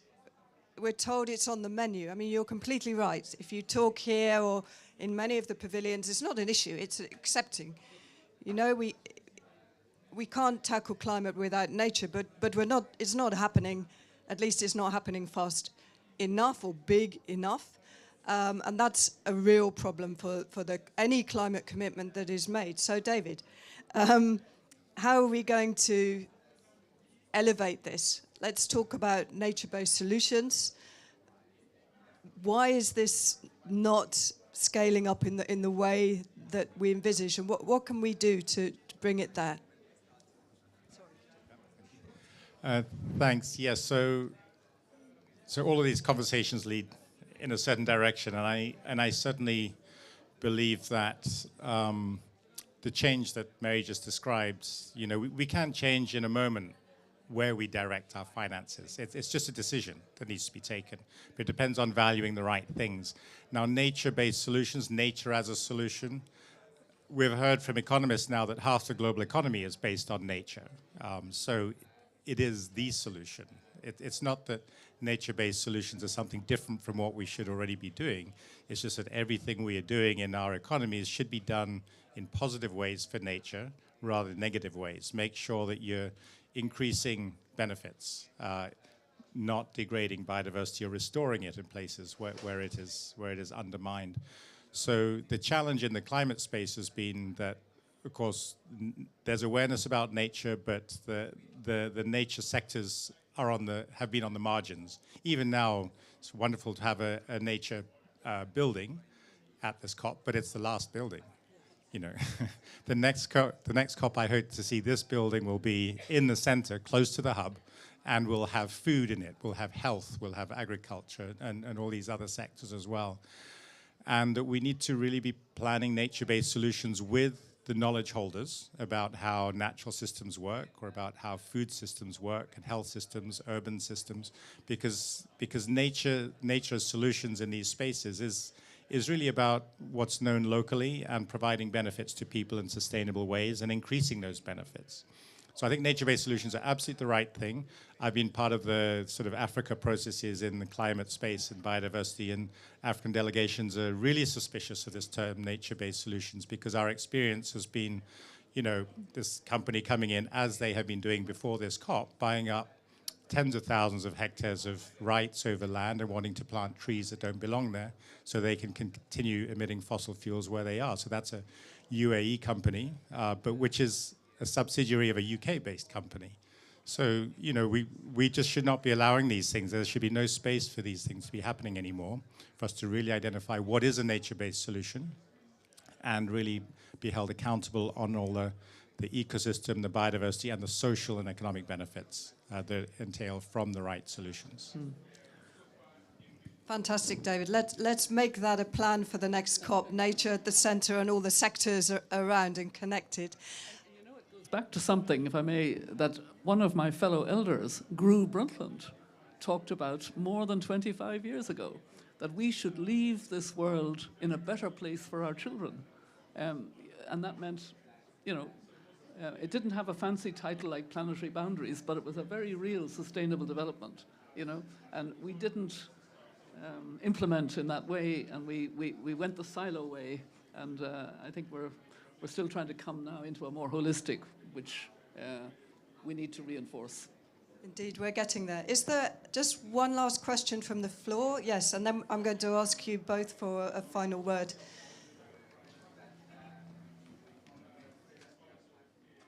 Hello, everyone. My name is Namembe Sandra. I'm from Uganda. I'm happy to be here.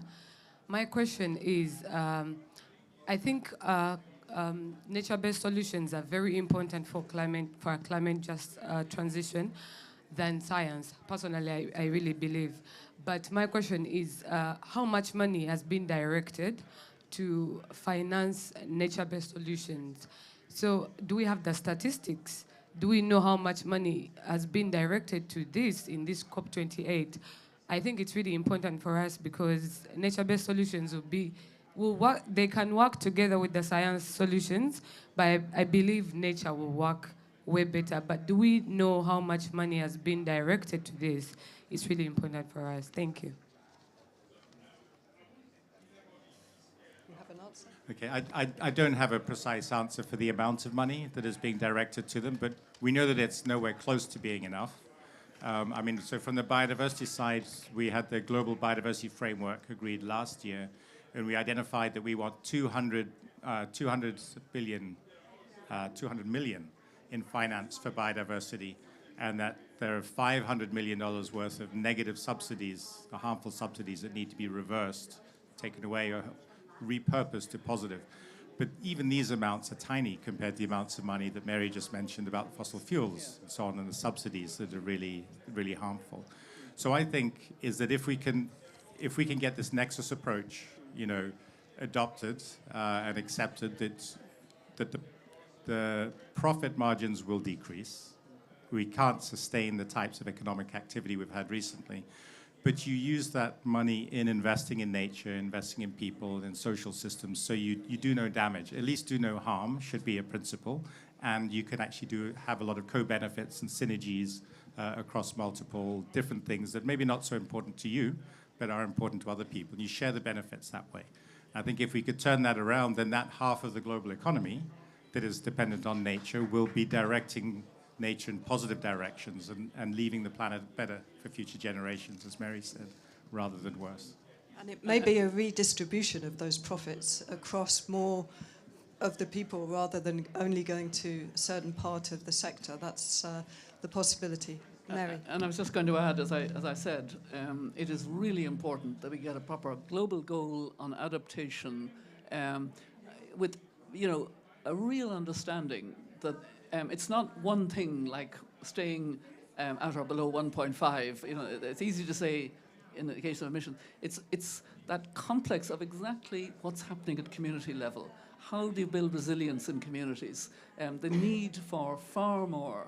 The estimate is a very significant budget for adaptation, and we're nowhere near where we should be on that. And that's why financing is very important for the transformation we're talking about. And yet, there's a whole lot of money around. It's just going in the wrong direction. It's going to subsidize what's harming us. 7 trillion a year subsidizes fossil fuel and others things that are harming us.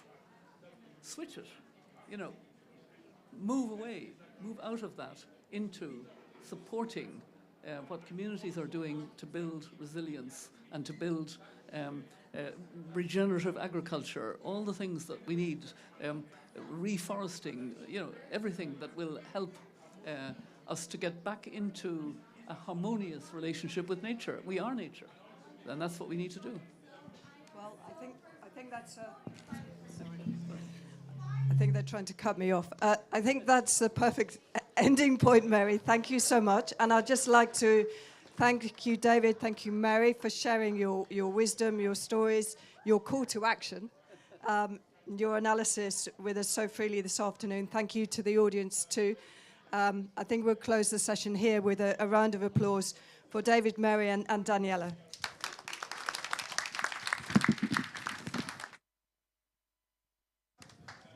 Yes, please just in 10 minutes we'll start with the nature talks, which is going to be super exciting. So we have a load of experts coming here giving high-level speeches on several solutions for nature. So yeah, 10 minutes, so please don't leave. Stay with us.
Okay, welcome everyone. If you can come in and take your seats. So this is, when I was looking through my agenda of all the things I could be doing, there's a high-level ministerial event I'm meant to be at today now, and I decided to not do that one, but to come to this one, because you're in the most exciting room that there is going to be here at this COP, okay? Because what we're doing is we're bringing in a group of diverse voices that are going to inspire you in TED Talk style and are going to try and make sure that we move towards more action. Hi, everyone. I'm so excited to be here with you today. I want to actually thank you for, on Nature Day, being indoors to pledge and advocate for nature. So this is amazing. Thank you very much. So there's a few things. We're going to split this into different sections. There's bits around science, there's bits around politics, there's bits around the economics. How do we get the economics to work? Financial, social, technical. But I think that your notes are the best ones. Can you just show everyone your notes here? Okay. How did you get all those crosses on that piece of paper? with the cutest baby I've ever seen in my life. Okay. So this is how you write notes for a session then. Yeah. So this is all about storytelling, isn't it? This is all about trying to tell a story. Yeah, so today we are going to share these amazing stories from people all across different sectors. And we are going to use storytelling. You're going to see some very exciting calls to action today. And you're also going to see some powerful visuals. So get ready. It's going to be an exciting journey. Fasten your belts and let's get started. Let's get started. So first of all, we're going to come to you, Ralph. So Ralph Chami is from Blue Green Future. And we've just been catching up about what's going to happen with here. We're going to have you can get up and do it. Go on, get up and do it. You need a mic. Thank you. Yeah, the visual? All right. So the title of my talk is The Last Cry of the Whale. The Last Cry of the Whale. So I've been roaming the oceans for millions of years. And for millions of years, I've been providing for the health and wealth of the ocean and for the health and wealth of humans on land. Now you may say, or you may ask, how so? How have you been looking after the ocean? How have you been looking after humans on land? Well, you see, my poop fertilizes the phytoplankton. And the phytoplankton is a game changer because the phytoplankton is where the life of the ocean starts. And more importantly, the phytoplankton captures so much carbon dioxide from the atmosphere, equivalent to 4 Amazon forests per year. So I have been a great ally in the fight against climate change. But that's not the only thing I do. You see, I like to eat krill, lots of krill. That's why I poop a lot. And when I poop a lot, the phyto becomes very active and it grabs more carbon dioxide from the atmosphere. But the mystery lies here. Although I eat a lot of krill, there's a lot of krill in the ocean. So imagine, I eat more krill and there's more krill in the ocean. How does that work? Well, it turns out I fertilize the phyto, and I eat a lot of krill, and the krill likes to eat phyto. So I eat krill, the krill likes to eat phyto, the phyto needs my poop. So the more I poop, there's more phyto, there's more phyto, there's more krill. It's amazing. Amazing. It's a virtuous cycle. But there's more to it. You know who likes to eat krill? Fish. Fish loves to eat krill. Seal loves to eat krill. Penguins love to eat krill. So I am not only helping fight climate change, I am also providing food for the ocean. I'm providing food for you, whether you're landlocked or whether you're actually, you're an ocean-faring people. It makes no difference. I provide all these services for free. But I have to admit, I'm not doing well. My people aren't doing well. I'm dying as I speak to you. I'm being hit by ships. I'm being polluted by plastics. My eardrums are blown out when you do seismic testing and sonar testing, and then I'm lost in the ocean. I'm dying because some of you still like to eat my flesh, although it's not really good for you. Then you hunt me down, you cut me into pieces, and you sell me for a mere $40,000 in some market. So I've been wondering lately what to do, how to get you to see me, because I'm pretty big, by the way. I mean, I could be like 30 meters long, but I'm still not big enough for you to see me. Somehow you don't see me. So I've been trying to figure out, how do I get you to see me? Figured maybe I'm not speaking your language. You see, we do speak a beautiful language. We actually sing to each other. You, on the other hand, like to speak a language, I'm not going to pass judgment on it, a language of dollars and cents. So I figured maybe if I were to translate my language to your language, maybe you will see me. So, wait a minute. I don't have to do it myself. One of you guys did it in 2019. One person here in the audience published a paper in 2019, and he said, if we were to value the services that the whale provide in terms of fighting climate change and in terms of enhancing fish stocks, and by the way, also whale tourism. Although you never asked my permission to come take pictures of me, you just barge in the water and you take pictures of me. Imagine if I barged into your bedroom and took pictures of you and sold the pictures. That's what you're doing when you do whale tourism. No one asked me for permission, but that's fine. So that paper was published by the IMF. And that person claimed that the value of my services to you is $2 million per whale. $2 million per whale. Whereas when you kill me and you chop me to pieces and you sell me in some market, I fetch 40,000. So you see, I am much more valuable to you alive than dead. I'm much more valuable to you because I'm not even charging you for the services that I provide.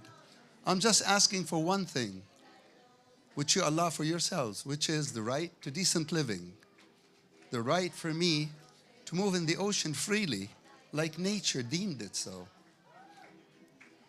In fact, when I think about it, I'm asking for the same rights that you allow for yourselves. You, for example, you have the right, as a person, right, to pursuit of decent living, the pursuit of happiness. And all of you have responsibilities toward her to ensure that her rights are not trampled on. And if any of her rights were to be transgressed, there's a penalty. Could be legal, could be financial. So I figure, why not treat me like you? I mean, you can sing me songs and write poetry, but as you say in your language, sympathy is free. Actions speak louder than words. So if you really want to help me, confer personhood on me. Treat me as a person, just like you. Yeah, I can be a person like you. They may think, am I crazy? No. In Panama, they conferred personhood on sea turtles. In Costa Rica, they conferred personhood on bees. Yeah. In New Zealand, they conferred personhood on a river that starts and ends in New Zealand. Whereas what I do for you, I may start in one country, but I end up in a completely different country. I am, I think, the greatest giver of all, because I give freely to all of you, irrespective of your race, your color, your culture, your political affiliation, how beautiful you are, how not so beautiful. It doesn't really matter. I give you for free. All I'm asking in return is to treat me like one of you so I can continue to look after you. So you really want to help me? You're thinking, what action do I really need to take? Well, I'll tell you what it is. Confer personhood on me. Yeah, you want to confer personhood on me. That's all I'm asking. If you want to help me, sign the petition that allows me to be a person. And since, by the way, I'm a citizen, I'm thinking, which country? Well, I visit all countries. So I'm a global citizen. I'm a global citizen of the ocean to all of you.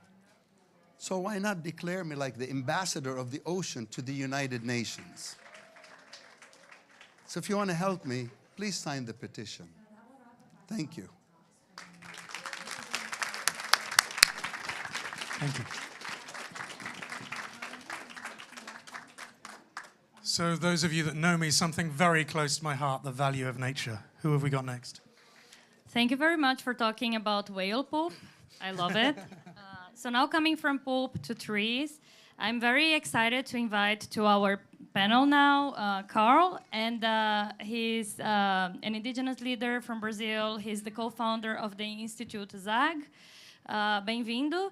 He's also here with Isabel, who is there right now, taking photos and videos. And among many things, he's defending both the importance of culture, of Araucaria tree for culture, but also for biodiversity. And this is going to happen in his Xoclen language, but we are going to have mic-to-mic translation now. Bem-vindo.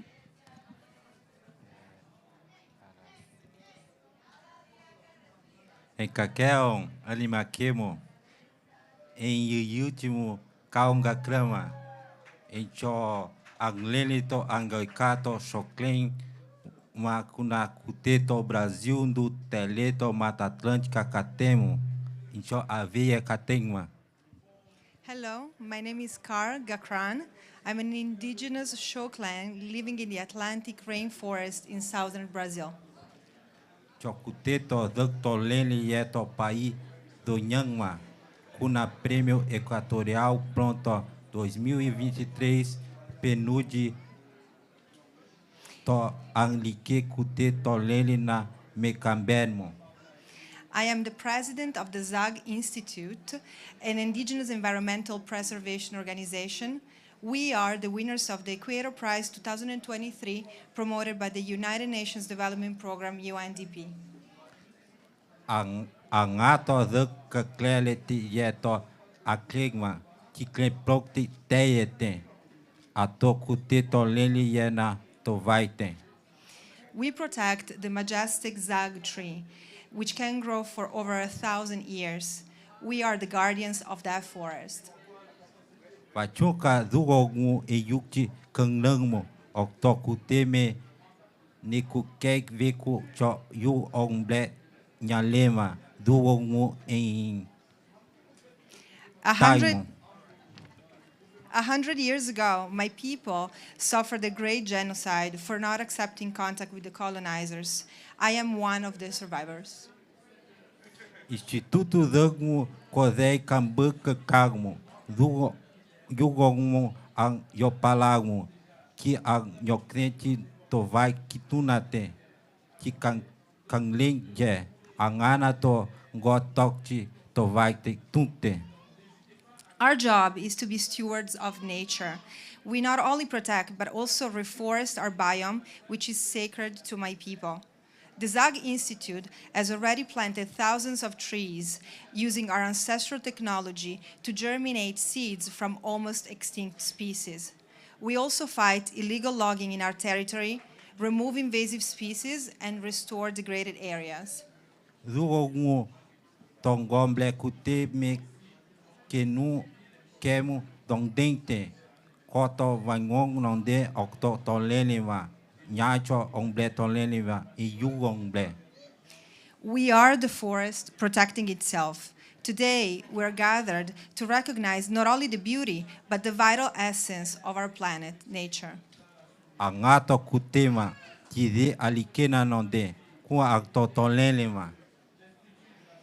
In a world where climate change and the loss of biodiversity challenge the sustainability of life as we know it, it is important that we join forces.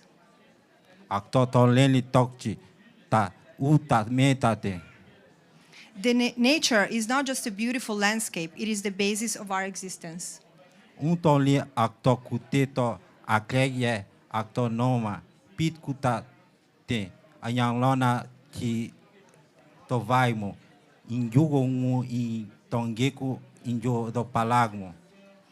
The trees that provide us with oxygen, the oceans that regulate the climate, the biodiversity that balances the ecosystems, all of this is intrinsically interconnected and crucial to our survival. The history of my Xoclen people spans more than 6,000 years. a journey reaching wisdom and connection with nature. Ang yombati to planeta chileni teye na u anyang ang yeklit pilite kuna lain-layang kutemu pilite ditana tonge kuna imblelike. The majestic Araucaria are a sacred tree that we protect, plant, and monitor has existed for 250 million years. And today, only 6 trees remain that are more than 1,000 years old.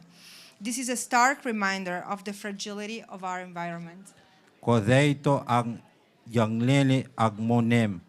Goyum zimbagmu akoy kangegmu. Kutemble ang tongeta te. Nani ang yombati me agmo ta ute kuma ve kuma imblelike. Our tree is at extreme risk of extinction, according to the IUCN, and it is our entire biome, as it is our entire biome.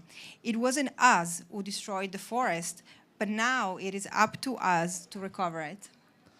Akto dukto leli ku kanglema tonge kuna yopalakte ton li dugmu tak tuto pilimu velite. We are at a critical moment. Every tree planted, every animal protected, every effort to restore degraded ecosystems is an investment in our shared future. Bahana akek kuna to lain-lainnya blok tank mang kodei kekak nate toleli nate ton li yombatimu toke pante angana to vai dolo kute. It is crucial to influence globally. Through our mission and actions, we can inspire others to join us in this journey to preserve what is essential for life. Bahana lain-laite katen imblelike emblema vai ngok pilitate ang yang lengu ta lain-lain. So I invite everyone to join this movement. Let's turn awareness into action. Akto aklelito ang goikato te kute wachoka injugmu dugongble likemu e aungu tokti likevenmo. Together, we can change the current trajectory and guarantee a legacy of balance and respect for nature for future generations. Yugogu yakletimu akto yopalamu ku okto in nyo tenla kuma on mokamben. The time to act is now. We can't put off until tomorrow what is vital for our survival. Ku nchoka tema mo amaiva me ato vekuta inkle ta mo tanenga yukte akto dek toleli ku lain nondengma. We indigenous peoples know how to live in harmony with the forest, and we want to share our way of life through nature-based solutions. Akto tonge kuna nalima mena imblelike angana to ngotok ti tolelinya angana ngotok ti vekuna likete utate. Our grandparents prepared us for this moment. Today, we are here to ask for help and partnership to continue our work, and with the certainty that we will take our sacred tree out of extinction. Thank you.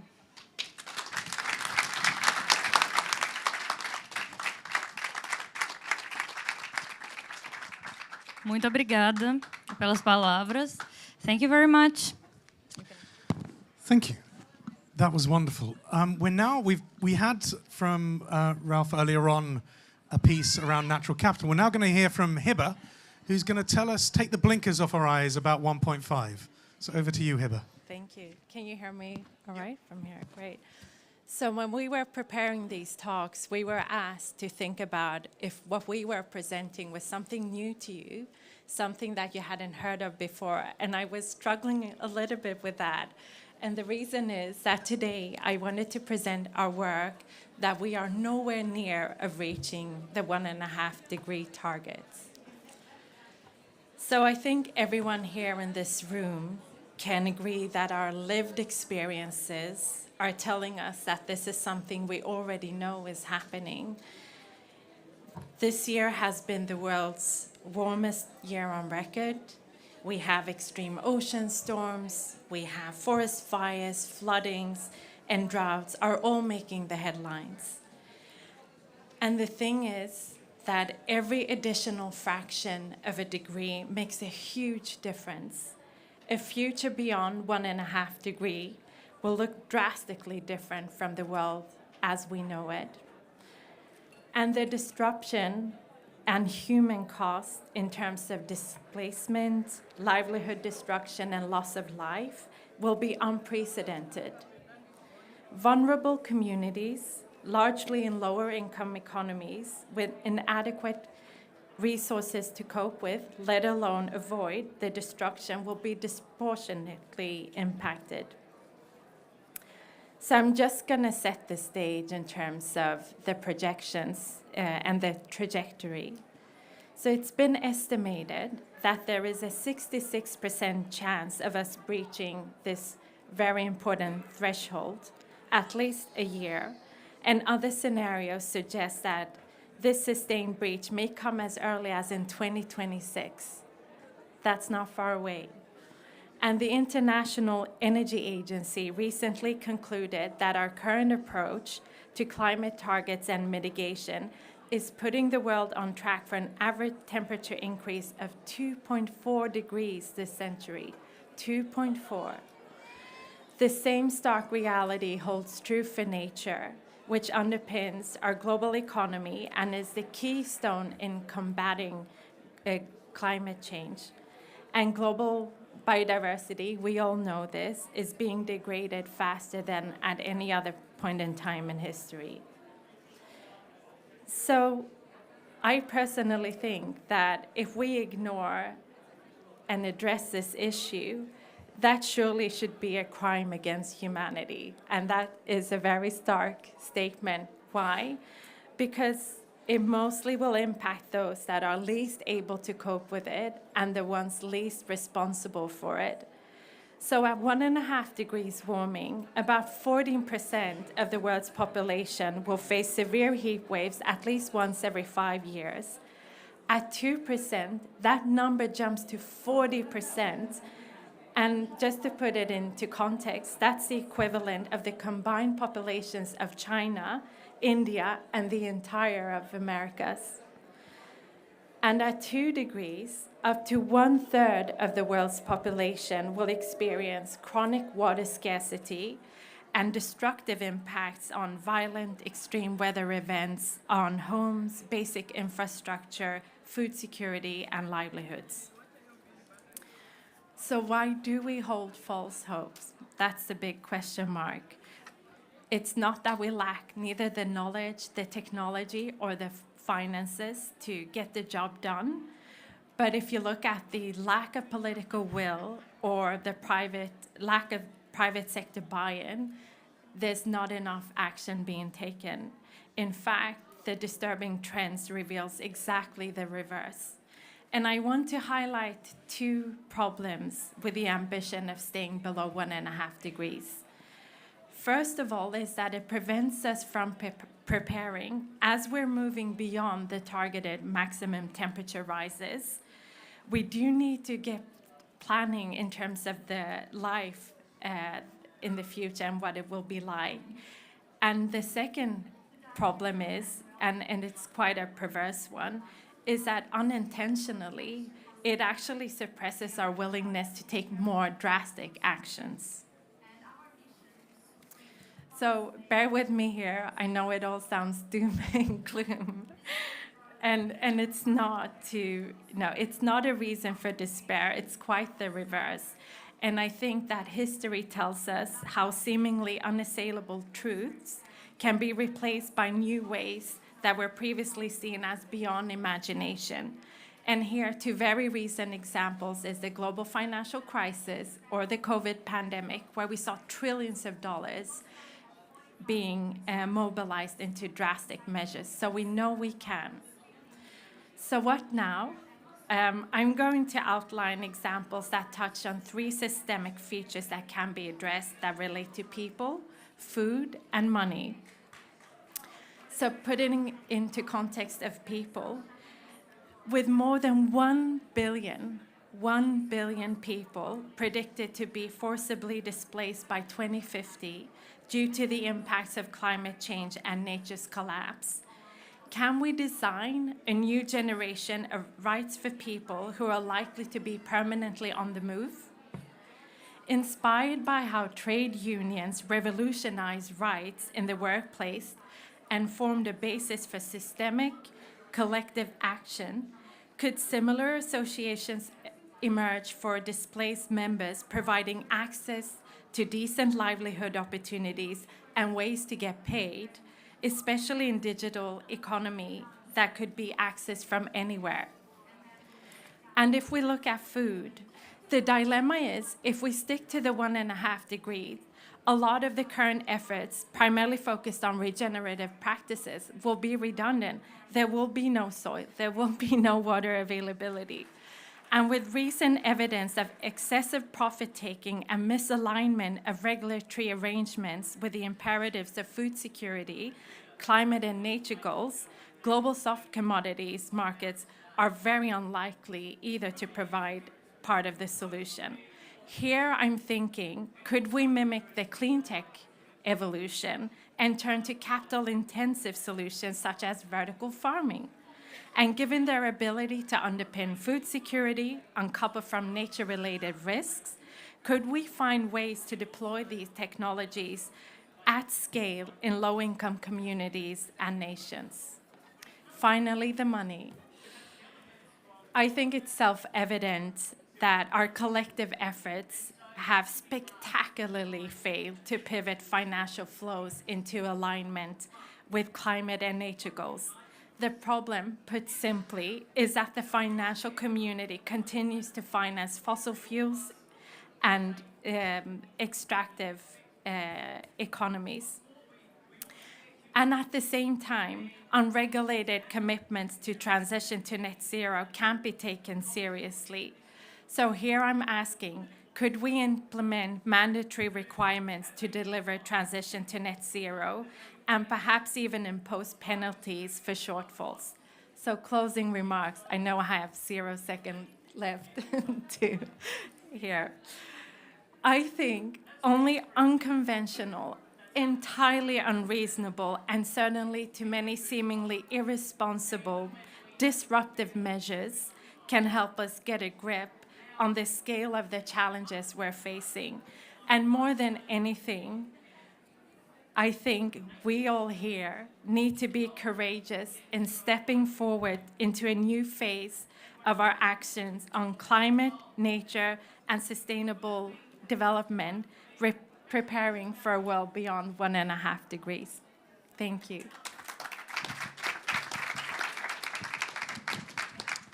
Thank you, Hiba. So hope out of despair. Please start thinking of questions. All of these speakers are going to be up at the end, and you'll be able to ask some questions, so do think of that.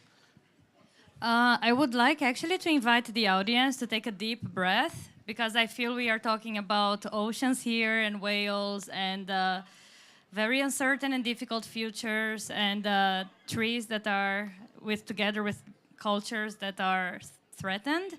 So take a deep breath, try to send the air to your belly, try to relax a bit the shoulders, because I don't know about you, but I feel the weight of the climate crisis in my shoulders, like literally. But without further ado, now that we have landed in our bodies, I would like to invite here to stage Peter Ellis, and he's the Director of Natural Climate Solution Science at the Nature Conservancy, and he's going to be talking to us about high integrity nature-based solutions. So welcome. Thank you very much. It's a real honor to be here. Welcome. Bienvenue. Bienvenidos. Marhaban. My name is Peter Ellis. I am the Global Director of Natural Climate Solutions Science at the Nature Conservancy, but I'm also a father, a husband, and a conservationist. As a conservationist father, I'm bearing that weight on my shoulders. I'm very worried about the future. We are in the midst of the sixth global extinction of Earth's 4.5 billion year history. Responding to the climate and biodiversity crises is the single greatest challenge ever faced by civilization. And we can no longer ignore it, because we are already experiencing these crises every day. We need to act now, but I argue we need to act with humility. This is where I think nature comes in. Throughout the evolution of Homo sapiens, the natural world has been our greatest teacher. And our contemporary challenge is no exception to this, as long as we are willing to listen with humility. In the face of the climate crisis, the world is scrambling to invent the powerful new technology that can save the planet from calamity. But when you look at this problem with humility, you realize two things. First, the planet doesn't need saving. It's seen this 5 times before. This is the 6th extinction. And every time it bounced back stronger. It's we humans who will be on the extinction list if we do not stabilize the climate now. Second, the technology we need is not new, it's old. It's actually 3 billion years old. And it's been in intensive research and development the entire time, first operating in small self-replicating units in the ocean, and then, about 500 million years ago, embedded into more complex, adaptable structures that rapidly colonize the surface of the Earth with great beauty, diversity, and ingenuity. My favorite version of this structure is the tree. And of course, the structures themselves are plants. I'm a botanist, I love plants. Plants are the carbon pollution cleaning prototype we need now. We don't need to invent some magic new technology because nature already invented it for us. And of course, it's not magic at all, but something we learn about in grade school. Photosynthesis. A process both incredibly elegant and incredibly powerful. Every day, photosynthesis captures 3 trillion kilowatt hours of energy. That's 8 times the amount of energy we burn from fossil fuels, which, by the way, are really just very old plants. If we channel our humility as passengers on Spaceship Earth to work with this power rather than against it, we have a chance at maintaining our critical life support system. In 2015, I was fortunate enough to be part of a scientific team that set out to understand exactly how much power nature could provide to stabilize the climate. After 2 years of research, we established that natural climate solutions, stewardship activities that work with nature's photosynthetic power, could cost-effectively deliver 1/3 of the mitigation needed to avert impending climate catastrophe. And so this is what I'm here to tell you about today. A week ago Monday, we launched Nature Base, an interactive blueprint for embracing the immense power of natural climate solutions.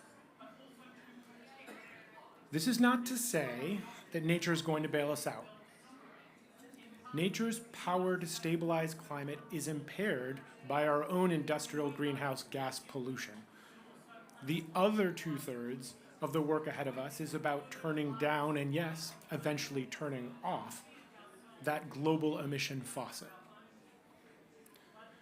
But this too is possible if we approach nature's generosity with humility and learn to harness the abundant power that sun, wind, and water provide us. But the science is clear. We cannot achieve the goals of the Paris Agreement without natural climate solutions. And the human benefits of these stewardship actions extend far beyond climate, as photosynthesis is only one among many of the gifts plants provide, such as food, clean water, rich soil, fresh air, materials for our home and clothes, and most importantly, biodiversity to make life resilient, beautiful, and worth living. So now hopefully I've convinced you that natural climate solutions are powerful and beautiful, and we need to work with nature to provide a livable future for our grandchildren. But this doesn't answer the more important question. We need to stop talking and we need to start doing. So what do we do and where do we do it? How do we take this knowledge and bring it to action? This is the question NatureBase is designed to answer. If you want to be part of a new global movement, if you want to know what to do to work with nature and fighting climate, you can start right now. Go to naturebase.org and you will find the first global blueprint for comprehensive natural climate solution benefits at high resolution, organized into 18 stewardship actions such as reforestation, agroforestry, and mangrove protection. We call these actions pathways because they provide a hopeful direction forward for all of us. And behind each pathway is a team of scientists who have worked tirelessly for years to find the best available, transparent, peer-reviewed science in the form of a globally consistent, easy-to-interpret, action-oriented map. With these maps, you can identify the best places to protect, the most effective management practices, and the most powerful opportunities for restoration. The platform also features guidance for cultivating these stewardship actions with high integrity, including a new human rights screening tool designed to identify, prioritize, and mitigate risk to the communities at the front lines of natural climate solutions. With NatureBase, you can also learn where to find financing to support your own natural climate solution interventions and identify relevant policies that enable your desired interventions. Go to naturebase.org and check it out. Tell us what you think. We want feedback. And come and visit me here in the Nature Pavilion. I'll be here all the rest of the day, today and tomorrow. I'm happy to give you a tour of NatureBase, talk to you more about it, so you too can join the movement. Obrigado, terima kasih, and thank you.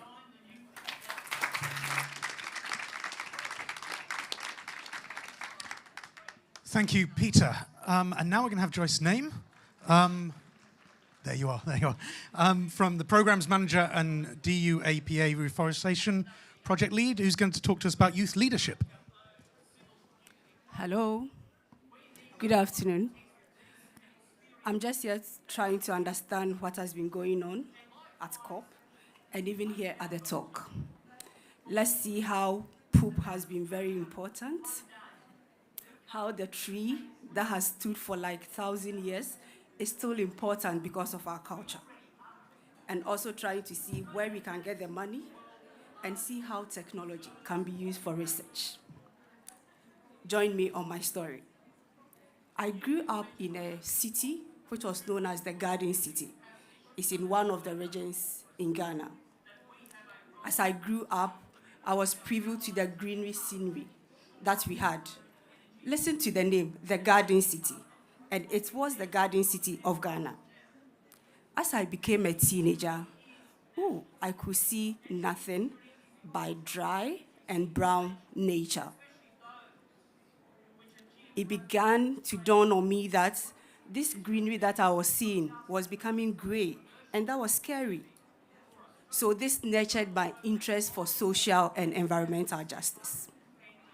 Hello, everyone. My name is Joyce Nyame, and I am a Nature Positive champion who is based in Ghana, and I'm here to tell you my story. Let's go back to my story. I left the Garden City and went to another forest area in Ghana. I spent 3 years as a student there. Every night, I was scared with the birds chirping, chirp, chirp, chirp, chirp, chirp, chirp. And the place was very cold. I didn't need an AC, I didn't need a fan. 5 years later, I went back to the school. And then I had a special sport. I used to be a bad girl, yes. Adventurous for that matter. I would always do things that I would be punished, to go and weed in the orchard. And there I could get access to fresh fruits, especially oranges. When I went there later on after 5 years, there was no orchard. I could just see one orange tree which was being planted. What's happening to my nature?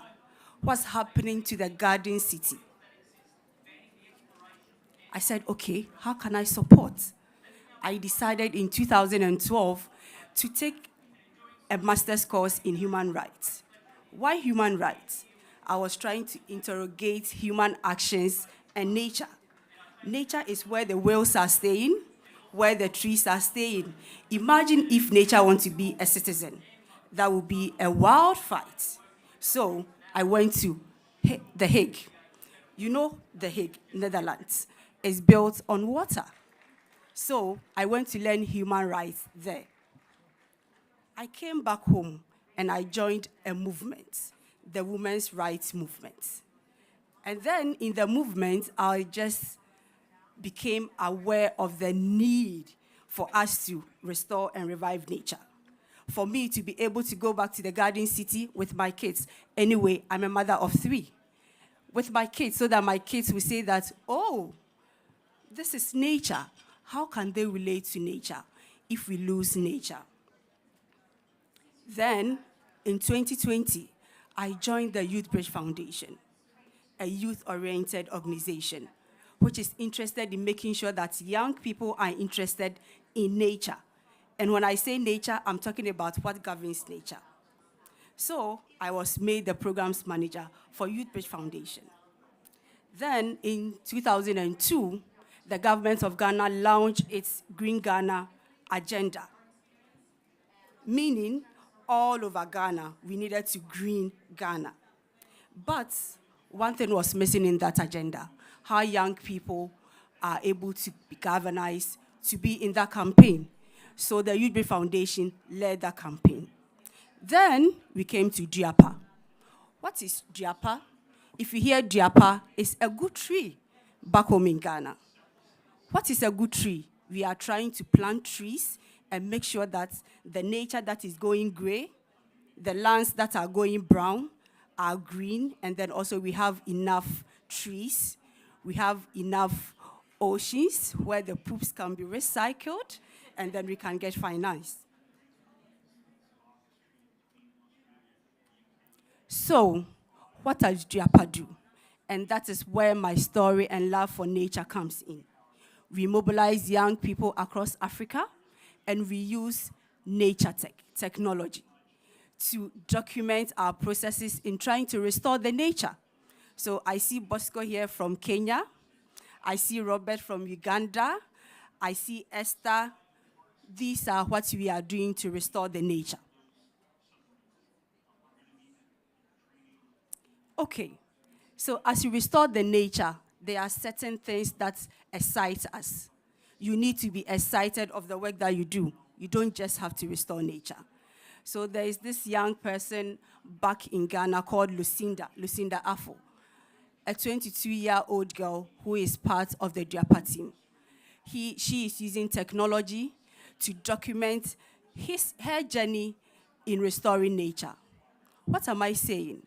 I'm saying that nature is a resource. As you said, we don't need anything. You know, initially I thought technology is new. Apparently, it's not new. So we don't need to reinvent anything. We need to go back to nature and make sure that we restore nature, we preserve nature with nature. Conclusion. Technology has been a guiding torch for me as a person. I am made aware and conscious of the urgency of the need for greener nature through the showcase of what I do with the Youth Bridge Foundation. I can say now I am a proud nature lover and then a proud nature positive storyteller because I wish to tell my stories and let people be inspired to do what I'm doing.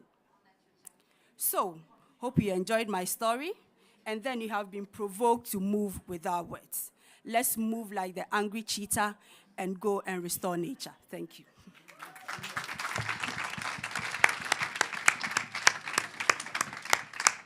I want to say that I got 2 gifts from Joyce at the SCOP. One gift was an amazing golden orange notebook, and the second gift was the speech.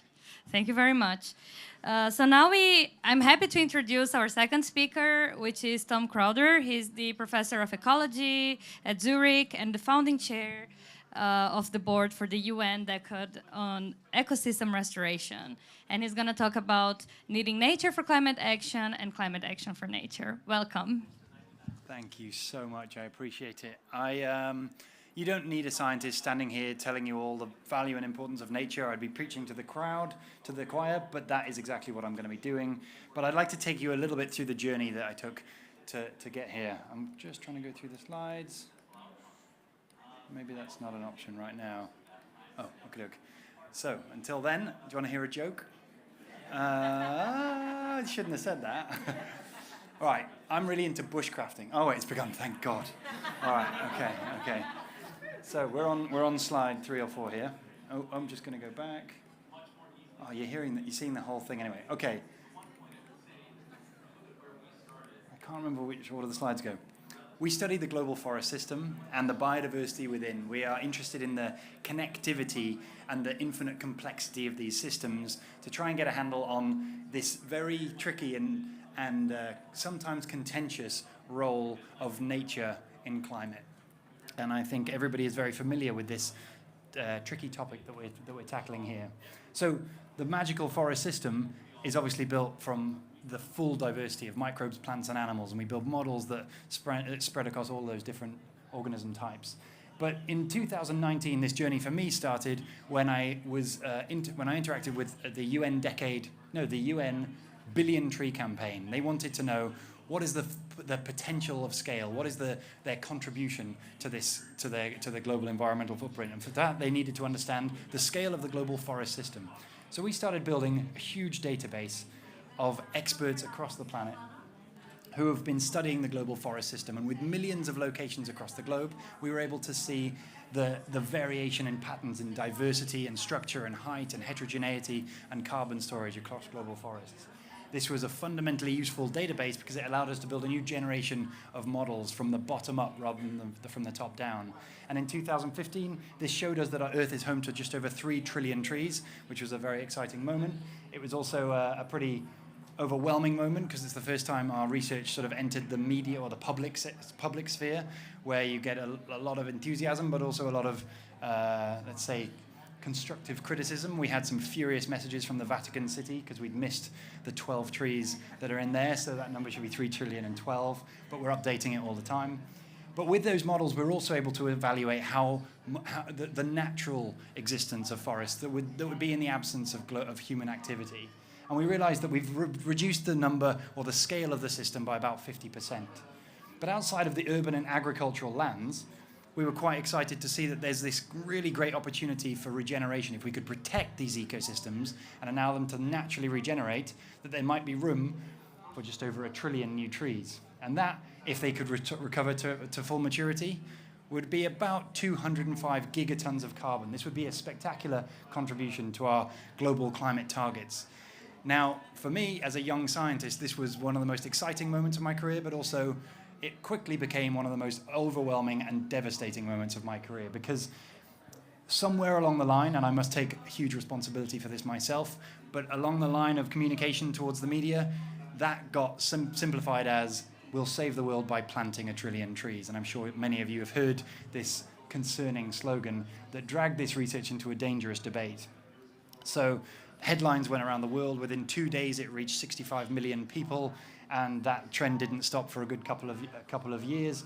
When the WEF launched their Trillion Trees campaign, many people were definitely engaged to try to promote biodiversity and human well-being, but many others also saw it as an opportunity to bang a few trees in the ground and ignore the very real and urgent challenges of cutting emissions.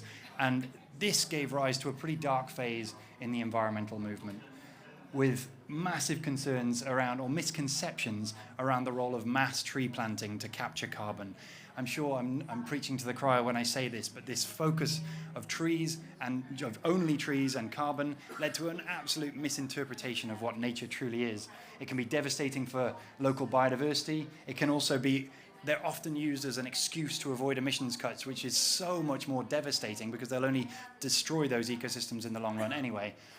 And even in a weird way, this was also equally concerning, is it led to a massive phase of scientific controversy with big concerns around the scale or the relative importance of nature, or even question marks over whether nature has a role to play in the climate conversation. And this controversy has plagued us for quite some time over the last 5 years. Every month, every week, there seems to be a new journalist who discovers that mass tree plantations are not good and tells the world that planting trees can do more harm than good, which is good. We need to be held to higher standards. But this controversy is plaguing the environmental movement to the extent that commitments to nature have been lagging behind where we need them to be. So this year was a big moment for us. For the first time, we got hundreds and hundreds of ecologists together to put an end to this controversy. By pulling together data sets from 1.1 million locations across the planet, we could build a new, more robust understanding of the scale of this potential, the scale of carbon storage on our planet today, and the potential for additional carbon storage in the world's forests if they could mature. So that by linking up that satellite data, the ground source data with satellite observations, we can build a really robust level of understanding to show that Earth could actually increase the carbon storage capacity by over 226 gigatons. That is around a third of our carbon drawdown needs, slightly more than a third of our carbon drawdown needs. But the most exciting thing of all was, unlike our very enthusiastic study in 2019, this time we could actually see how and where that carbon could be captured. So if you imagine this is the world's forests once before human activity, we've depleted half of them by cutting them down and deforesting and land use change, but we've degraded the rest. They're fragmented, they're secondary growth, small degraded ecosystems. And that means that the greatest potential of that proportion of that potential can be achieved by conserving the ecosystems that we still have. Then the remainder can be achieved by equitable development, by empowering the millions of local communities and indigenous populations and farmers who protect nature so that it can be revitalized on degraded landscapes. But the power of nature is in its complexity. We clearly can't be achieving anything like that potential with mass plantations, and now we have the statistical evidence to prove it, that healthy, diverse mixtures of species store approximately 50 to 70% more carbon than individual plantations would on their own. So, of course, diverse forests can represent a useful contribution to our climate goals as long as we also cut emissions. The science also showed if we continue emissions as projected, then fires, floods, and droughts are going to devastate our ecosystems, and none of that carbon storage potential will be realized. And this time, the message came through crystal clear, and I was so happy with the media reaction, but I was even happier with the scientific reaction. We had scientists saying the findings provide clarity and consensus. We had scientists saying that this was a fundamental message about the state of forests, and my favorite, by far my favorite quote was by probably our most intensely harsh critic in 2019, and he summarized our 4 years of collaboration with 200 scientists as reasonable, which I was over the moon with. That's a big win for me as a scientist. That's exactly what we're aiming for. So we can achieve a third of our climate goals, but again, we've got to come back to that point. This is just one aspect of the value of nature, one tiny aspect of the value of nature. Nature is so, so much more. It's our biodiversity. It's equitable development, it's climate adaptation and resilience and livelihoods for billions of people. So we need to be focusing on protecting what we have and restoring what we can. And that doesn't mean just banging trees in the ground, because if we do that without recognizing the microbes, the animals, and the humans that are essential to the integrity of those ecosystems, you're just going to get a load of dead trees. This is not how we're going to be resolving these ecosystems. Ultimately, if we're going to be making most of this momentum, we need every pledge, every commitment to nature needs to be reshaping that goal to focus on biodiversity and human well-being with carbon as a byproduct. We need to be moving away from mass plantations and towards millions of community-driven efforts, empowering the communities on the ground to revitalize and protect the nature that they depend on. And we need transparency. So for that reason, sorry, I've whisked past those 3 slides. I saw someone trying to take a photo. But for that reason, we've built an organization called Restore, which is built to help those 3 challenges. Restore is built to bring transparency to your national or corporate or local level commitments. You can draw around any shape on the planet and get data about the biodiversity, carbon, and water from hundreds of ecologists across the planet. This is free. You can go and explore the 150,000 projects that are already using it on the Restore network. And you can see these projects all over the world, but what's exciting is when you zoom in, you can learn their story. Like Desta, this farmer who's planting their coffee trees in amongst the patches within a beautiful intact forest, which means that the forest traps water and nutrients, and as a result, it's the economic preference. So his coffee trees grow better than they do in the surrounding landscape, which is why loads of farmers are allowing forests to recover on their landscape, because it's economically preferable. And when nature is the economic choice, that is when it thrives. Desta now can show off his site to all of his customers so that they can engage in restoration with every coffee they drink. And what's really exciting to us is that we are now seeing large-scale engagement from Ethiopia, Costa Rica, and 5 other countries are now monitoring their national-scale biodiversity and climate pledges through Nature so that we can all now track and engage in a responsible global restoration movement. I'll leave it there. Thank you very much.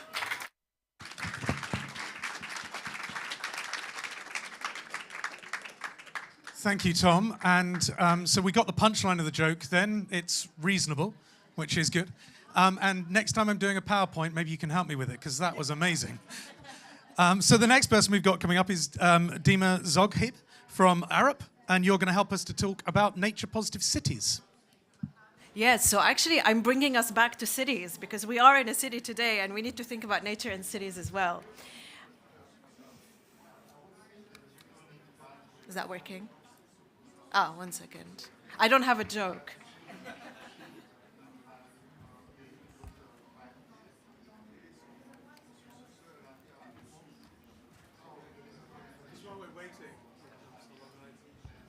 Yeah. Yeah? I'll make a joke. Well, I have a question. How many of you here live in a city? 50%? 30% of the audience. Okay. Perfect. Okay. Right. So if you live in a city, I'm not sure if you've seen this picture before, but this is a visualization by an architect called Buckminster Fuller, who was an American architect. And in the 1960s, this was his vision for saving New York City from air pollution and extreme temperatures. What he really wanted is to actually put a geodesic dome on top of Midtown Manhattan that was 3 kilometers in diameter. And he claimed that actually by putting this geodesic dome, it will help the city regulate its temperature. It will also help with air pollution. And he even convinced the authorities that the cost of cleaning the snow or kind of scraping the snow will pay for the dome. So really, these were the ideas in the 1960s that were going around to actually saving our cities.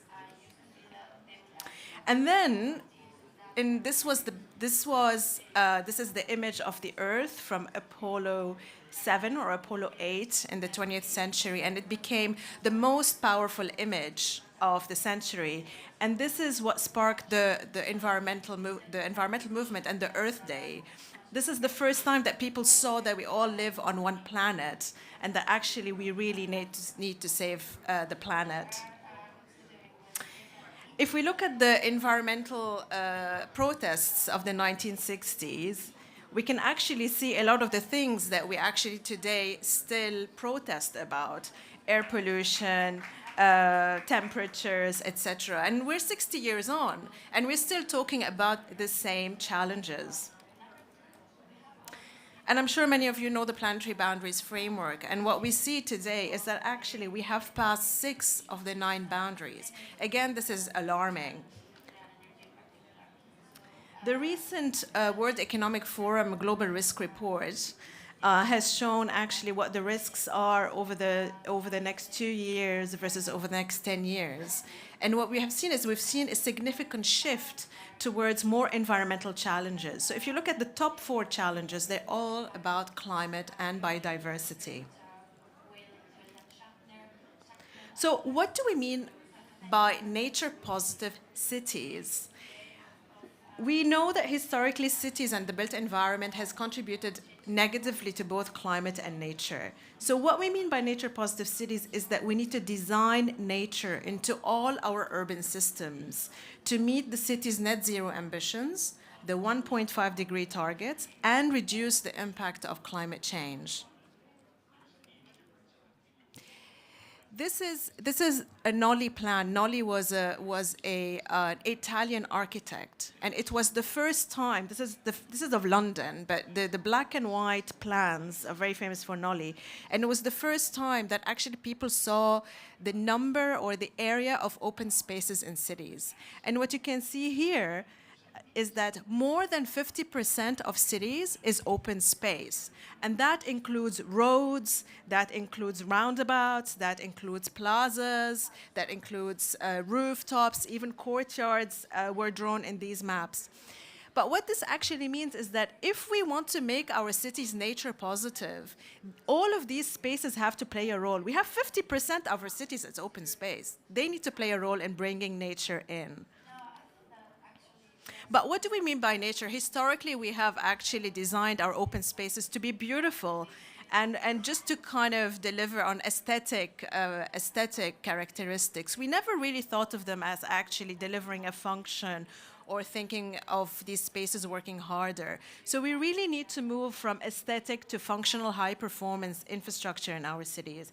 And there are plenty of examples where this is actually being done now in cities in terms of reimagining our infrastructure, repurposing infrastructure in cities, reimagining protective infrastructure instead of flood walls to actually think of needing renaturalization, thinking of using nature to reduce consumption, thinking of how we can make our city more spongy. All of that is actually examples of that. I love the example on the top right-hand side here, which is Rotterdam in water squares. Rotterdam has piloted this all over the city to actually attenuate water and not just design squares for the sake of squares, but actually let these squares flood and let these squares attenuate water.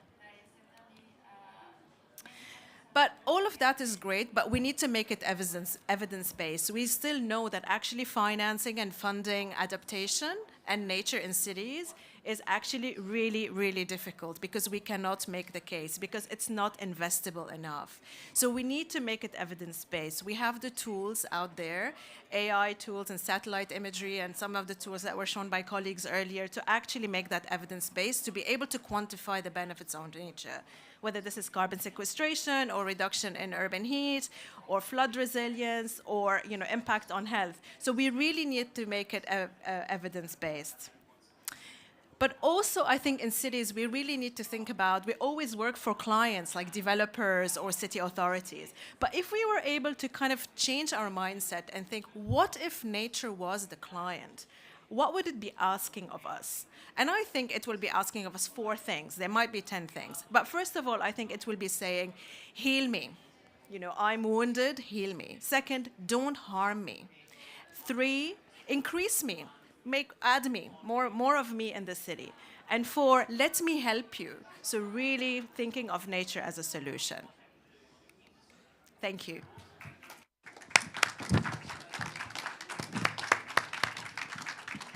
Thank you so much for that. You were talking about fresh air, and my friend Rachel, who is sitting right there from the Youth for Nature delegation, was mentioning that the air pollution today is quite high. So please take some water and take care of yourselves. So now I'm super happy, bem-vinda Concinta, to invite Concinta to our stage. She's the co-founder of the National Articulation of Indigenous Women Warriors of Ancestrality and president of the Federation of Indigenous Peoples of Pará.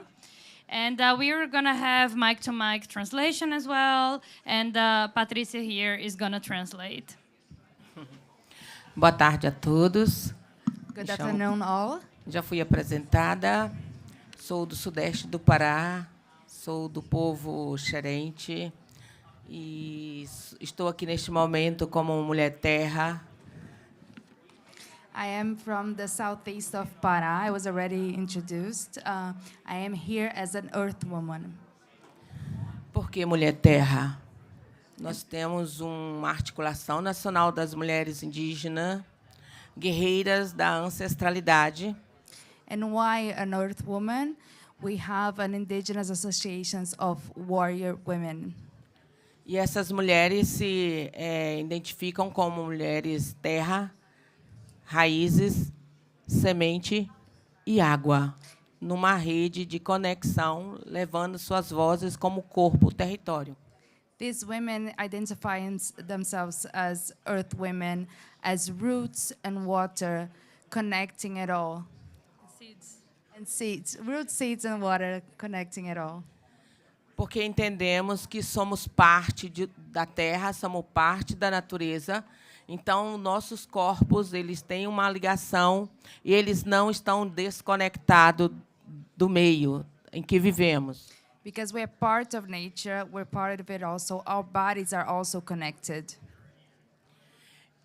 E eu vi aqui alguns colegas tentando traduzir no meu aparelho de celular. Algumas palavras saíam desconecta, acho que devido tentar interpretar, mas eu entendi um pouco do que foi falado. E as nossas lutas se assemelham, mesmo que de algumas visões um pouco diferentes, mas se assemelham na luta pela defesa da Mãe Terra. So I was listening to a few of the other talks, and I tried to translate it a little bit. I might not have understood it all, but I understand that we are joined together in the same effort to protect Mother Earth. Então, nós, mulheres, encampamos esta jornada no território brasileiro, numa marcha, numa caravana, onde nós nos identificamos como mulheres que estão nos 5 biomas do Brasil: Mata Atlântica, Amazônia, Pampa, Pantanal. São 6 biomas. Consegue falar? So we, she just asked me if I can make it. So we just, we are connected. We are warrior women that work throughout all of the 6 Brazilian biomes.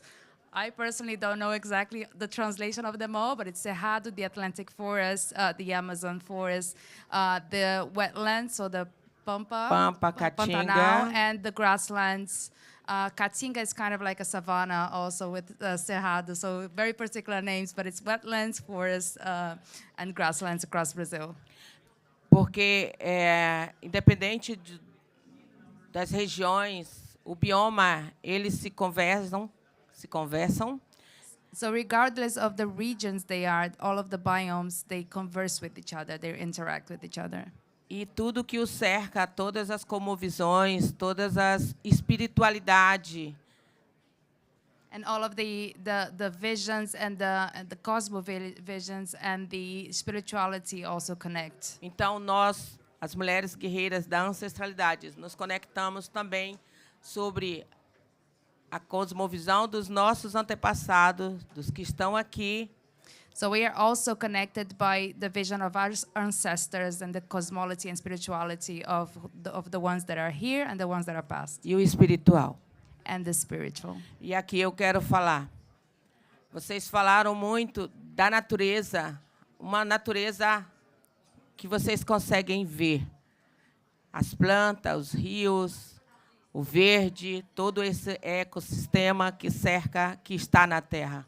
So you've been talking here a lot of what you can see, of the nature that you can see, so the rivers, the trees, the soils, everything that you can see, the greenery.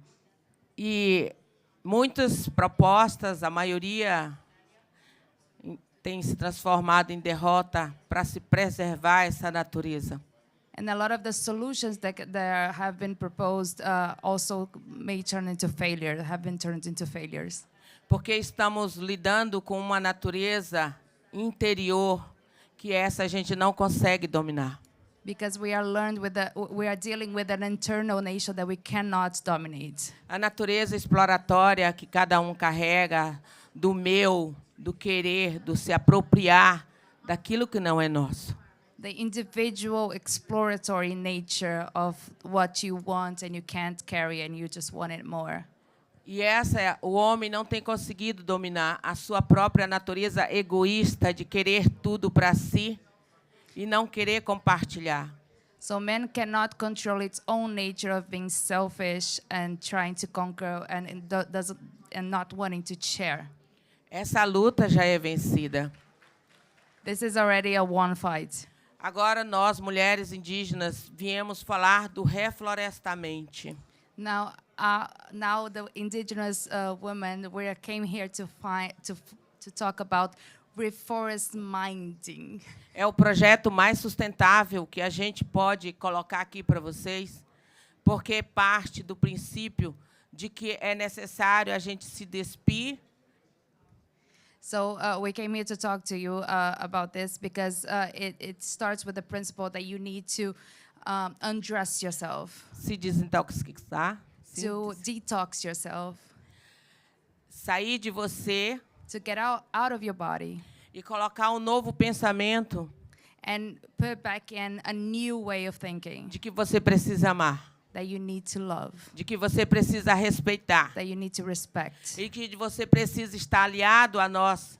And that you need to be united with us. Mudando todo esse pensamento de apropriação. Changing all of this conquering porque a natureza já dá de graça. Because nature gives for free. Não tem cobrado nada. It doesn't charge anything. Mas o homem achou que com essa gratuidade But men have thought that because of this gratuity, ele pode se beneficiar de tudo que há no subsolo. He can benefit with everything that's underground. Sem se preocupar com seus descendentes que virão. Without worrying about the younger generation. E nós estamos aqui nessa jornada para dizer que os povos indígenas, and we are here in this journey to tell that indigenous peoples, há milhares de anos têm convivido com a natureza.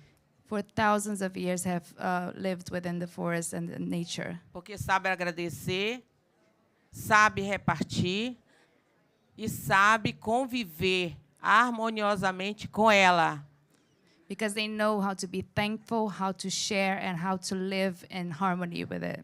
Talvez os nossos modos de vida tradicionais, perhaps our traditional ways of living, hoje, today, não seja o modo de vida que muitos de vocês querem. Aren't the same ways of living that you want. Porque o nosso modo de vida, because our ways of living, ele é modo coletivo. It's collective. De viver, de respeitar. Of living, of respecting.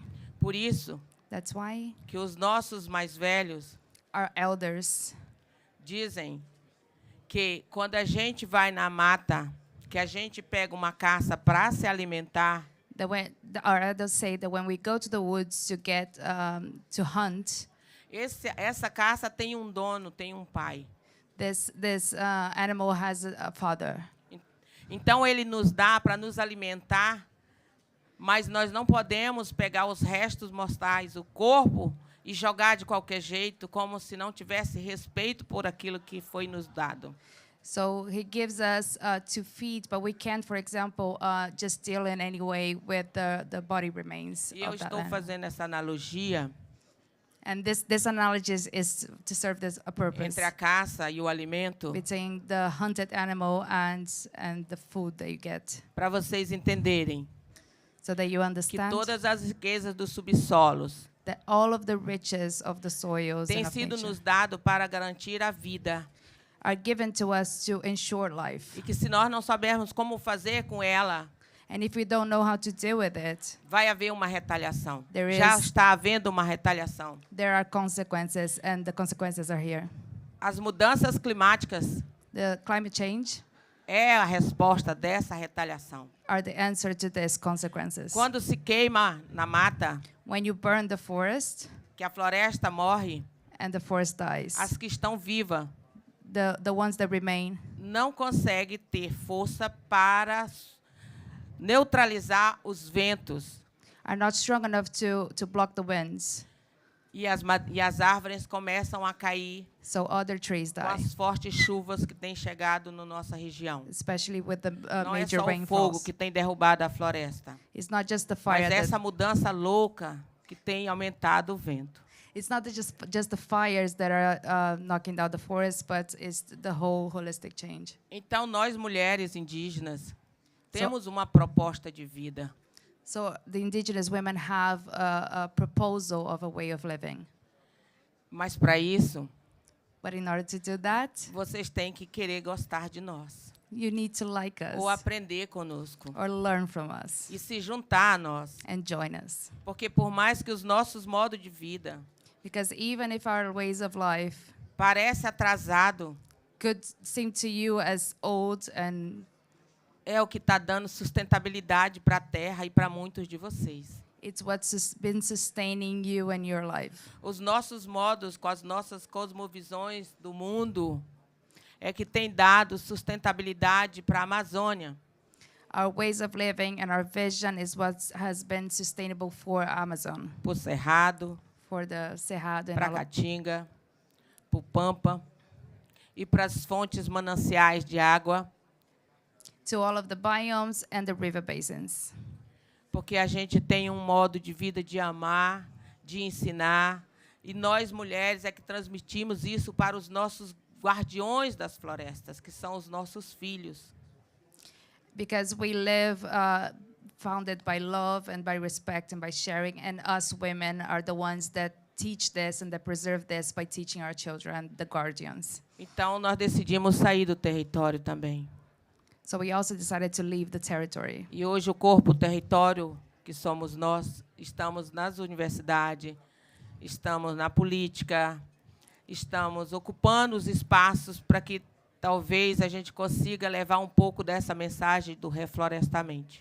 So our bodies and our territorial bodies are now occupying other spaces. They are in universities, they are in the political spaces to try to bring that way of reforesting the mind as well. Não existe mágica para salvar o mundo. There's no magic solution to save the world. Existe amor. There's love. Porque quando você vê que a natureza ela é viva, ela tem vida. Ela é um outro ser. Because when you see that nature has life, is alive, it's Então, another being. Então aprenda a amar o outro. O outro, independente do que você acha que é só o corpo humano, o outro é a água. So learn to love the other, and when you think the other is just the human, it's also the water. É as árvores. The trees. São os pássaros que fazem o reflorestamento, porque é os pássaros que coletam as frutas e vão reflorestando, e as queimadas estão afugentando eles. The birds that also help pollinate and seminate the trees, and the fires have been driving the birds away. É por isso que os povos indígenas usam pinturas que muitas vezes estão no nosso corpo, que as pessoas não conseguem entender o que é isso. This is why we paint our bodies, and a lot of people don't understand why.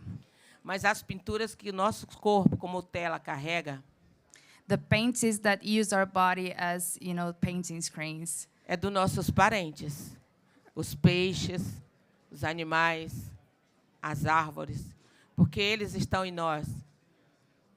Are because of our relatives, the fish, the waters, the trees, the nature, because they are in us. Então eu atravessei o mundo pela primeira vez. So for the first time I've traveled across the world. E estou aqui em Dubai para dizer que o meu corpo, território, eu trouxe ele para montar aqui. E aqui comigo está todos os meus conhecimentos ancestrais. Aqui comigo está toda a minha força que vem do território. So I travel across the world, and I'm here in Dubai in my territorial body to bring also all of the knowledge, all of the experience, all of the thoughts. Para dizer a vocês que ainda dá tempo. To tell you all that there's still time. De mudar este pensamento. To change this mindset. E de se unir aos povos indígenas. And join the indigenous people. Nós não somos exóticos. We're not exotic. Nós somos pessoas que, assim como vocês, queremos viver num planeta que dá tudo de graça. E que, se esse planeta continuar nessa velocidade que ele se encontra hoje, de desmatamento, de queima, de mudanças climáticas e de contaminação dos solos freáticos, we are people just like you that want to live in a world that gives for free. But if we keep on this pace of harming the environment or contaminating our rivers or harming our trees, burning our forests, não adianta toda a riqueza do mundo. You can't have enough riches. Não existe, como disse a nossa deputada Célia Chacriabá, não existe planeta B, só existe esse aqui. As our Brazilian deputy Célia Baragá said, there's no planet plan B? E se Planet B. There's no planet B, sorry. Se nós não vamos cuidar nem desse que nós pisamos, o chão que tocamos, como podemos cuidar daquilo que não conhecemos? If we can't take care of the one that we know, how are we going to take care of something that we don't know?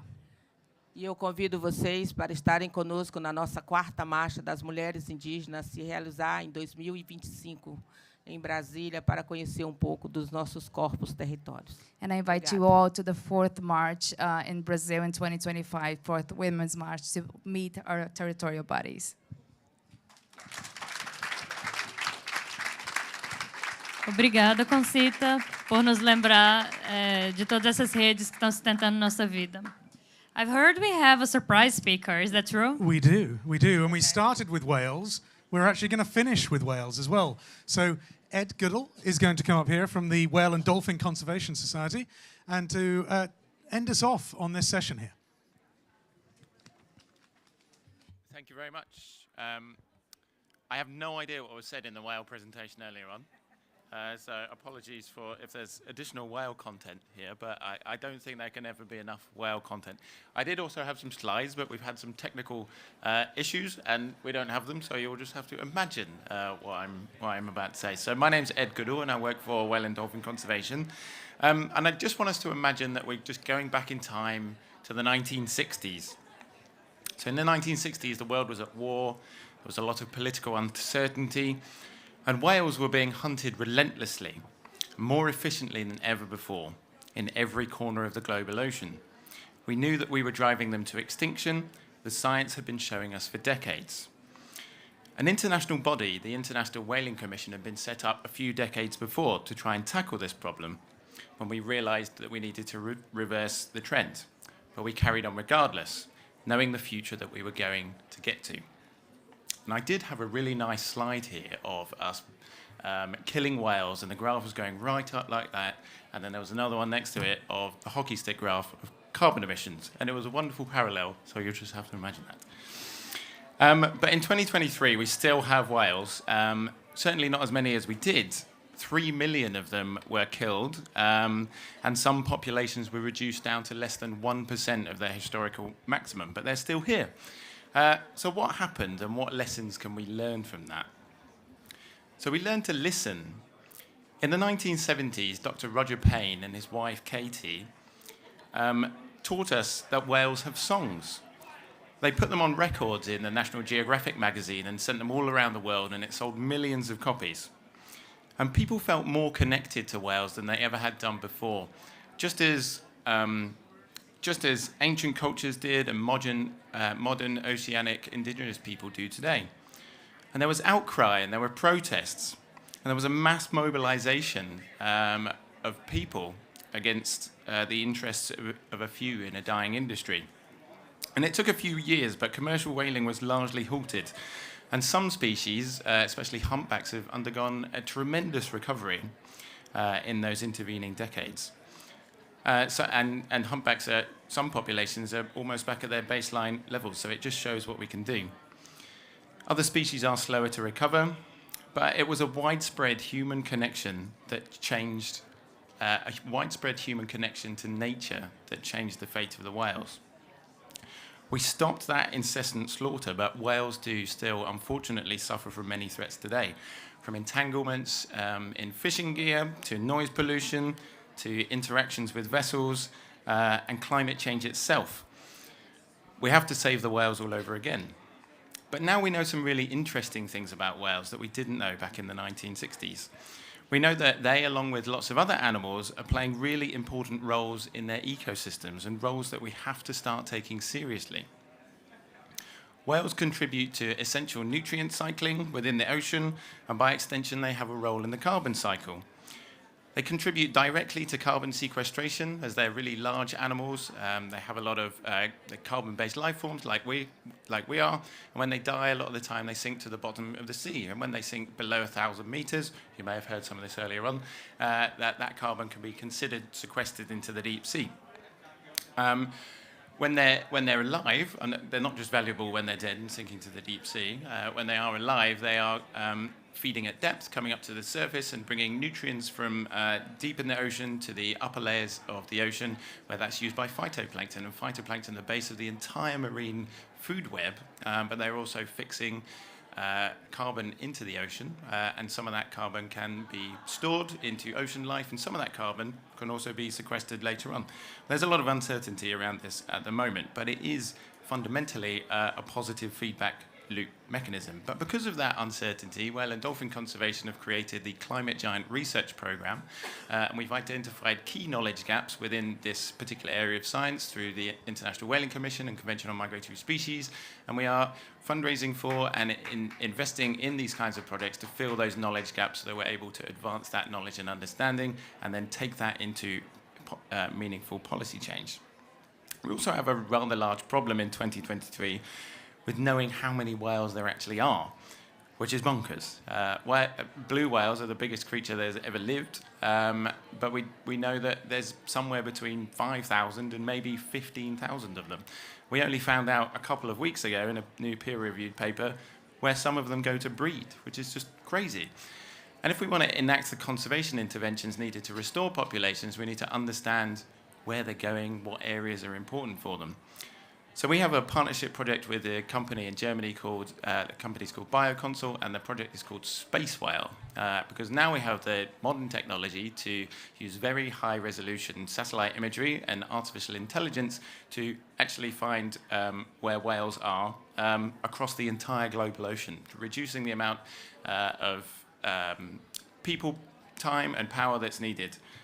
And this technology, if it can be scaled, it's working technology, it can really revolutionize what we're able to do in marine conservation with whales and dolphins. And so we know what we need to do. We know how we need to do it. So what's stopping us? Funding is absolutely one of those things. Out of all of the Sustainable Development Goals, Sustainable Development Goal number 14, life underwater, is the least well funded.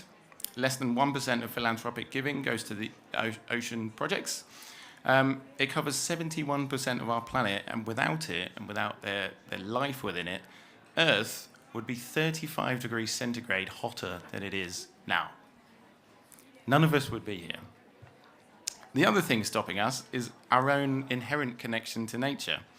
We're so far removed from it, most of us, in our daily lives, but we have to remember that we are animals of the earth. And finding that connection to it and other animals has previously changed the course of history. We desperately need that to happen again. So next time you have a quiet moment, take 5 minutes for yourself and listen to some whale song. And who knows, if enough of us do that, what might happen if we all tune in. Thank you. Thank you, Ed. So the space whale is looking for some money if you've got any. So what are your takeaways from this? I feel, well, there's a lot of things happening in this panel. I feel I'm overloaded with stories, emotions, feelings, and I'm absorbing all of this right now. I feel I would classify into 3 parts. So one part is acceptance. So the acceptance of the tough reality we are facing right now, and that comes a bit with the grief of what we are already losing. The second part is the preparation for this reality, but also the preparation to the futures and to the actions that we can do to the future. And the third is the call to action to support everyone who is working towards acceptance, towards preparation, and towards the future. So I would say that these are my 3 takeaways. And I would also say that I never thought that whale poop would make such an interesting story. I'm impressed. And there's lots of pledges, there's lots of connections, which I'm sure will be shared, that we're going to be able to sign up to. I know I wanted to sign up to several of them. I think the thing for me is the title of this has been that nature talks, but nature talks, and that's exactly what we've been doing today. We've been giving space for nature. Now, I know at the Climate Week in New York, most of the exciting sessions weren't on the climate bit, they were on the nature bit. You can hear it today, the energy levels that are here. Nature is an area where people are engaged, where people are connecting.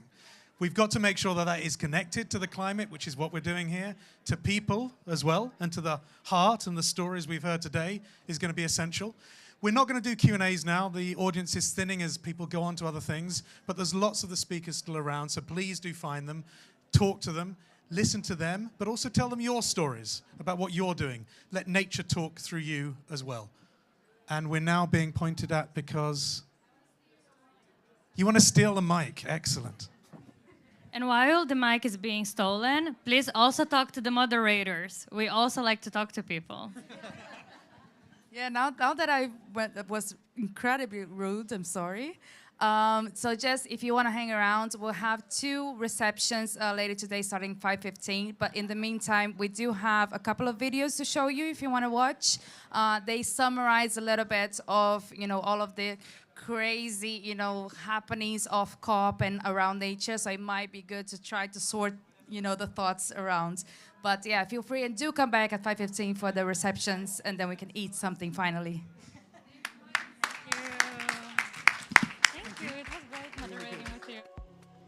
So, week 1, 7 days in. Let's start with the good news. We've got governments committing almost $500 million to developing countries for the loss and damage that's been caused by climate change. We've got funding committed, $100 million to the Pacific to build out a network of conserved and protected areas to protect Pacific oceans, 30% by 2030. I think we are all very happy to see nature in the first draft of the global stocktake. So this is very positive to see this endorsement, this engagement by parties on the topic. So really a powerful start for COP28 on the nature front. Obviously, also the role of the indigenous people and local communities have been strongly highlighted. There have been a launch of a new fund by the IUCN that will ensure that money is flowing directly to IPLCs. This is quite unique. The negotiations are okay, but the challenge is that food has not been included in the discussions. We as smallholders, in the first place, we produce for food, for consumption, and that is the main reason, because we have to feed the nation, but it hasn't been included. The first draft of the global stocktake is out, and what's really missing is a reference to the importance of climate resilient agriculture in particular.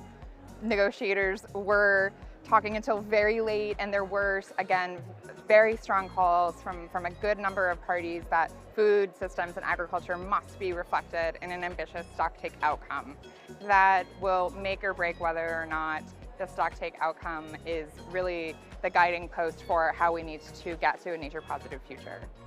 Can it be done? It can be done. It's just a matter of will, the right government stepping in and taking some leadership. The governments that are a little bit on the fence, maybe just realizing that this is, for future generations, this is essential. It's possible. Is it probable? Too hard to say.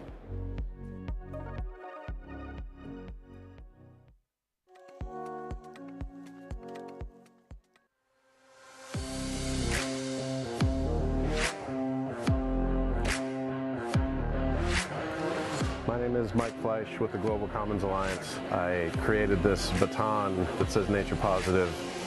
The concept is to show global warming, and then we make the turn and we start regenerating nature. So this is the Nature Positive baton, and I'm passing it along. Nature is the reason why we are all alive, and a slight imbalance in nature means that there is no life. This is the reason why UNFCCC must ensure that it comes up with climate policies that will protect nature by all means. There was nature, then there was man, then man destroyed nature. It is time to reverse the trend and to ensure that we use nature to support the climate change through the UNFCCC. Nature and biodiversity are key to the planet existing, to our entire way of life and ecosystem. Nature is important for the UNFCCC because climate exists in nature, so it's important we consider nature in our deliberations. A natureza é importante porque ela é legado dos nossos ancestrais. Sem natureza não há vida. The UNFCCC should include nature because it is the only way that we can address the issue of climate change. To mitigate climate change, nature is the baseline area where it should be considered in the UNFCCC. Nature is important to the UNFCCC because we are interconnected to nature.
I'll throw the mic, I'll give it to the next speaker.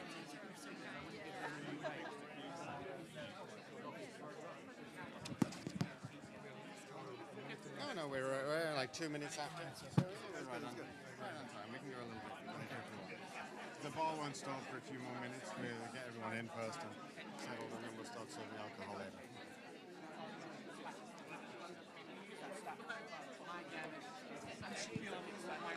Oh, very good to meet you. Very good to meet you too. Yeah, welcome. You're down to say 1 minute max, 20 seconds even better. Just say fantastic. I can just be short. Yeah, I'll say 5 words. You are great.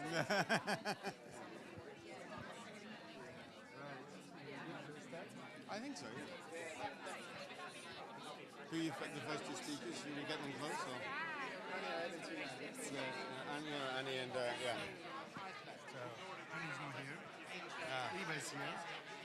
Should we ask Eva to speak? Yeah, or should we improvise and add someone else in? Could you flip the panels around in case he comes later? So you just get measurement second and integrity first? Yeah. Hardy and then how about Sylvain on measurements? Yeah, okay, yeah.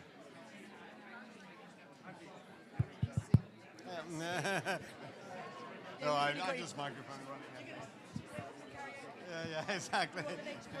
Okay.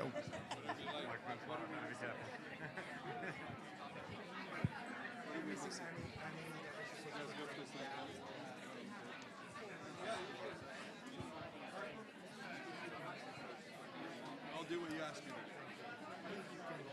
I can fudge them. We're going to merge the two and talk about why it's important. And just talk about why it's important. You, Eva, and Sylvain from Kira. Okay. All right? So there'll be 3 of us instead of 2. Yeah. You're first up and the microphone is on. As in Smoking hot. Integrity measurement, physically is connected. So why is it important to keep the integrity and how? Oh yeah. So I have to I was translate like, odd. Can I do it? Can I bark into it and see what happens? We're starting.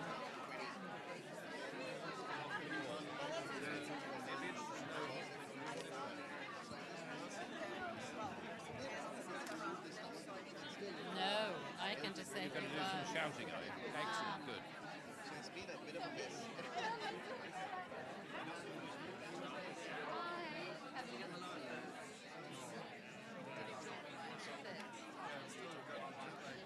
Oh man, it takes ages. No, it takes ages. Yeah.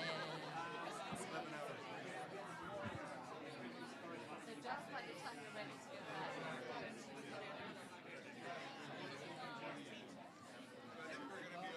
Keep it super simple. Super yeah, simple, because yeah, I know. These guys are Wanna- shattered.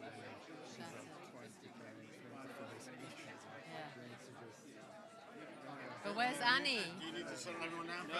I'm gonna go. Annie? Happy to, if you're happy to. Annie's not coming, so we're gonna merge between you, Ivy, and Sylvain. You're Yeah. still going to ask me what? No, you just say a few words about why it's important to stick together and defining guidance, integrity, measurement. Same thing. That's a better screen for photographs.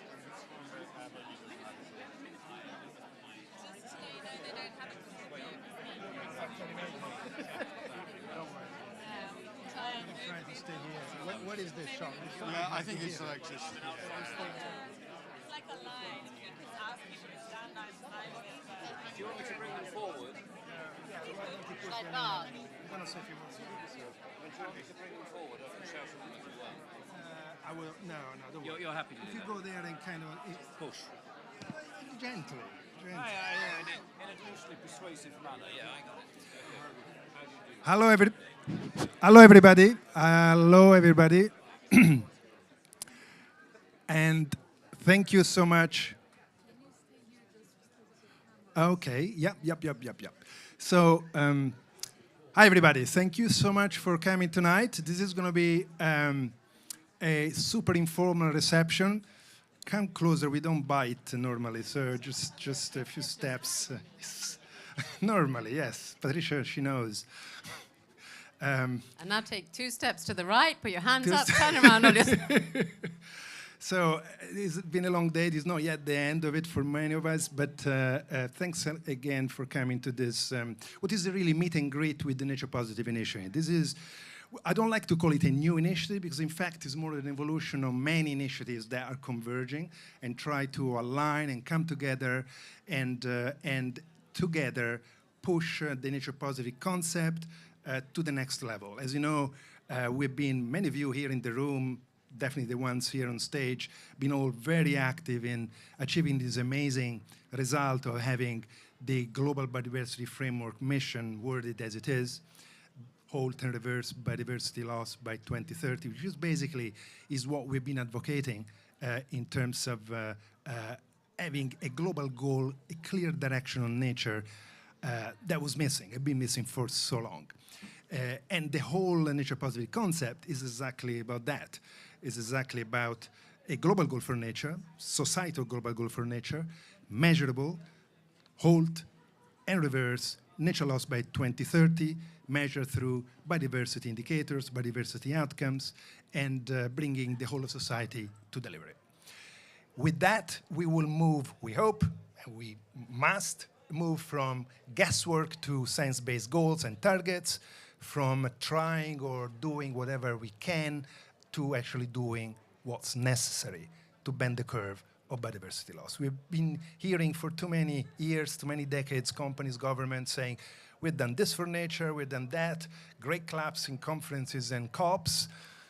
No reference to this one, of course, but actually we know that wasn't enough because we didn't have that reference point. We didn't have that ambition clearly stated. So now we do. And now it's time to support action, drive implementation, but also hold everybody more clearly accountable vis-a-vis the nature, the new nature goal, the global goal for nature, Nature Positive. So that's the backdrop of this initiative. The initiative is made of an amazing group of 27 organizations. This is not the end of it. On the contrary, today we are launching officially the recruitment of many more organizations. Hopefully, and many are here in the room that already expressed an interest to join a broader forum, Nature Positive Forum, that allows everybody to interact directly with the group, between us, sharing, learning, comparing notes, but particularly coordinating action and aligning on principles, guidance, metrics. Because what we hear, and earlier today, we had a packed session on Nature Positive measurement and measuring Nature Positive. We hear a lot from companies, from consulting firms, financial institutions as well, that although things are getting clearer in terms of methodologies, frameworks on how to assess footprint drivers, dependencies, TNFD, SBTN, capital coalitions, many of you others are developing fantastic frameworks, still we are not clear, and they are not clear about measuring the end result. The end result, how to measure actually a nature positive outcome, a contribution that is net biodiversity positive. In a way, we are suffering of too many decades of discussions about measuring nature. Everything is out there. There's so many metrics, so many indexes, so many approaches. The question is, what are actually the metrics and the approaches to measure net biodiversity outcomes that are meaningful, science-based, but also practical and comparable so that we can actually help business deliver, government deliver, but also compare and have stronger accountability. That's the purpose of the initiative. Preserve the integrity of the concept of Nature Positive. Too often is used as a slogan, as a kind of eco word, you know, something that sounds nice and is seductive, but actually is not a global goal, measurable and accountable for. And so preserving the integrity of the concept of Nature Positive is super important. And then aligning on guidance that all the fantastic organizations part of this group are going to provide in their own constituencies, in their own partnership with their own partners. That's in a nutshell where we are here for. We want to not to create anything new, but rather to align on the best guidance that already exists and fill the gaps when there is a need. That's, in a nutshell, the Nature Positive initiative. For a world, the future, a end of decade, where we are aiming to have more nature than today, not less. That's the simple way to put nature positive to the layman, meaning the negotiators in the COP. Don't quote me on that one. But so today we're going to basically meet and greet a few of the partners. I can't bring everybody on stage, it will be too long, but also some other organizations that are here in the room and are connected to the initiative itself. So let me just start by inviting Eva Zabay, the CEO of Business for Nature. No need of introduction.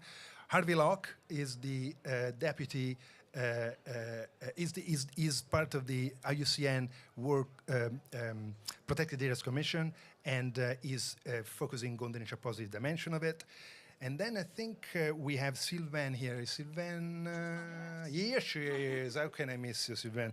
Sylvain Rolls, who is actually the senior specialist, the lead on nature for the UN principle or responsible investment. So that's a great addition to the group because we have conservation organization, business platforms, but also the standard setting organization like PRI, GRI, TNFD, SBTN, et cetera, et cetera. So that's a fantastic addition, Sylvain. Thank you for joining the coalition. So I'll leave you to just say a few words about what's important, why this initiative, why people should join, and add maybe something to what I already said as an introduction.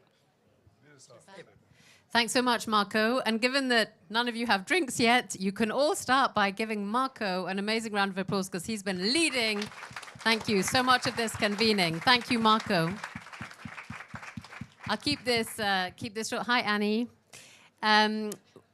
What business and finance need right now is the convergence, the consistency, and the clarity of also what they should be contributing to. And that's why this whole Nature Positive initiative and being able to define what a Nature Positive goal means to halt and reverse nature loss is so important. But of course, we also need to focus on accountability. Jane is here, I think. I saw Natasha, the whole GCA Accountability Accelerator is playing a huge role because, of course, when you start using these terms, Nature Positive, the big flash of warning sign of greenwash comes forward. And we've got to be super careful about that. But it's also our responsibility to not throw out what is a massively powerful and disruptive concept of a goal for a nature positive world because we're scared of potential greenwash. What we need to do is make sure that there is integrity and that we are clear on what companies can and should say and do and demonstrate they're contributing to this global goal. And we've made huge strides in this, and I'm really pleased that Business for Nature and our whole coalition has been working so well. And I'll just leave it at that. So it's on with the action. That's what this group is trying to do. Thank you. So, hi, everyone. So I want you to imagine and answer a question. Do you think the state of nature is in decline or improving?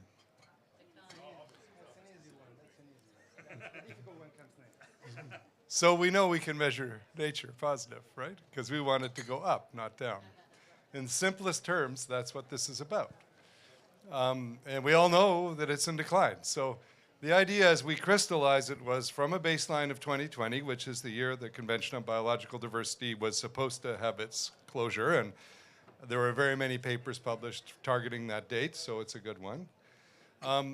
Within a decade, it should be nature loss should be halted and reversed so that we're at a better place in 2030 than we were in 2020. It's really simple. And the idea is it's a global goal. It's for the planet, nature, to be better off by 2030 than today. And then you get into how are you going to measure that? What are the things? And so we identified 3 big things that would signal easily that. One is species. How are the critters doing?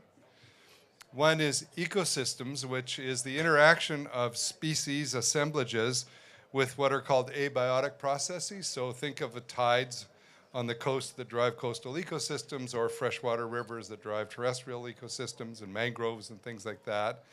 And then natural processes, which is the energy, if you will, in a river or in a tide, or rainfall. So if, for example, if you only measured species in the Amazon, you could get an outcome. If you protected them at an ecosystem level, you get another outcome. But if you didn't keep 80% of the Amazonian forest standing, you wouldn't have rain. If you didn't have rain, you wouldn't have a forest.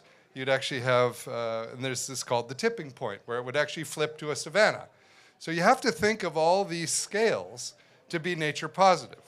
All of them matter, and we know like there's a red list of endangered species, so that's one group we can measure, but there's also times when species are actually doing well in the world, and we need to keep them all doing well in the world. So we can't just focus on the endangered ones, we need to focus on the ones that are doing well.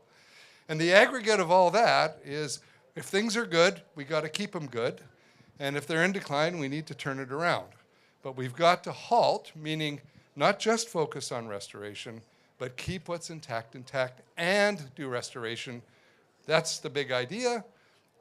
It's a wonderful, exciting vision for the world, in my opinion, and it happens to be the vision of the Global Biodiversity Framework, which is a pretty nice thing. And it's at that natural process level that the intersection with the climate occurs.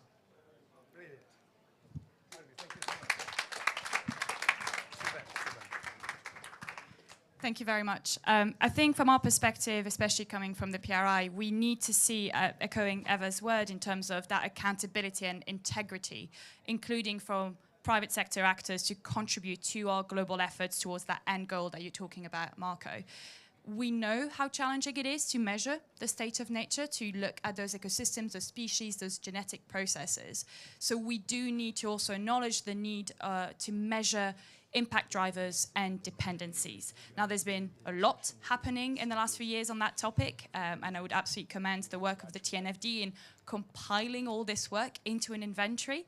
But we really see a need now to help private sector actors to understand how can those measurement approaches be harmonized, what are the high integrity criteria that can give them the confidence this is the right measurement approach I should be using in my own context, in my own geography, to contribute to a nature positive future. And with that confidence, we can really encourage private sector actors, including investors, to contribute to our efforts.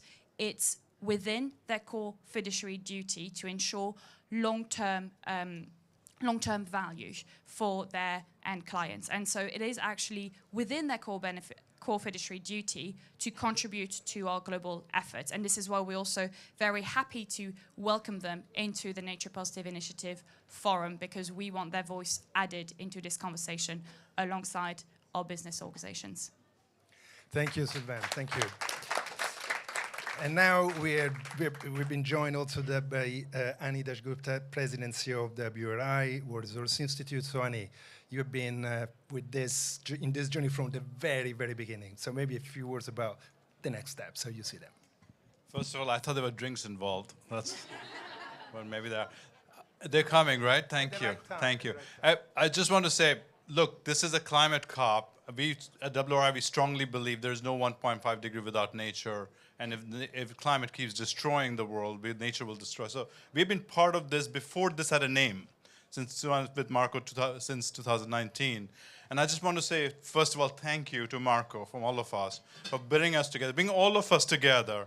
And it did matter, right? It did matter in Montreal to get a big outcome there. And only point I want to make, definitions matter. That's the only one, that the nature positive means something. You just heard what it means. I don't want to repeat it. It's not everything green. It's not a plantation. It is not a monoculture. It is something specific that makes nature positive. It does matter because brands' names goes around, right? I'm coming from a series of discussion where people are saying, just transition. What does it mean? Everyone is saying it. Net positive. Everyone is net positive. World is still burning. So it does matter how we define, how we measure. Our goal in WRI, we want to work with all of you to make it as easy, as predictable as it is today to measure carbon.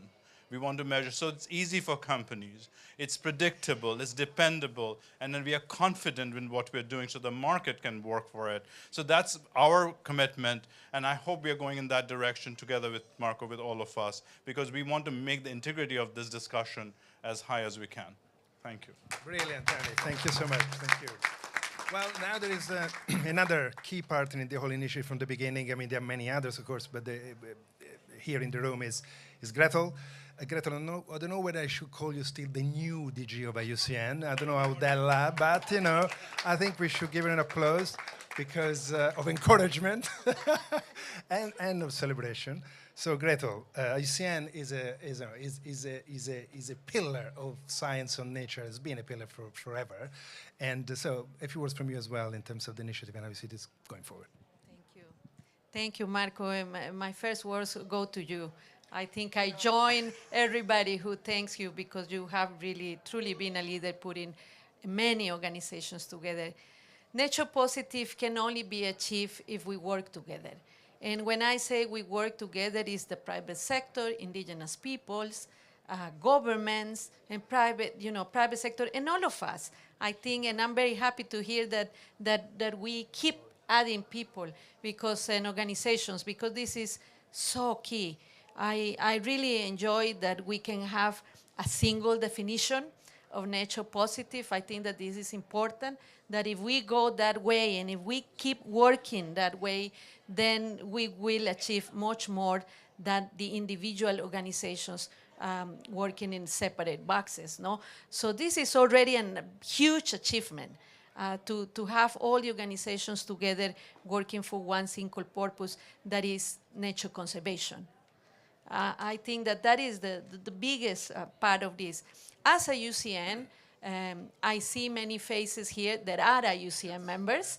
So what I can say is that IUCN will support each of our members. So in that sense, I see this wall full of members. So that's why IUCN is there, because it's the voice of our members, and we are with our members. And that is the message that I want to put here. I also want to say that there is probably during the previous session on measurements, Frank already shared that there is a paper in our website for consultation on measurements and nature positive. That is already out for consultation. You might want to take a look of that. But as always, we respond to our members, and our members will have the last word on the paper. So that means all of you. So thank you very much. Thank you, Gretel. Gretel, thank you so much for your very collaborative approach to the initiative. We have now, I think, with respect for all the other organizations, because all of you is brilliant, there is one that really, when they came out, caught my attention like, wow. It is called the Nature Positive Universities. Plural, universities. 200 plus. Nell, where are you, Nell? Come over here, Nell. Nell is a young leader of that group. She's bringing together this network, and you can say words about the organization, but also the connection to the initiative. Yeah, so hi everyone, thank you for coming. This one's working? I think it's not working. Yeah, so I'm Nell. I coordinate the Student Ambassador Program for Nature Positive Universities. We have a network of over 500 universities, and we have some that have pledged institutionally to reach Nature Positive, as Marco said, with a proper definition, and ensuring that we do hold them to account for that. You can't use it to greenwash, because we do see that. Like, you'd think that in research institutions we'd have more integrity, but I think it's really important to hold everyone to account here. And then we also think that, young people, we are the future, and it's really important to empower these students to also make change.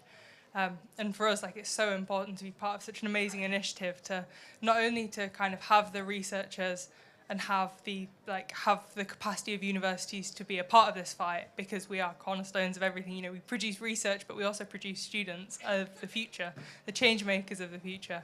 So yeah, we're really grateful to be a part of this initiative. Thank you, Marco. Great, Nell. Great. Big applause, because, by the way, Nell is part of a very, very serious research effort in Oxford University as well.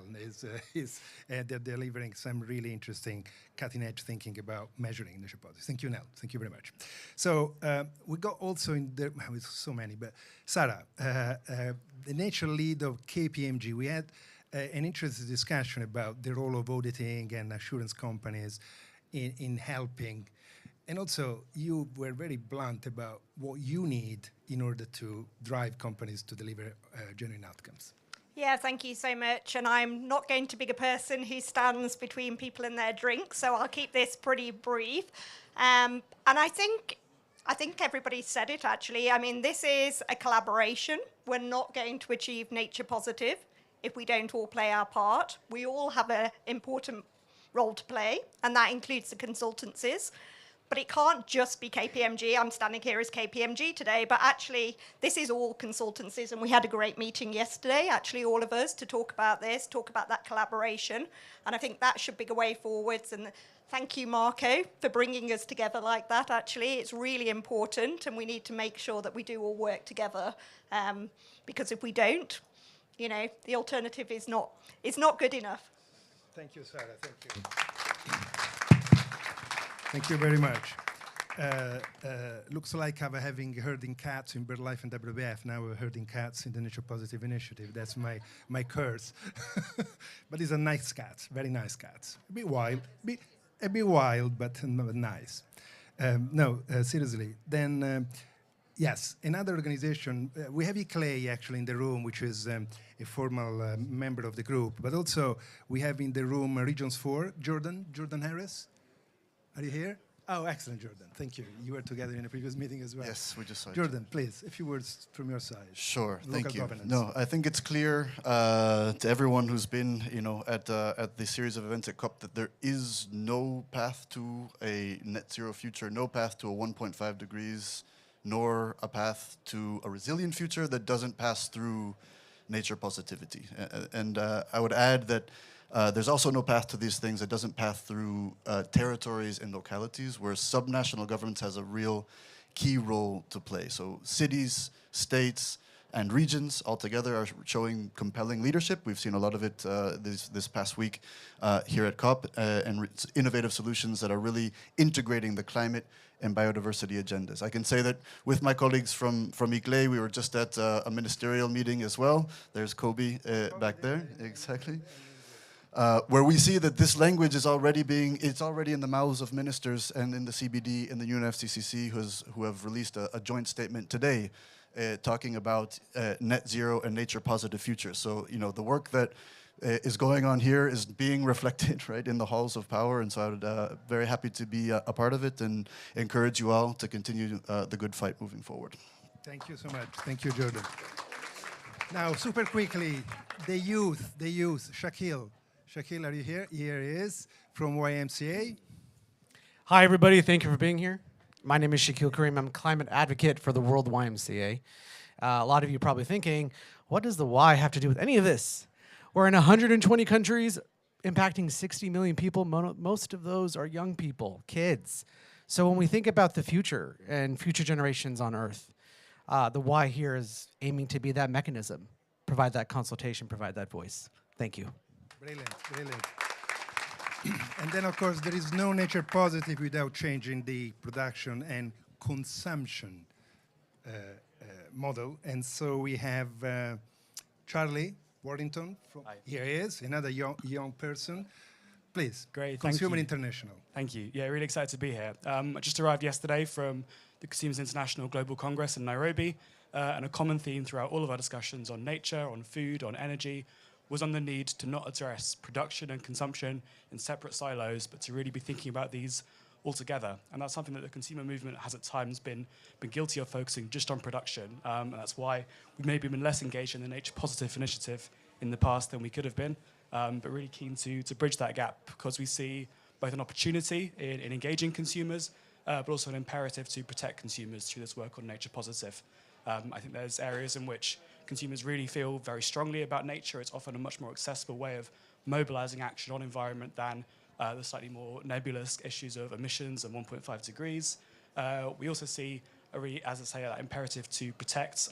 Greenwashing, super relevant to consumers. That's where that nexus is between the businesses that are trying to provide nature positive and the consumers who are buying the products that are at the part of these economies. And then additionally, there's just a final point on the value of bringing in, on defining nature allows us to align with other agendas, with climate, but also with SDGs, with human rights, and making sure, whether it's through corporate due diligence and duty of care legislation, through to government strategies, having a coordinated approach, making sure we have that full value chain does allow nature positive action to not be separate from what's best for the rights and needs of people and of communities. Very good, very good. Charlie, nature positive, it is people positive as well. Laura Donnelly? Laura, yeah, she is from BSR, and introduce your organization as well, but thank you very much for joining, and a few words. Yeah, I think I'm the last one, so I'll be quick. My name's Laura Donnelly. I lead nature for BSR. If you aren't familiar with BSR, it's because we do fly a little under the radar a bit, and that's a bit intentional. We're a small company, but we work with most of the world's largest companies. We are a nonprofit membership and consultancy, and a big part of what we do is having really trusted engagements with our members. And so I can very confidently say from closed-door conversations with some of the biggest companies in the world that this is so needed and wanted. It's a definite ask that we're getting every day from our members. And the other thing that we get asked all the time, and we at BSR work across human rights, climate, and nature. And we are asked consistently, we need to harmonize the approach to human rights and environmental due diligence. And a piece of that is, of course, being integrated into a human and rights-based focused look at Nature Positive. So very excited to feed into the process, and we're not technically a member yet, but hopefully we'll be soon. Thank you, Laura, thank you. And that's a perfect segue to bring in something that I personally, I know many of my friends celebrate as well as an evolution in the environmental space, which is the convergence of the humanitarian and environmental agendas. And so we have actually with us Amitabh Behar, which is the interim executive director of Oxfam. Amitabh, please join in. Thank you, thank you. I've been part of social justice movements, and we often use a slogan, an alternative world is possible. But at this juncture, that alternative world has to start with nature positive. I think one part is clearly defined. I'll just say one thing. Recently, we brought out a report on the cusp of inequality and climate justice. And let me just quote one data. The top 1% are responsible for 16% of the global emissions, top 1%. And bottom 66% are also responsible for the same 16%. I think, there's a story there that the global majority is probably the biggest ally. We have organizations here, but that global majority of that 66% is really the ally that we need to work with. They are the ones who protect, ensure diversity, biodiversity. They survive. Their livelihood is dependent on land, water, and forest. So I really see a powerful coming together of, as you said, humanitarian, justice, and environmental movements. So thank you for doing this. Thank you. Thank you so much.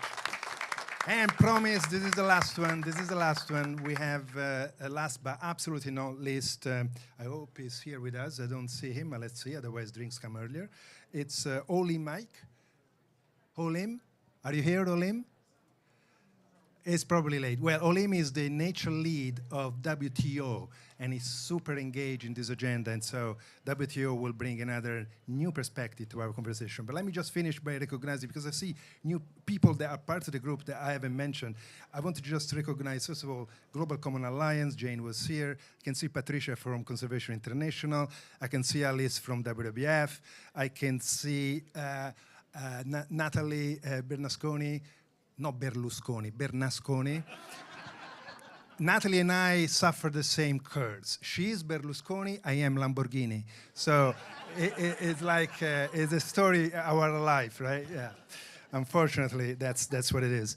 But so ISD, and then we have Finance for Biodiversity. I think Anita is here too.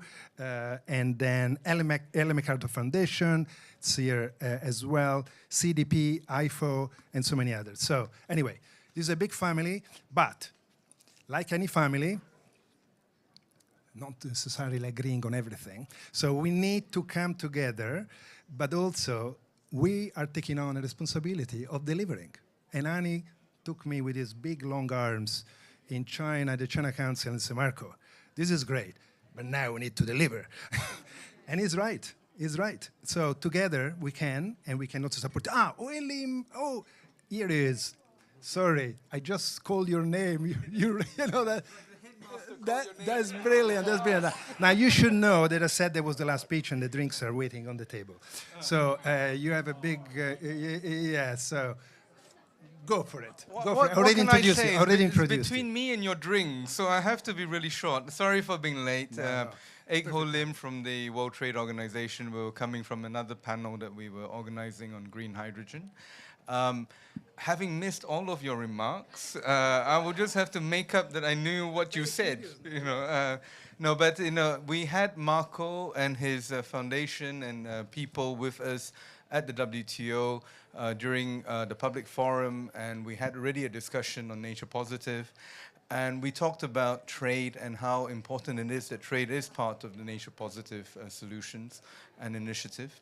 I think we look forward to further discussions with all of you, of course. And there are really concrete things that we could be doing. And just to mention, we launched at COP28 a toolkit on trade policies for climate action. If you look at these trade policy tools, I mean, there are several of them that would apply more generally to environmental sustainability. Of course, our focus was on climate and climate action, but many of these tools are, in a sense, almost applicable to any situation where you have environmental distortion, if you like, And here, one I would just mention before we all have some drinks is on subsidies, because that's a really big one for us at the WTO. At our 12th ministerial conference, the WTO members were able to agree on the agreement on fishery subsidies, which was on the elimination of fish subsidies that lead to illegal, unregulated, and unreported fishing. And that took a long time, and we don't have such a long time, and we need to move much faster.